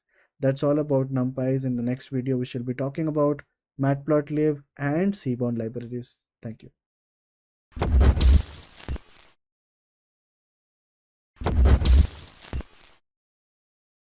Hi, welcome to this course on Python, and in this video, we shall be talking about Pandas. Now, what exactly is Pandas? Pandas love data science. Well, Pandas is one of the tools, one of the libraries in Python, which is used for data analytics and data science activities. Talking about Pandas, Pandas is a fast, powerful, flexible, and easy to use open source data analysis and manipulation tool. Pandas is a Python library, so installing Pandas is super simple. Just do pip install pandas in your command line and pandas will be installed. Pandas is used to analyze data. So in this video, we are focusing to understand each and everything about pandas in details. Well, I have already installed pandas on my machine, so I won't be running this code. But in case you are looking at this code for the first time, the first thing what you need to do is go to your Anaconda prompt or else go to your compiler. If you are using a Jupyter notebook, you can open any of the cells and simply run this command pip install pandas. Okay, so simply pandas will be installed in couple of minutes. Once that is done, then start your code by importing the library. So to import pandas, we have to use import pandas. Here I'm using import pandas as PD, which means PD is an alias that I'm using so that I don't have to call pandas again and again in the code. So I will be using PD, and PD is nothing but the alias name. I'm also using NumPy. What exactly is NumPy? NumPy is numerical Python. We'll be talking about that in the next video, of course. So let's focus on pandas. Now in this video, I'll be talking about a lot of internal functionalities and methods that we have inside pandas library. So I'll not be able to cover each and every method, but I'll try to cover the mostly used ones. Okay, so let's get started. The first thing what we used to do in pandas is to read a database or read a file. And files, when it comes to data analysis, your files could be an Excel file, it could be a CSV file, it could be a text file, it could be a JSON file. So based on the type of file, you can read your file using pandas. So here I have defined df equals to pd.read CSV, churn modeling CSV. What is churn modeling? Churn modeling is nothing but one of my data sets that I have. And this is how the data set looks like. I have row number, customer ID, surname, something, something. So many columns I have and so many records I have. Now the main idea is to do some analysis on this data, right? How can we do that? Of course, using pandas. So I have already read it. Now once you read the data frame, so PD is not defined because we haven't run the import statement. Now after running this code, you can simply type your data frame and it will give you an output. So this is how your data frame looks like.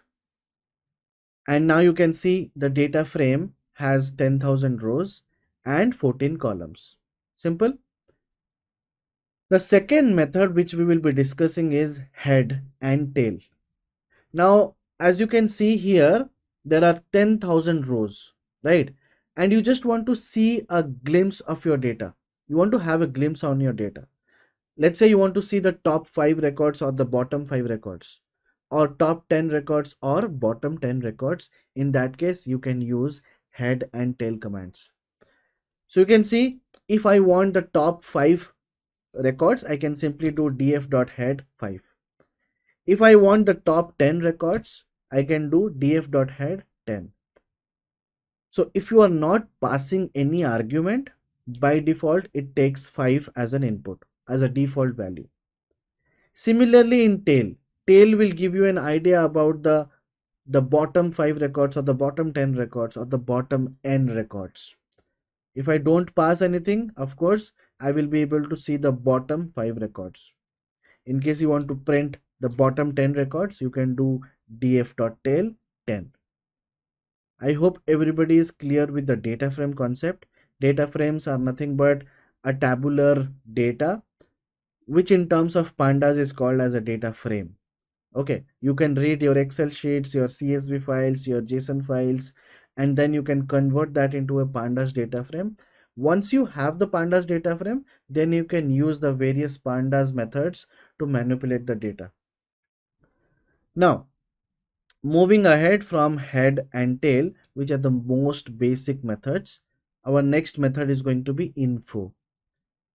To be very honest, pandas, NumPy, and all these libraries which comes into data science areas, they are super simple to use. The methods which are present inside the libraries are very simple. Let's say you want to find the information about your data frame. You can simply use .info. You can see what is .info. .info is nothing but it shows information about your data frame. What information? You can see that it has returned that df is nothing but a pandas data frame. The range index is 10,000 entries. That means it has 10,000 records. 0 to 9999. We already know that Python indexes start from 0, right? So 0 to 9999 is nothing but 10,000 entries. And these are the different columns that we have. These are the different non-null attributes that we have. And these are the data types of the data. So row number is an integer value. Customer ID is an integer value. Surname is an object. That means it's a string value. tenure is an integer value, and so on. So based on this, if you quickly identify that, oh, row number is integer, or else customer ID is integer, it shouldn't be integer, it should be a float value. Then you can convert that data into float, right? All these conversions are also possible. But .info immediately tells you the detailed information about your data frame. Let's say some of your column, let's say age, has a lot of null values. You can also identify null values from the info column, from the info method. Let's say here age, it says that 9000 non-null, which clearly states that you have 1000 null records. And in terms of data analytics and data science, we have to get rid of our null values, right? So there are some techniques to impute the null values, which we will try to study in the upcoming classes. After info, the next so obvious method is going to be describe. Now describe method, it's an English word and it's very simple to understand. What is describe? What if I ask you, can you describe your mom? Can you describe your dad? That means you want to find the characteristics of your mom and dad, right? That means your mom is having weight this much kg, this much height, all these kind of attributes. Similarly, what do you mean by description, or what do you mean by describe method? That means what is the data frame all about? So describe method basically describes the statistical information of the numerical columns. Now just imagine you have a data. You have 10 columns. Out of 10 columns, 8 columns are numerical and 2 columns are categorical. Categorical as in maybe gender and location. When you do df.describe or the data frame.describe, it always gives you the statistical information of all the numerical columns. Okay, so that is the reason I'm able to see all the numerical columns here, and I'm pretty much sure I will not get the information about surname, about geography, gender. That's it. Rest all the information are there. And what are these information? These are some statistical information. Of course, I will not be able to deep dive and explain what are these statistical information. These are nothing but standard deviation, the mean, the 25th percentile value, the 50th percentile value, which is otherwise called as the median line, 75th percentile value, and the maximum values. What is the importance of these things? Well, in data analytics, this is very important. It gives you an idea about the distribution of the data. From this class, you might not be able to understand details about all these methods, but you will get more information in the upcoming classes. The next method inside your pandas is going to be dot columns. Dot columns basically prints you the different column names. These are your different columns that we have. Another method is dot t. Dot t is nothing but transpose. That means your rows and columns will be tilted. Your rows becomes columns and columns become rows. Transpose operation. Everybody knows about this thing. So here, if I have 14 columns and 10,000 records, that becomes I have 10,000 rows, sorry, 10,000 columns and 14 rows. Okay. So you can see 14 rows and 10,000 columns. What is the advantage of it? There might be some cases where your data is, having some mismatch. In case you have that kind of data, then you can use the dot t, right? Then next operation comes sorting. What exactly is sorting? Now everybody knows that if your age, somebody is having 10, 15, 8, 90, 29, something like that, and you want to sort those values based on age. That means you want the first customer should have the lowest age till the highest age, sorting in ascending order or the other way around. Let's say you want to sort a record or sort a table with respect to a particular column, you can use sort underscore values. You can see when I'm running this code, my output is from lowest till highest. And let's say you want to assign this new sorted records to a new data frame. How can we do that? Simple. You just assign a new df equals to df.sortValues.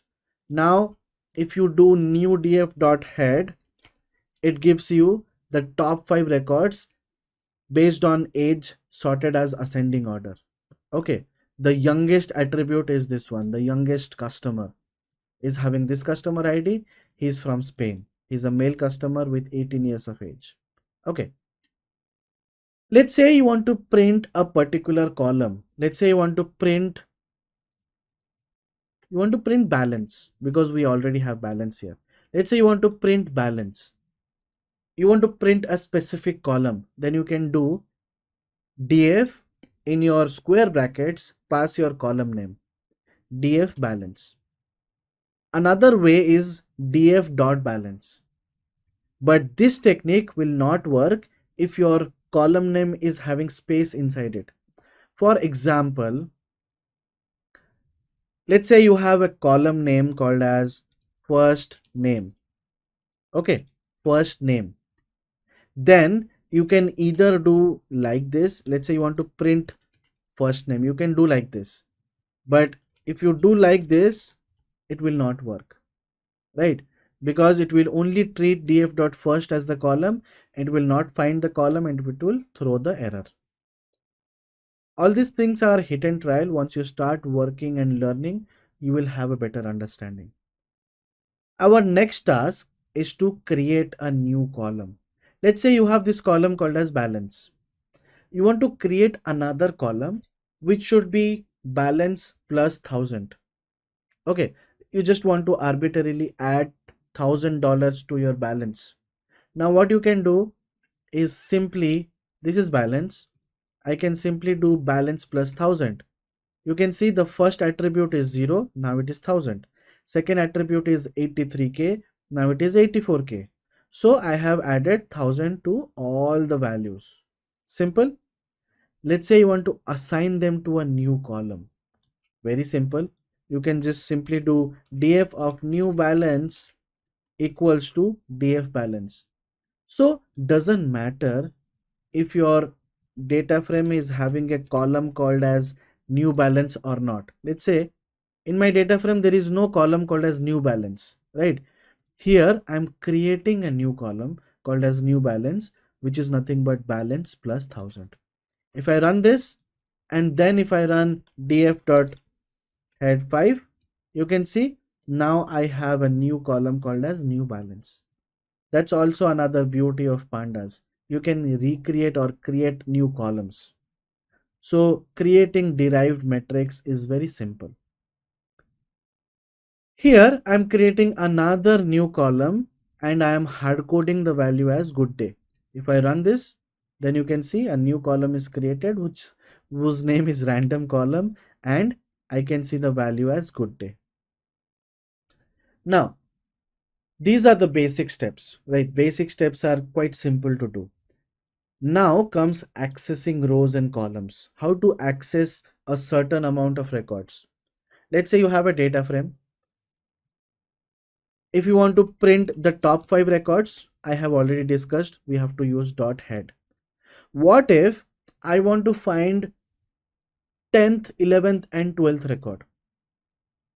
So what can we do? Simply what I can do is df of 10 colon 13. That means from the 10th index till 13 minus 1, which is the 12th value. So here I can see the 10th index, the 11th index and the 12th index. Okay.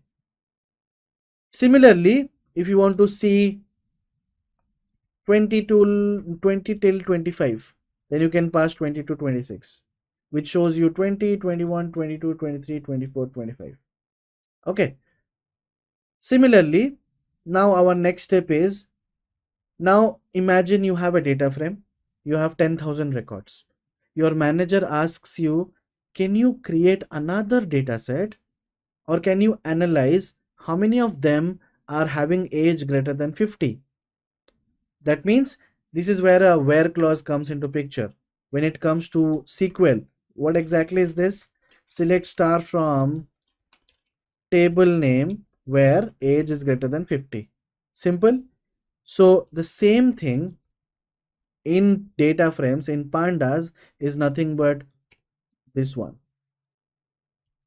Just type df, that means I want the data frame where in the brackets is your where clause. Like here I have passed the indexes, right? 20 till 26. Similarly, this is the where clause. This is the where clause. So this command is very similar to this one. So let's start from df where age is greater than 50. This is in SQL and this is in Python, pandas. Okay. Now you can see output of this is having all the records greater than 50 age. If you want to store it in a separate data frame, let's say age 50. Now my age 50 is created. I want to see the length of age 50. So 1261 people are having age greater than 50. What about the original data set? How many records do we have in the original record set? We have 10,000 records. So all these things are very basic steps in pandas. Now, apart from that, here also I'm doing the same thing. I'm assigning a new data frame to this where clause. Another thing is filling null values. Most of the times you might have null values, right? Let's say you have a column called as gender and you have a column called as age. So you have M21, M22, F, null, F23, M15, something like that. You have null values. How can we fill the null values? There are different techniques to fill null values. In that case, you need some statistical knowledge, but there is a method called as fill NA. Using fill NA, you can fill the null values. Let's say you want to fill the null values as 15. So dot fill NA 15. And then you can easily fill the null values. Let's say you want to fill the null values with the average of this. You can simply do, what you can do is you can create a variable. Let's say a is equal to, there are some average methods. You can use the average methods and then use that average method inside here. But these are all statistical things which we will be covering in future. But try to understand that dot fill NA gives you the leverage to fill null values. Now here, if I run this, automatically the values will be updated with 10. Okay. Now, next thing is, here I have so many records, right? How many rows do I have? I have, let's say, dot info. I have 10,000 records and I have 14 columns.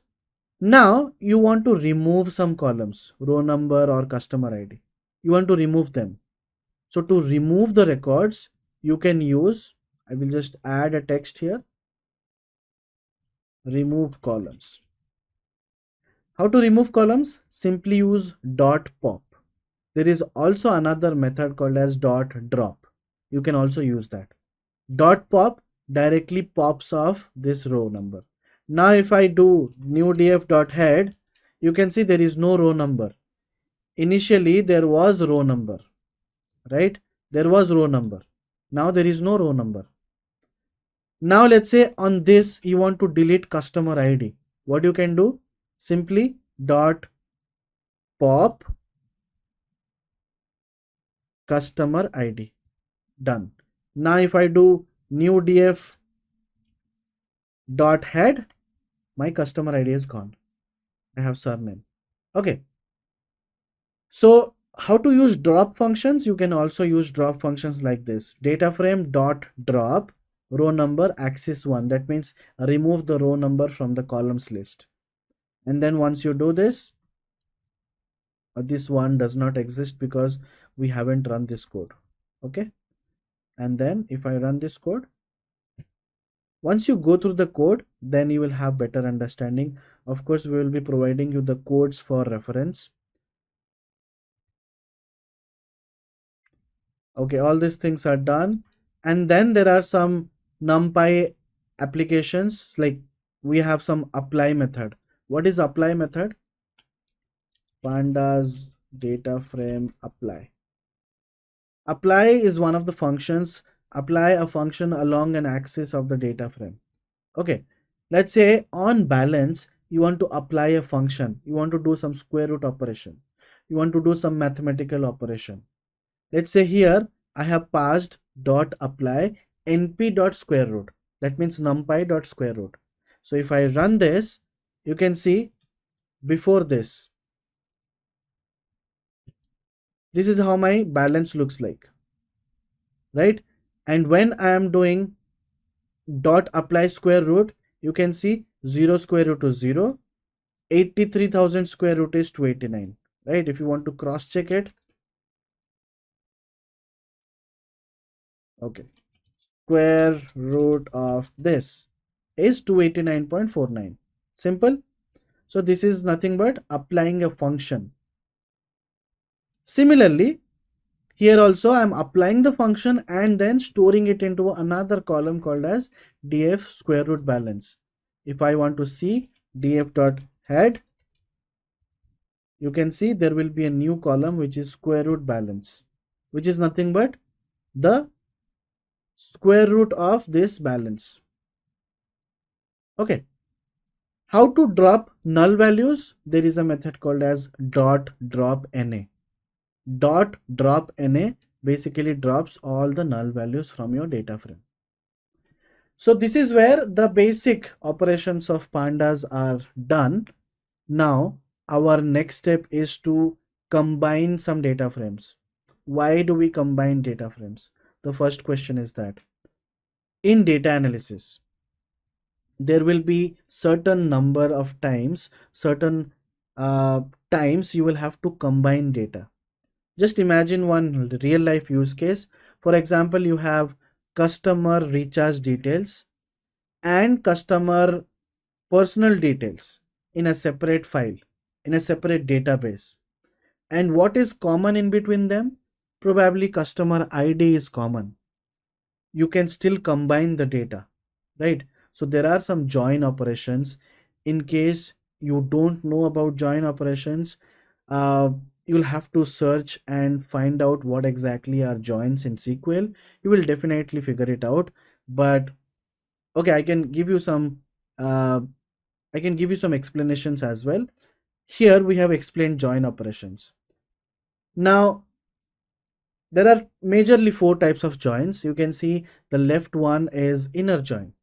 What is inner join? Just imagine you have 5 customers data here. Okay, let's take examples and explain. Let's say I have table 1 and table 2. Table 2. Table 1 has cust ID and cust name. Okay, 1 Satyajit, 2 Hillary, 3 Raj, 4 Shankar. Okay, something like that. And table 2 has cust ID and salary details.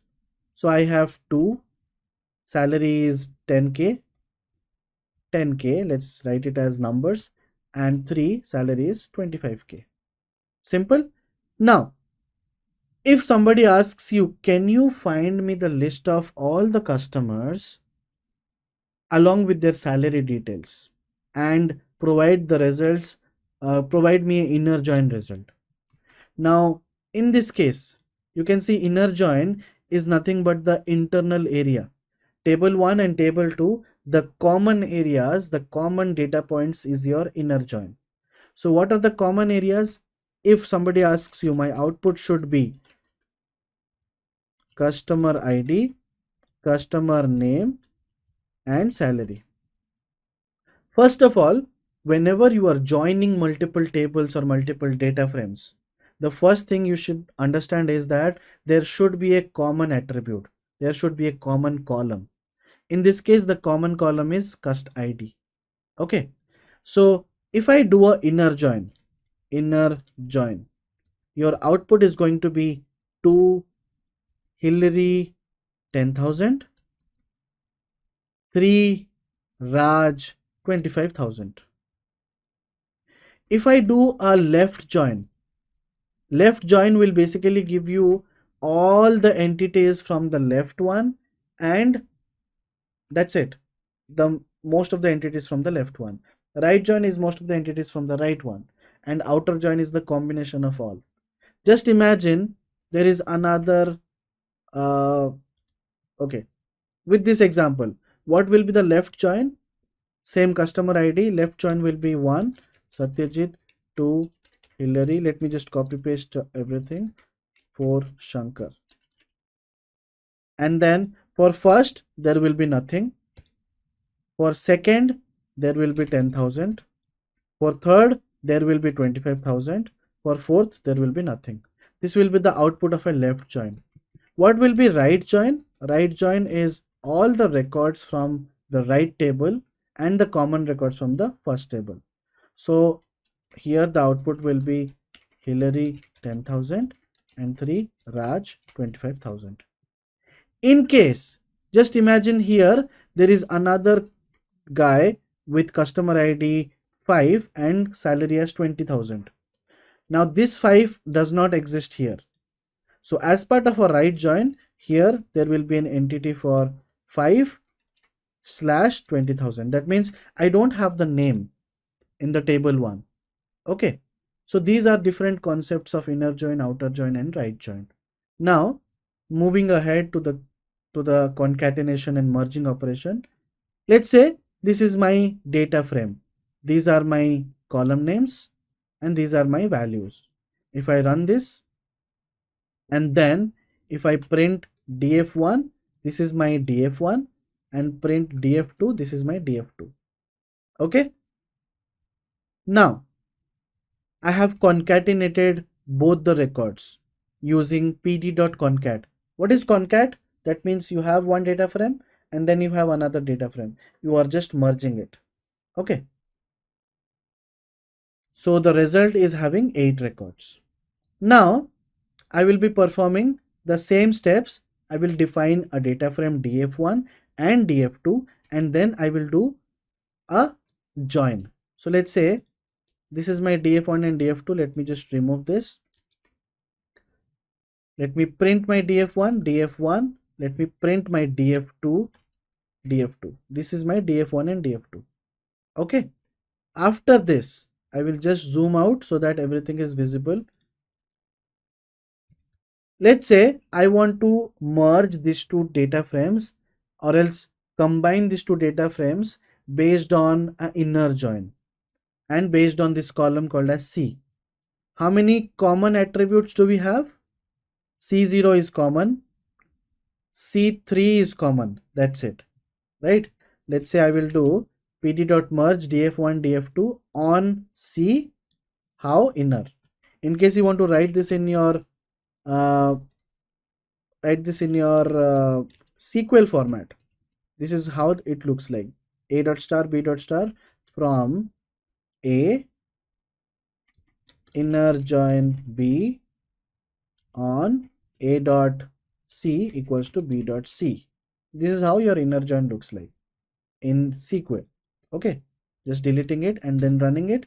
And then if I run the merge df, you can see only the common entities are selected and it is following this pattern. If you want left join 1, 2, 3, 4, my output will be having 4 records, but my 𝐓𝐤𝐦𝐞 will be having values only for 2 records. Okay, so if I just run this and then run this, you can see I have 4 records, but 𝐓𝐤 are only populated for 2 records because these are the only 2 records where your C value is matching. Similarly, if you want to try it for the right join, you can see I have all the records for 𝐓𝐤 and only 2 records where the matching is happening. Okay. Next operation comes lock versus iLock. And this is where we will wind up our pandas, and then our next video will be on NumPy. The main distinction between the two methods is lock gets rows and or columns with particular labels. iLock gets rows and or columns at integer locations. What does that mean? Let's say I have defined a series, pd.series, list of abcdef, and I have provided this index. You can see these are my indexes and these are my characters. Simple. I want to access the value at 0th index. So simply I can do s.lock of 0. So 0th index is D. So my output is D. What will be ilock of 0? Ilock of 0 is A. Why? Because it is the 0th location. So ilock gives you a result based on the location, based on the index location, and lock gives you the value at the index value. So 0th index will be printed here. Let's say I will run this. Okay. Now, what will be the output for s.lock 3? There will be no output because third index does not exist. But what will be ilock of 3? There will be D because 0, 1, 2, 3. I hope now you understand about lock and ilock. Let's say you want two entities, 0 and 1, D and E. You can print s.log 0 and 1. If you print s.ilog 0 colon 1, it will only give you one output, which is 0th location, which is A. So lock rows at index labels between 0 and 1 inclusive, and ilock is exclusive. Okay, let's say you want first two entities A and B. So you can simply do s.ilock 0 colon 2. In ilock, the end attribute is exclusive. In lock, it is inclusive. What if you sort the series? If you sort the series, your ilock and your lock are going to return you the same results. Okay. So these are all about pandas. I hope you understood little bit about pandas, at least not little bit, at least intermediate level of pandas. I enjoyed teaching you about the end-to-end pandas, but it's more likely you have to practice more and more. And that is all about this particular video. In the next video, we shall be talking about NumPy, Matplotlib, Seaborn, and some other Python libraries which we use on daily basis when it comes to data analytics and data science. Thank you.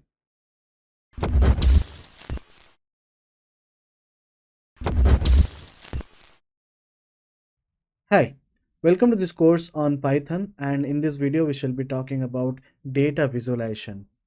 Now, why are we talking about data visualization in a Python program, in a Python course? Well, data visualization is very important when it comes to data analytics. We know that our main aim is to gather insights, to find insights and gather as much information as possible. What is the best way to showcase that? What is the best way to showcase your insights to your higher management, to your clients, to make it look beautiful? Data visualization is used in that case. And when it comes to data visualization, there are various libraries in Python that we use to perform the data visualization techniques. Matplotlib, Seaborn, Plotly are some of these libraries. In this program, we shall be focusing more on Matplotlib and Seaborn, which will be taught in the upcoming classes. In this video, we shall be focusing on what exactly is data visualization. Now, data visualization helps to bridge the gap between numbers and words. Data visualization giving visual context to information to help identify and infer trends, patterns, and outliers in data. So data visualization, when you are performing visualization, there are various charts that we use. Many of you might be knowing about bar charts, area charts, line charts, pie charts. So these are different charts which are used to showcase, to visualize the data, what the data is telling you. A picture is worth 1,000 words, that we already know, right? Visual representation of data is the best way to showcase that to the outer world. Because whenever you are doing an analysis, you might be doing your analysis on Python, and your analysis could not be It could be something which you are able to understand, but you are not able to portray or showcase that to the outer world, to your management, to your clients, to your customers. The best possible way to showcase those information, to provide those insights, is through visual analytics. And that is where data visualization comes into picture. A complex idea can be conveyed with just a single image, namely making it possible to observe large amounts of data quickly. Importance of data visualization. Data is only useful if we can learn from it, right? If we are not getting some insights from the data, then there is no use of using that data. The data has to tell you something, and data tells you something using various analysis techniques or using visualization techniques. It delivers data with efficiency, clarity, and effectiveness. Can identify patterns. There are many scenarios. Let's say you are analyzing and you are not able to find out some patterns. When you plot that graph or plot that data in a certain graph, in a bar chart or in a pie chart, then it's most likely that you will get some insights, you will get some findings. Oh, male is having more number of records as compared to females. Males who are staying in a specific location are more in numbers rather than females staying in another location. So there could be some insights which you can easily get through graphical data, through data visualization. So data visualization can identify patterns, example, correlations, trend over time, and frequency. What is correlation? Correlation basically means the linear relationship between two different variables. Now let's just imagine you have heights and weights. Now when you are analyzing height and weight, you are probably drawing a graph and the graph is increasing. That means when the height is increasing, the weight is also increasing, which you can easily identify that there is a positive correlation in that. When you see a graph like this, like in your y-axis, the graph is decreasing. That means when the y-axis is decreasing, the x-axis is increasing. That means when your height is increasing, your weight is decreasing. That means your height and weight are negatively correlated. So there are different techniques, statistical techniques, as combined with data visualization is very powerful. Okay, once we learn through the basic concepts of data visualization, and later on once you learn about the basics of statistics, that's where you start implementing your data science techniques and finding insights from the data. And data visualization also analyzes large data sets and have data driven decision management. Now when it comes to data visualization techniques, there are various techniques to perform data visualization.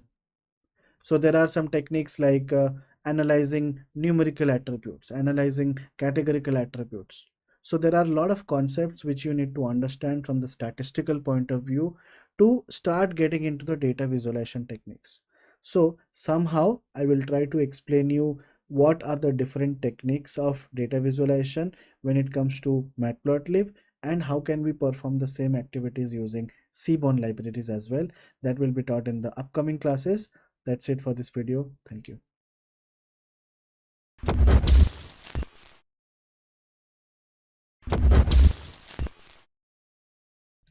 Hi, welcome to this course on Python, and in this video we shall be talking about Matplotlib. In the last video we talked about the basic concepts of data visualization. Okay, we understand that data visualization is powerful. We need to plot some charts in order to get insights from the data. But how are we going to do that? Well, to do that techniques, to perform data visualization techniques, there are various libraries in Python. And there are various automated libraries as well, which are popping up day by day. Well, talking about some of these libraries, one of the most important library is Matplotlib. Another important library is Seaborn, which we shall be talking about in the next video.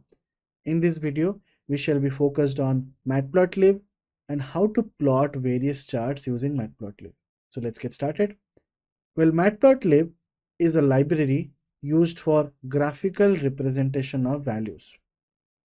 Installation is very simple, as I've already discussed in the previous classes as well, that in the latest Python versions, Matplotlib, Pandas, NumPy, they come as a package. They are pre-installed in the Python library, in the Python itself. So you might not have to install it. But in case you are getting some issues while importing this library, then you can do the installation very easily from the command line pip install matplotlib, and then your matplotlib will be installed. To use matplotlib, you can use import matplotlib as plt, where plt is nothing but your alias, right? Now suppose we have to populate our previous lists. So this is one of the examples how to use Matplotlib. Well, when it comes to the Python code part, I will explain you in details. There are various charts or type of charts which are available inside Matplotlib. Well, again, there are tons and tons of charts which will not be able to cover in this video, but I will make sure you understand the usage of this library. Once you understand the usage of it, once you understand some of the methods available inside Matplotlib, that will make your life easier, and then you can further practice by yourself to get to know more about the other methods inside Matplotlib library. Matplotlib, you can easily plot histograms. Histograms are nothing but it measures frequency distribution of data. Area or bar charts represent number of observations for different categories. And we have pie charts, which we all know it represents the percentage of data by each category. Okay, and there are various other charts as well which we will be talking about. So let's quickly jump into the code part. So talking about the code part, whenever we start working on any of the data analytics or data science activities when it comes to Python, the first three libraries that we import is NumPy, Pandas, and Matplotlib. These are three brothers which are used in each and every activity. So closing your eyes, when you start writing a code, your first three lines should be import NumPy, import Pandas, and import Matplotlib. Well, I have done that. And after that, what I'm doing here is I'm creating a dictionary where my key is year and my pair are these values, my values. And another key is exchange rate, and these are the values. Now, if I run this, let's say I will create a different cell for that. And if I run this, and if I print my data, this is how my data looks like. Okay, if you want to see what is the type of data, the type of data is dictionary. And how do we deal with dictionaries? We have already covered in the previous classes. So now our first aim is to convert a dictionary to a pandas data frame. Only when it is converted into a pandas data frame that makes our life easier to use NumPy and Matplotlib libraries. So first thing what I'm doing is I'm converting the dictionary to a data frame. So I'm calling pandas dot data frame, and I'm passing my dictionary. And while passing my dictionary, I'm also passing my column names equals to this. Let's say you don't pass these column names. You are just passing the dictionary, and then after that you are printing the data frame. Let's say this and this. Now this is what the data frame looks like. By default, it has automatically identified that the column names are this and this. So you don't need to explicitly mention columns equals to year and exchange rate, right? But in some cases where it is not able to identify the columns, to make sure it does a good job, you mention your column names here. Okay, what if you mention your column name as year 1 or year and exchange rate, ex rate? And in that case, what it is doing is it is interpreting this column, which is the second column, as ex rate, but the numbers are nan. Why? Because it is not able to find this particular column. So either you keep it empty or keep it exactly the name like it is defined in the dictionary. So if I do this, done, done, and it is able to interpret the data. Now this is a data frame. If you want to type, see the type of this is a pandas data frame, because we have created this using pd.dataframe. Simple. Now after this, my data frame is ready. Let's say instead of this you are using a file. How do we use that file and create a data frame out of it? It's very simple. You need to call pd.readcsv or pd.readexcel. So this is the command that you use, which I am not running it. This is just for your sake of interest. If you are using an existing file, then you can use it. For an example, if you want me to use one of my existing files, let me just quickly find a file and then I will try to use it. Okay, I have already got churn modeling. Let's say new df equals to pd.readcsv. I have churn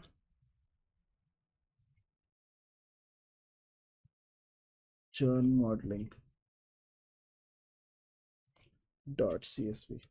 Okay, it's not able to run because of this forward slash. I will just change it to backward slash, and done. It is able to read it. Now if you want to see what exactly is this, you can simply do dot head, and this is my data, right? So here I'm just removing this because I don't want to use an existing file. We will use some predefined data to interpret and create some plots. Now the first thing is, I already have my data frame. df.head is basically having year and exchange rate, right? Now the first plot is df.plot. So I'm plotting the data frame.plot. What is my x? X is year. What is my y? Y is exchange rate. Kind equals to bar. So I want a bar chart, and then I'm doing plt.show. If I run this, you can see this is how my graph looks like. What if I do area? You can see area chart. What if I do line? You can see a line chart. Simple. I will create different cells for that so that you can run them and practice it. Now this is an area chart, and I will create for a bar chart as well. Okay, where is bar chart? This one is bar chart. Now let's say you want a bar chart, horizontal bar chart, like now it is like this, you want like this. You can simply do bar h. Once you do it, you can see horizontal bar chart. Okay, now the next activity is, again I'm creating a new dictionary here, year and exchange rates. Here I'm doing the same activity. I don't know why it is a repetitive activity. Okay, so what I'm trying to show here is, I have the data, which is a dictionary data, converting the data into a pandas data frame, and then I'm plotting a bar chart. Here you can see I'm using the same command to create a scatter plot. You can easily use the same command here, sorry, from here, and then instead of bar chart, let's say you want scatter. You can see scatter plots are ready. So same line of code you are using again and again. If I just minimize it, you can see same piece of code. The only change is here, kind equals to line equals to area equals to bar equals to bar edge equals to scatter. Okay, simple. Now moving on to the next activity, everything remains same here. Okay, one more technique. You can see here I have the scatter plot. Simple. Instead of this, I can also run a scatter plot like this. So here what I'm doing is I'm calling the data frame.plot. Data frame.plot is nothing but the pandas dot plot method.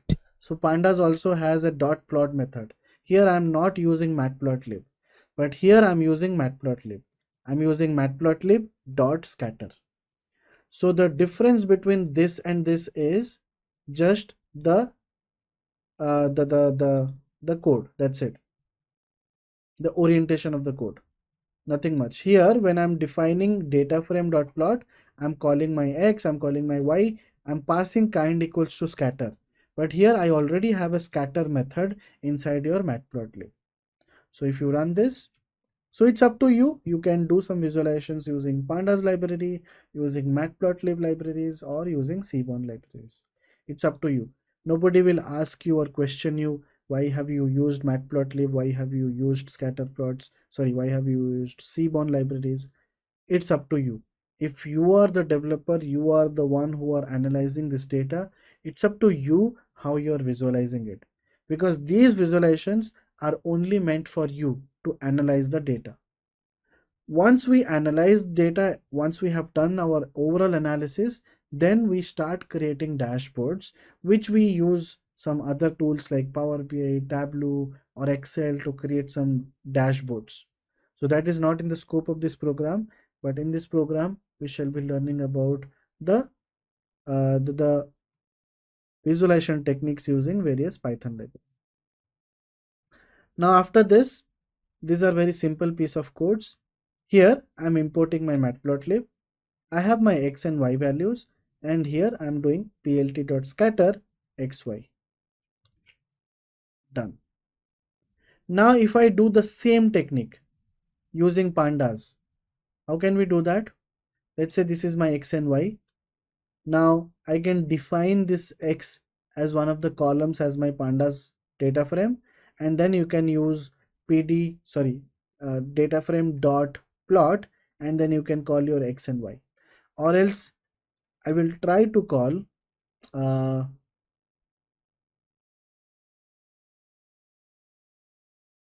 no, it's not possible. I have to create a data frame. Well, I don't want to complicate things right now, so let's just use what is there in this code.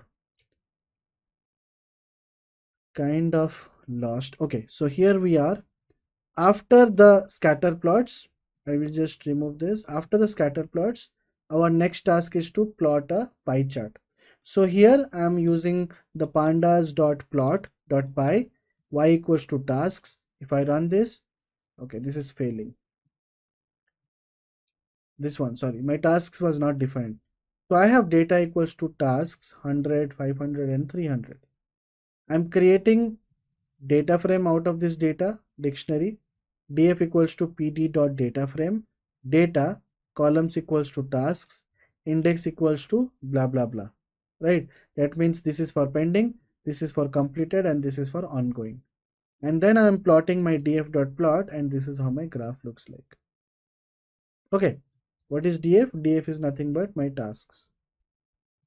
If you don't define the indexes, let's say I don't define my indexes, here my indexes are using the default indexes 0, 1, and 2. Now if I do df,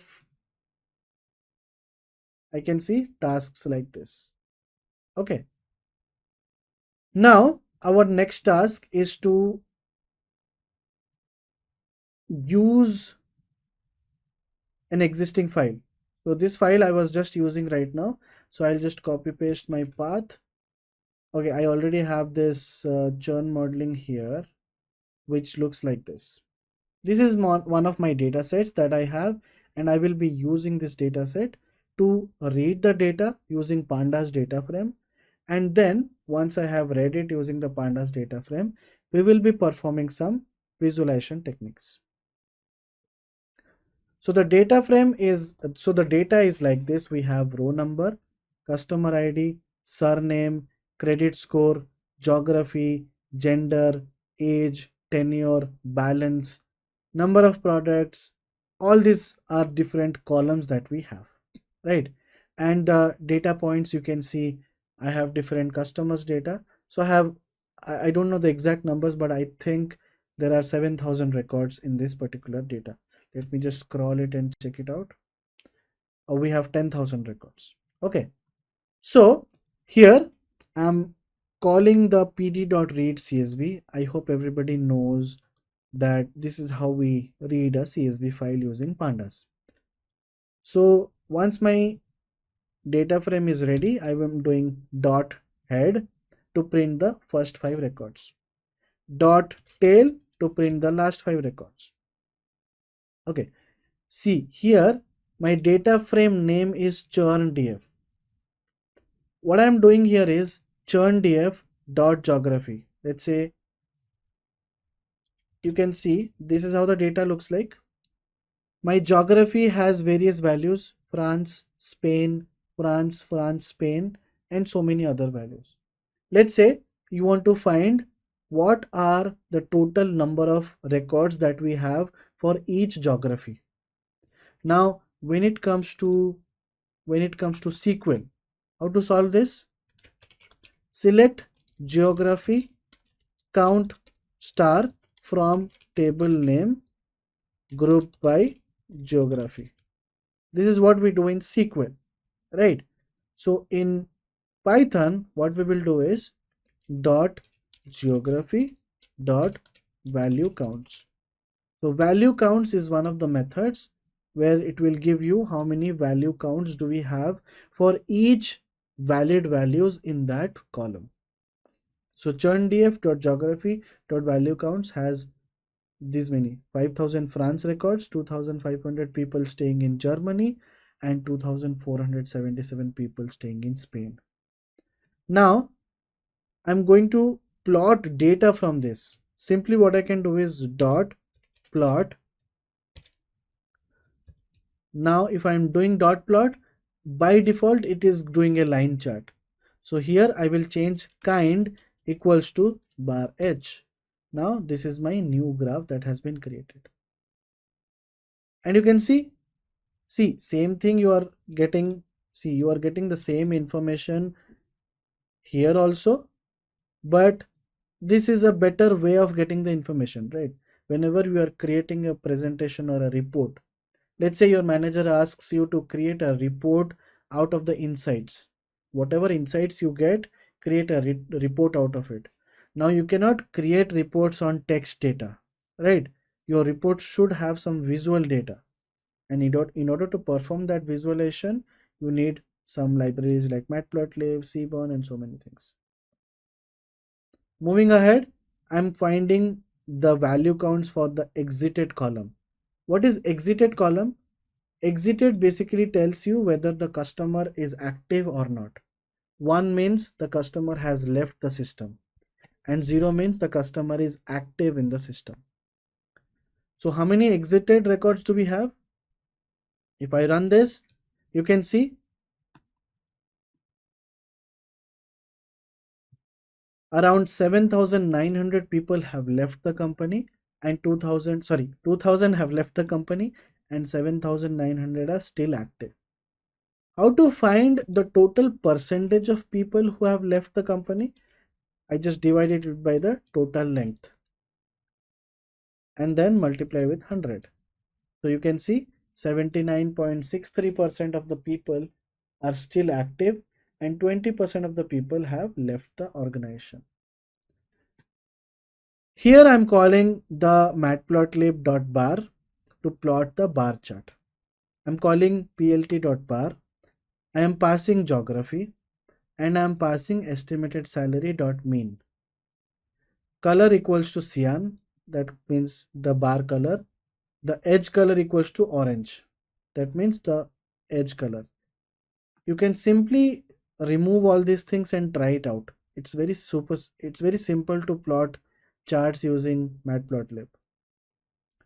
So this plot will basically show you geography in your x-axis, because by default the first attribute is your x-axis. By default your second attribute is your y-axis. So the main idea from this graph is you can easily interpret that, oh, the estimated salary mean, the mean estimated salary for each geographical location is almost same, right? That's the main idea. Here I'm doing the same, gender versus geography versus estimated salary, gender versus age. These are very simple things to do. You can see. Similarly, I'm doing it for gender versus age.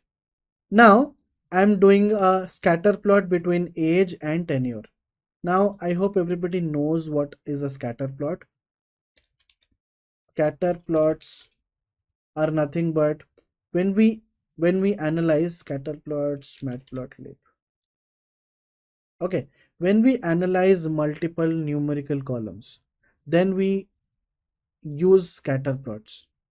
Okay, so it's when we analyze multiple numerical columns, then we analyze using scatter plots. So it basically helps you understand what is the relationship between various attributes.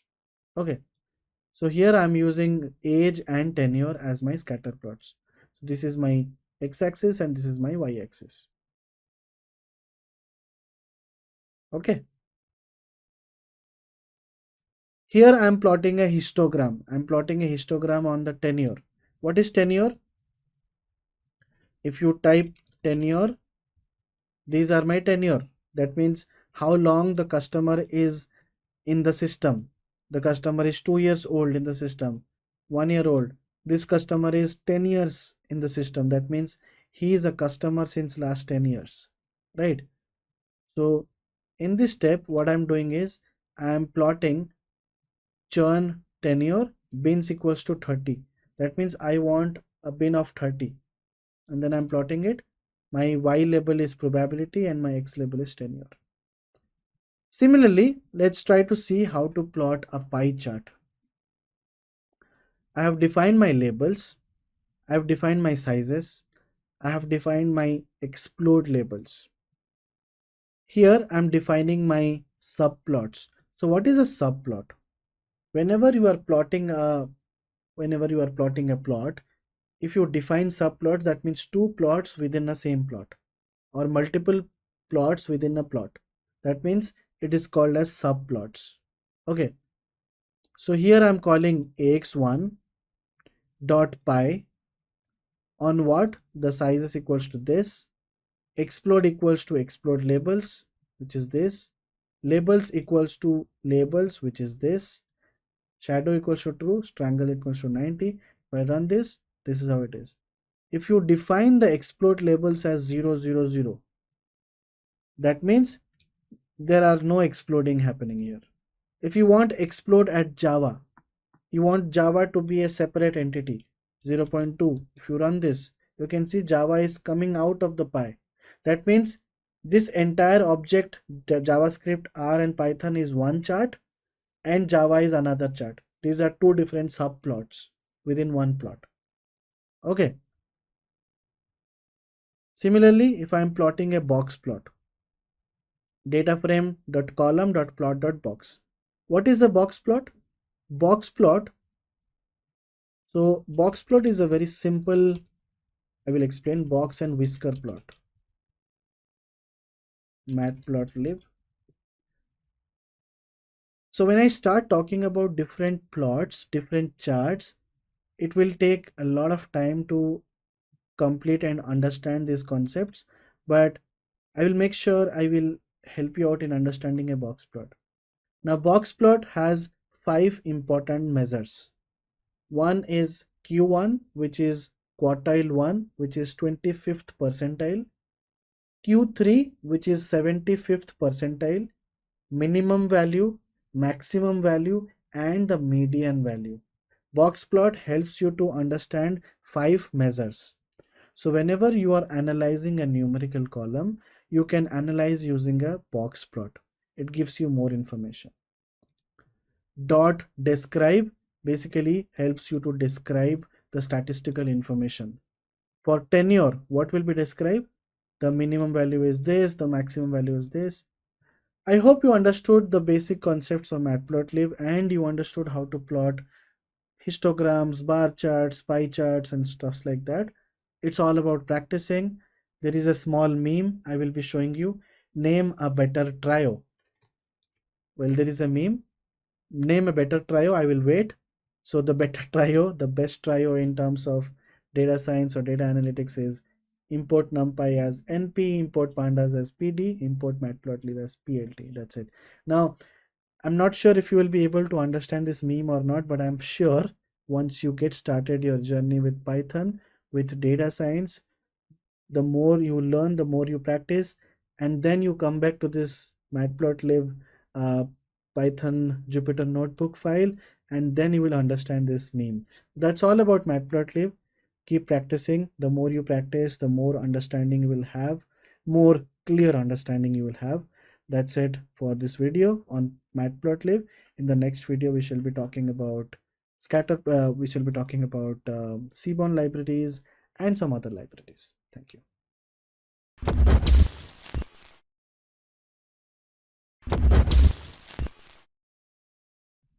Hi, welcome to this course on Python. In this video, we shall be talking about Seaborn, which is another data visualization library. In one of our previous videos, we talked about Matplotlib, and in this video, we shall be talking about Seaborn. Well, Seaborn is another data visualization library, and it is one of the most important libraries as well. But why do we have Seaborn if we have Matplotlib? Well, there are different libraries being created by different researchers, by different companies. Similar to Matplotlib and Seaborn, there are tons and tons of other visualization libraries as well. But if you are confident on Matplotlib and Seaborn, then I can make sure that you will be able to grasp other libraries as well. So let's get started with Seaborn. Well, there is a famous quote.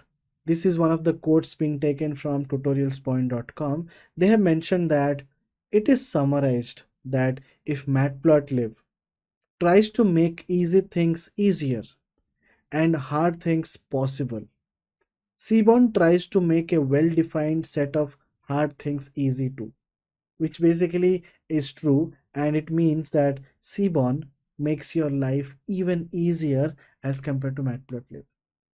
Well, if you talk about a question which many people ask me is that which scenarios do we use Seaborn? Which scenarios do we use Matplotlib? It all depends upon context. The more you start practicing, the more hands-on experience you have with respect to real-time use cases, you will automatically identify and find your way on which library to be used in which scenarios. Well, there are some complex scenarios where you have to find a histogram with a distribution plot, mix and match combination of multiple plots in a plot. In those cases, Seaborn is very much useful. And there are various other visualization techniques or different charts which are a part of Seaborn library and which are not part of Matplotlib. So they do have their own pros and cons. We are not here to discuss about the pros and cons between Matplotlib and Seaborn. Let's try to understand what exactly is Seaborn. Well, the first thing is to install Seaborn. To install Seaborn, well, it doesn't comes handy, doesn't comes integrated with Python like Pandas and Matplotlib. Uh, you have to install it explicitly. So install it using pip install Seaborn. You can do it in your command line, do it in your Jupyter Notebook console, do it in your Spider console, anything. So you can install it. Once you have installed, you can start by importing the Seaborn library. And whenever we import it as SNS so that we can use this as an alias, right? So here, and one more thing is that inside Seaborn, there are some existing data sets as well. What does that mean? That means there are some predefined data sets which are a part of Seaborn library. You can easily call those functions, call those methods to extract the data and use that data for your practice.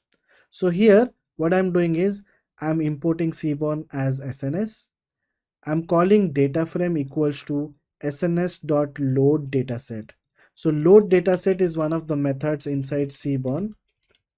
When you use load dataset, it basically loads an example dataset from the online repository and it requires internet.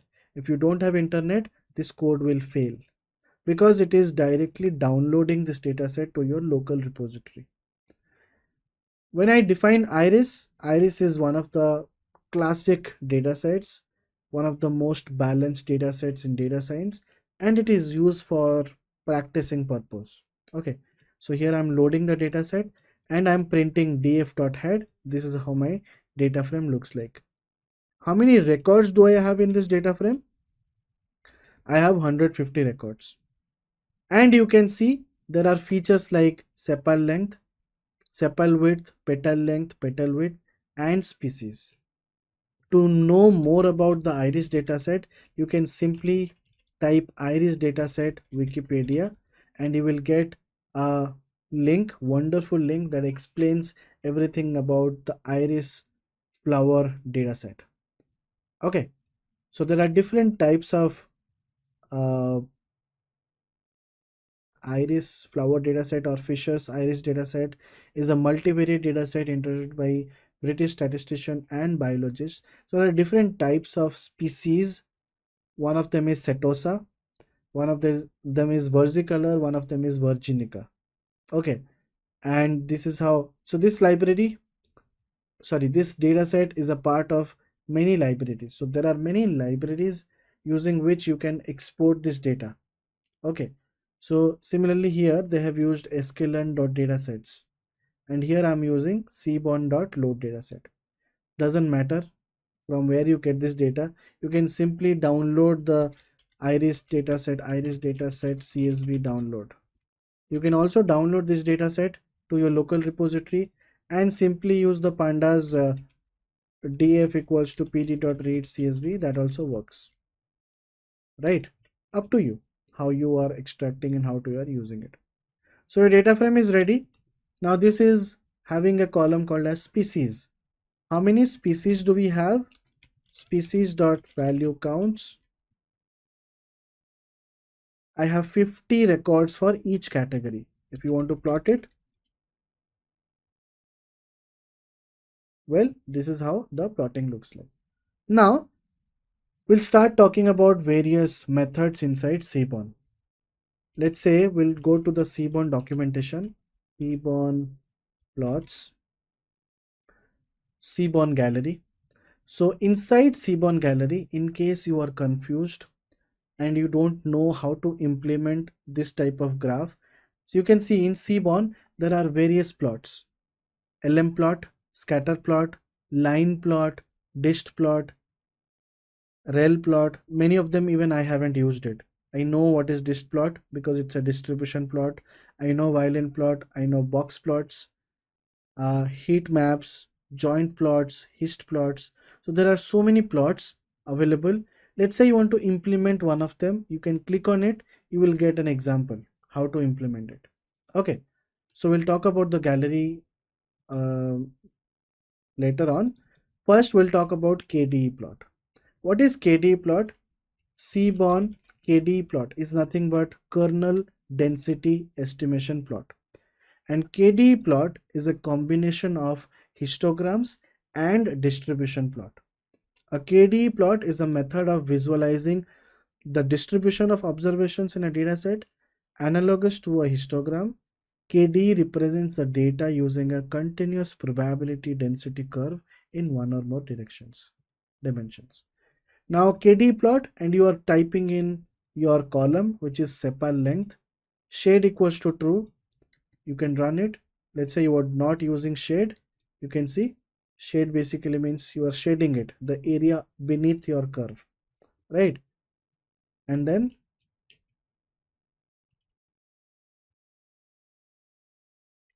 shade equals to true, and then this is how your KDE plot looks like. So kernel density plot is basically a density plot. Now there are some plots which is a combination of histograms and a KDE plot. So there is a method called as dist plot. So dist plot gives you an idea about the distribution using a histogram, and it also shows you the kernel density estimation plot. It's a combination of KDE with a histogram. Dist plot. Here I'm plotting the KDE plot on multiple columns. Let's say here I'm passing a for loop for column in all these for loops, sns.kd plot df of column. When I'm doing this, you can see all the distributions. Okay. Similarly, there is another method called as pair plot, Seaborn pair plot. Pair plot has a lot of, you need to understand some statistics to understand what is pair plot, but I will try to explain you. Pair plot plots the pairwise relationship in a data set. Now just imagine you have few features like gender, location, and okay, let's not talk about categorical features, let's say numerical. You are analyzing a patient data, okay, patient's data, blood sugar level, height, weight, glucose level. So these are the four numerical columns that you have, right? You can individually draw your scatter plots like blood sugar level versus height. You can individually draw blood sugar level versus weight. You can individually draw blood sugar level versus glucose level, and so on, height versus weight. So individually, if you plot scatter plots, you will be able to understand the relationship between multiple columns, right? Multiple numerical columns. But in order to do this, you have to plot n number of plots. So one, A with B, A with C, A with D, B with C, B with D, C with D. Around 6 plots you need, right? How can we achieve it in a single plot? So using pair plot, you can achieve it using a single plot. You can see this is the output of a pair plot. How to read this plot? Because it has so many things. You can see in your x-axis, you have sepal length, sepal width, petal length, petal width. In your y-axis also, they have the same columns. So column 1, column 2, column 3, column 4, column 1, column 2, column 3, column 4. Ignore the diagonals because diagonals are nothing but sepal length versus sepal length. Diagonals will give you the distribution plot. You can see diagonals are giving you the kernel density plots, how the distribution is looking like.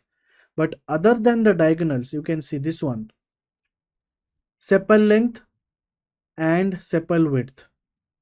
So if I analyze this plot, which is sepal length versus sepal width, sepal length versus sepal width, for these blue entities, what is this blue entities? Probably it will be one of the classes, maybe it is maybe it is one of the species. Okay, so for one of the species, you can see when the sepal length is increasing, the sepal width is also increasing, right? There is a linear trend. Even for orange and green, when the sepal width is increasing, the sepal length is increasing exponentially. You can see sepal width is increasing slowly, but sepal length is increasing tremendously, right? In this graph, sepal length versus petal length for blue data points for this kind of species. So doesn't matter if your sepal length is increasing and decreasing, but sepal width is not. So there is no relationship here. So this basically gives you an idea about the relationship between various data points. So pair plots are also mostly used when it comes to analysis. Apart from that, we'll also be doing some line plots and some other plots. Let's try to copy this code from Matplotlib. So I have my data, which is nothing but a dictionary. Type of data is dictionary. Here I will import my pandas library, pandas as pd, and I will define a data frame, pd dot data frame. I will pass data. Okay, and then I will do df dot head 5. Now this is like a time series data. You have a time column and you have some data. So if I plot my time column in my x-axis and data points in my y-axis, I can probably get a line plot, right? So I'll go to my Seaborn. Let's say I don't know how to use a line plot. So I'll quickly go to the Seaborn documentation. Here is the line plot. Click on this. You can see examples are already given. So here I have to use something like this. I'll copy this code and I will paste it here.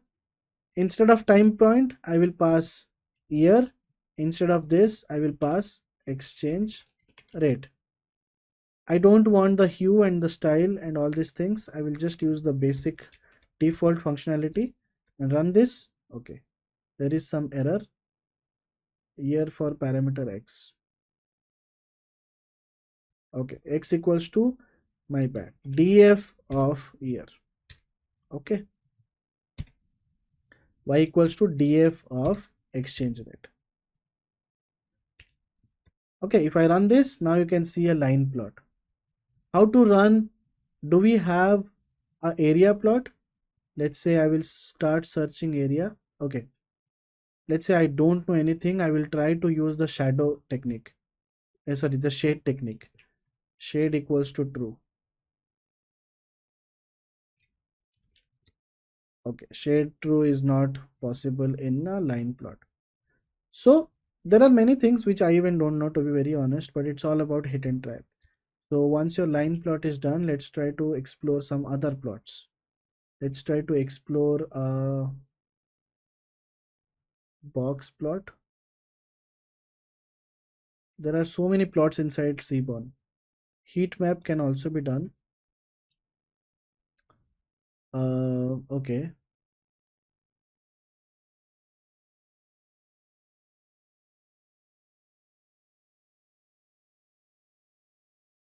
Okay, let's try to use this default data. So here I'm using sns.load dataset. So I'm calling the flights dataset. I have my flights data. If you want to see flights.head, this is how my flights data looks like. I have different years and I have different months. Here I'm defining my two attributes, two variables f and ax, which is nothing but I'm calling the plt.subplots, and here I'm passing sns.heatmaps. Plt is not defined. Well, let's just import plt, import matplotlib.pyplot as plt. Okay, matplotlib. Done. And then I will call this, well, my heat map is ready. So this is how you try multiple techniques, multiple types of graphs. There are so many graphs in Seaborn. It's very difficult to explain each and every graph. It's all about hit and trial. You just go to this, try to use this technique and try to figure out your own ways how to implement it. Let's say I want to implement box plot of, will this work? Will this work?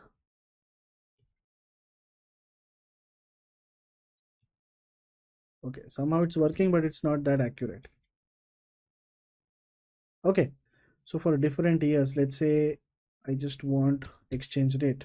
You can see this is how the exchange rate looks like for irrespective of the year type, right? So different graphs are there. This is all about your Seaborn library. My main aim was to introduce you the library so that you understand that there is a library called as Seaborn. Apart from that, there are various other data visualization libraries as well.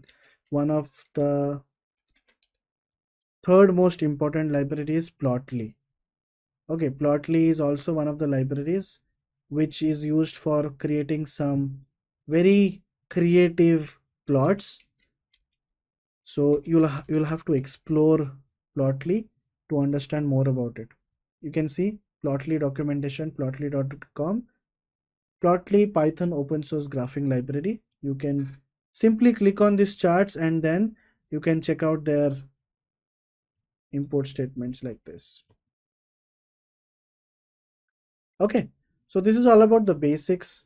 Well, Plotly is installed. You can see the graphs are interactive enough. You can zoom in, you can zoom out, which is not possible in Matplotlib. Matplotlib or Seaborn charts are not interactive, right?